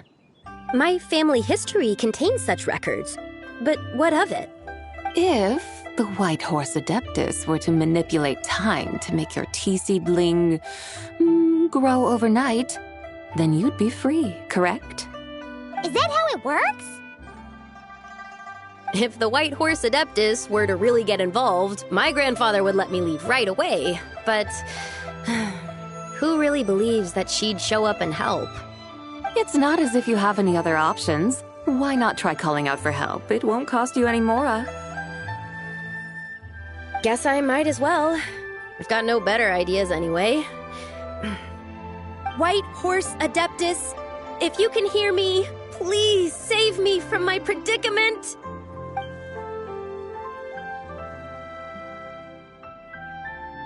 Ugh. Nothing happened, as expected. Perhaps the White Horse Adeptus has already heard your prayer. Why not come back here tomorrow and take a look? By then, the seedling you planted may well have grown into a thriving tea tree. Thank you, Tsubai, for trying to comfort me. I do feel better now, kinda. Can't you really do something like that?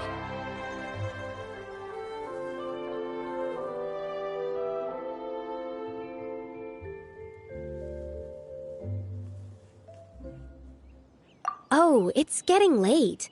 Why don't you all stay at my house tonight? My family may be strict with me, but they're always welcoming to guests. That sounds great! Let's get some sleep and then come back here tomorrow to see if our tea baby has grown.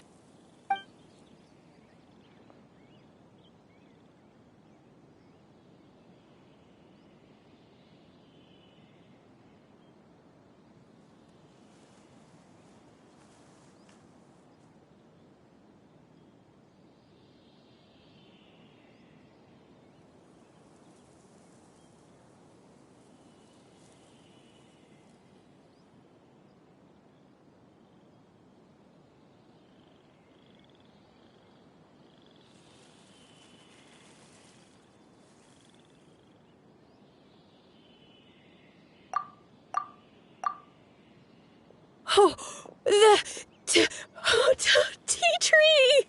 Whoa! Your tea baby is all grown up! Indeed, it has grown into a mature tea tree that can stand tall in the face of wind and rain. How is this possible? It must be the work of the White Horse Adeptus. Your prayer must have moved her. Are you sure? Perhaps she heard your prayer and chose to answer the call. She once saved my great-great-great-great-great-grandmother. This time, she saved me. That's incredible! Your family must be blessed by the White Horse Adeptus. I guess so. I need to tell everyone the news right away.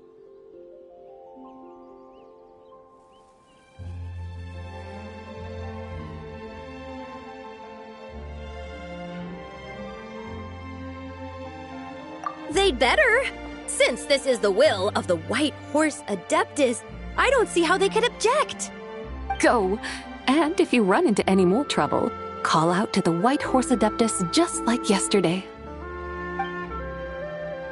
Thank you so much. Paimon really thought you were going to use Adeptal energy to make the tea baby grow, Zabai. When an Adeptus exerts effort, consuming their energy, is that not using Adeptal energy?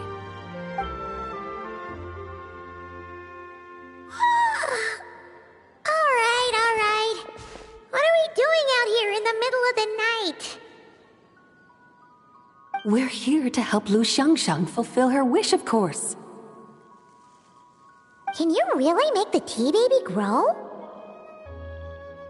It won't be easy, but there are ways.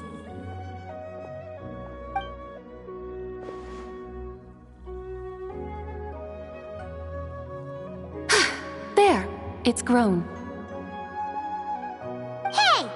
You just transplanted a tea tree from over there! So, there's a mature tea tree here now, yes? Oh, yeah, but... And am I not the White Horse Adeptus? Well, yeah. Is this tea tree then not a manifestation of the White Horse Adeptus's will? You're not wrong. But again, there's something not quite right about this. Maybe this will become another mystical Adepti tale recorded in their family history. That would be marvelous. Paimon thinks so too. Hey, Traveler! Zabai seems to be doing much better now, don't you think? Oh! Paimon bets that's why Zhongli chose to send her on this errand. That's a great idea! We've already shown her Liyue Harbor, Yulong Wharf, and Xiaoying Village. How about we head to Qingce Village next? Qingce, that name sounds familiar. The scenery there is really pretty, too. It's the perfect sightseeing spot. How about we show you around? I must say, I have been mightily impressed by the mountains and waters of Liyue. Please lead the way, my dutiful guides. All right, let's go!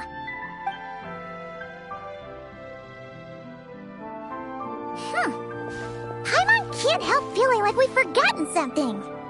Pay it no mind. I've already forgotten more than you will ever know. All right. If we forgot something, it can't have been that important to begin with. Qingce Village, here we come!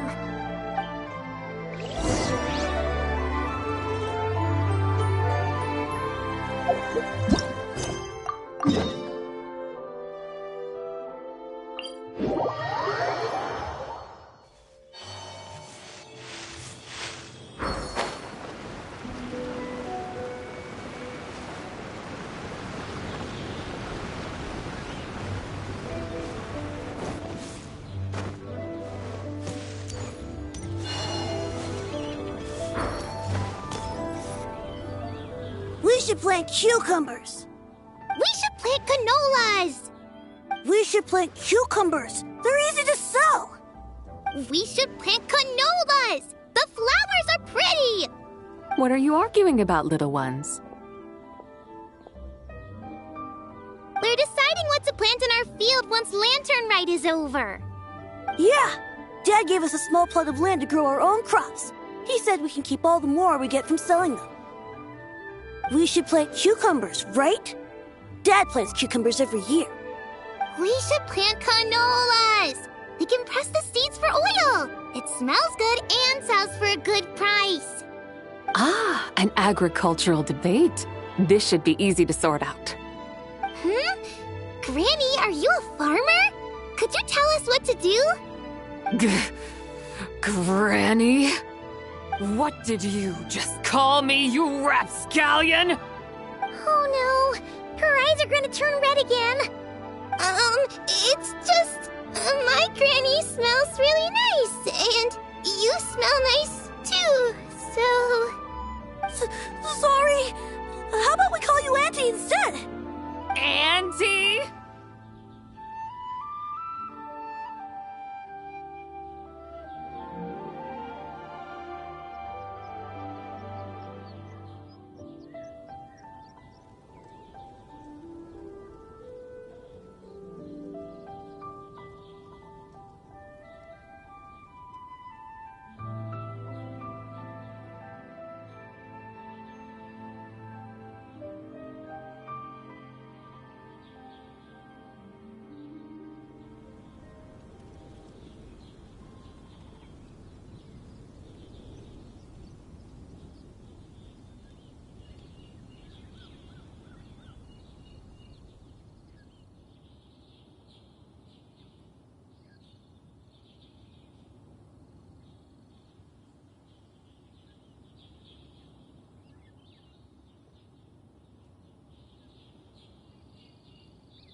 Alright.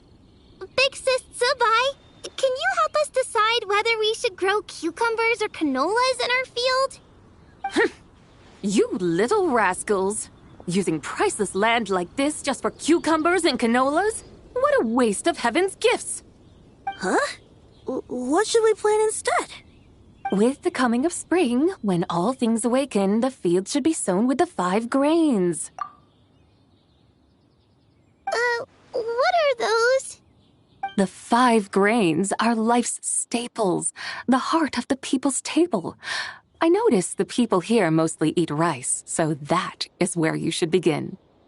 Based on the local climate and soil, seedlings planted in mid to late spring should produce mature grain within 2 or 3 months. When autumn comes, you can plant a second crop, with time still to harvest it before the first frost. The rice you harvest can be sold at market or kept in your stores. It's a far better choice than cucumbers or canolas. Oh, but Big Sister Zubai, I like canolas. That's no issue. It is unsuitable for continuous cropping in any case. You can rotate it with rice to maximize your yields. After the second rice harvest, around wintertime will be the perfect opportunity to sow their seeds. And when they mature in mid to late spring, you shall be just in time to sow the first rice crop of the year in turn. This way, your field will sustain balance, rice and canola in a harmonious cycle. Wow, that means we'll have crops to harvest all year round. Wait a minute! If rice and canola take up the whole year, what about my cucumbers? A firefly dares rival the brilliance of the moon? In what twisted universe should cucumbers vie for land with rice? Big Sis Zubai, you're going to hurt Lil Lee's feelings. Auntie hates cucumbers.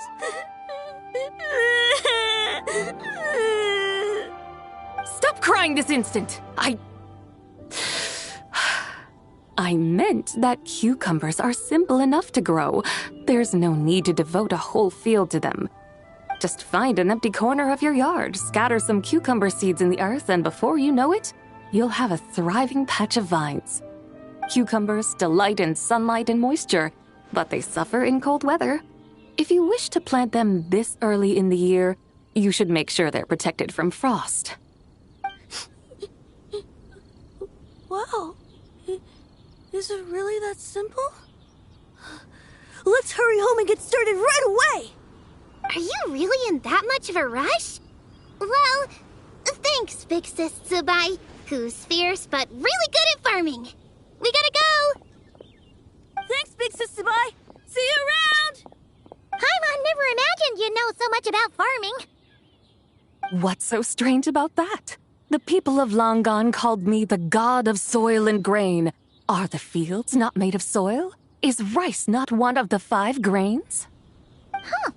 That's true.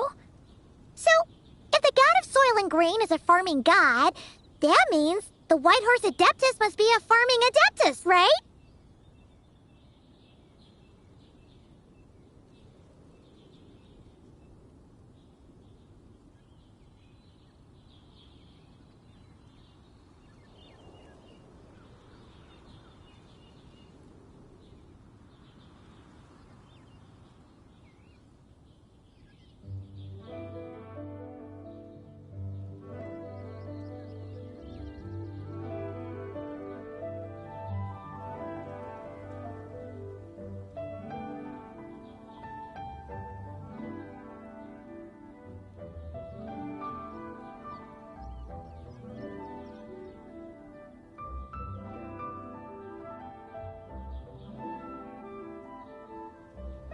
Of course, the god of farming is down to earth.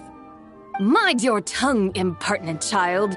How dare you diminish the lofty bearing of an adeptus? Hey! You're the one who said the god of soil and grain is all about farming. Enough! It's time for us to take to the skies once more. Join me now. Witness the majesty of mountain, water, and field, and broaden your horizons.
Wow! The terraces look so pretty from up here. The mountains tower like pagodas, the hills coiling at their feet like shells. Layers built upon layers, rising and falling in harmony. A truly unique and mesmerizing sight. Thinking about it, you have a special connection to this place, you know. A special connection? Yeah! There's a local legend about a white horse leaping from a pure spring to follow Rex Lapis into battle. Don't you remember? You must have been living in seclusion around here. That does sound somewhat familiar. Oh, and if we keep going up this way, we'll reach a super-duper spooky spot. You might have a connection to that place, too. There's an ancient array that seals away the remains of a fallen god. A god's remains? Yeah! The people of Liyue turned that story into an opera called The Sanctification of Tao Do. Does that ring any bells? Tao Do. The 7 and 8 gates array. That's right, that's right! You do remember! Boone, the god of the underworld, who could pacify the forces of life and death. Huh? So, Cao Do had another name? Let's go take a look.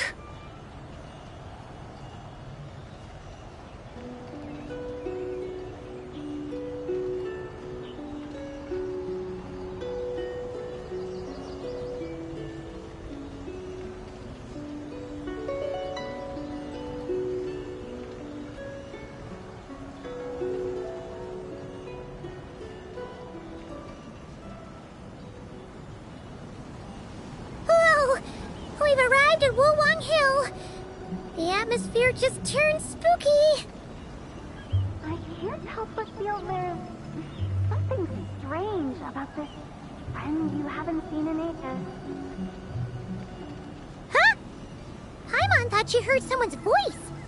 Let's head down and check it out.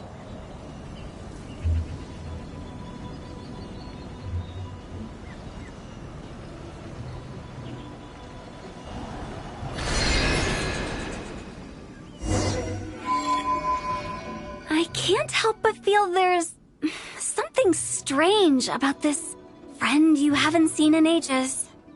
Strange? Whatever do you mean? Her strangeness defies description. This Miss Zabai is a full-blown enigma, don't you think?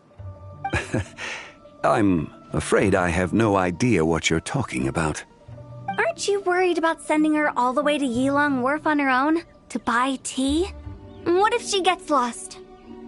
Where there are people, there are paths. Now I'm the one with no clue what you're saying. She can ask for directions. And then what? She will meet strangers in unfamiliar lands, build friendships, part ways.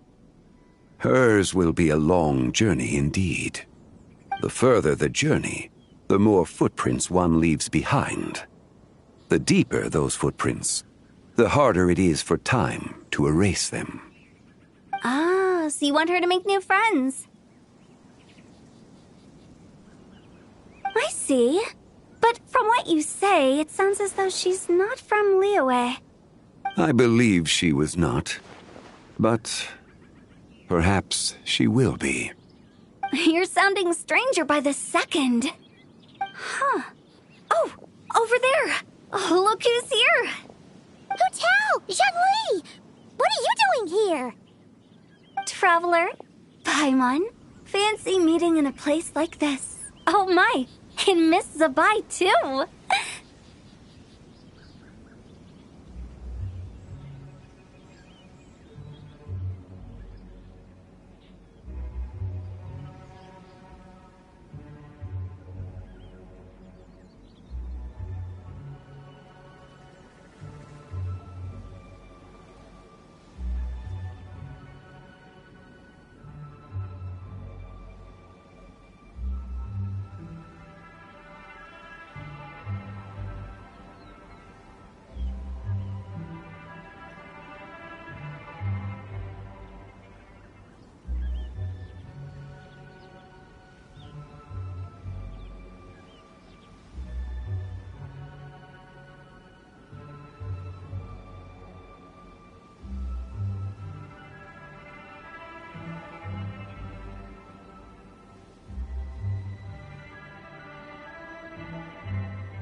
Sounds like fate to me. We were taking Zabai to buy some tea from Yilong Wharf. Zhangli sent her there, though she didn't even know the way, and... Oh, drat! We forgot the tea! Oh, Paimon knew we were forgetting something!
What's done is done.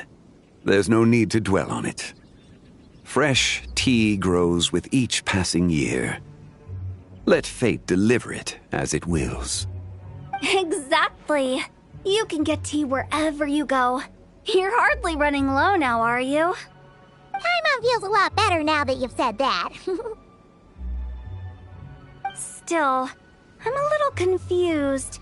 If you were buying tea, how did you end up all the way out here? We're taking Spy on a sightseeing tour. We started at Liyue Harbor, stopped in at Yulong Wharf, went sightseeing around Xiaoying Village, made our way to Qingce Village, and now we're here.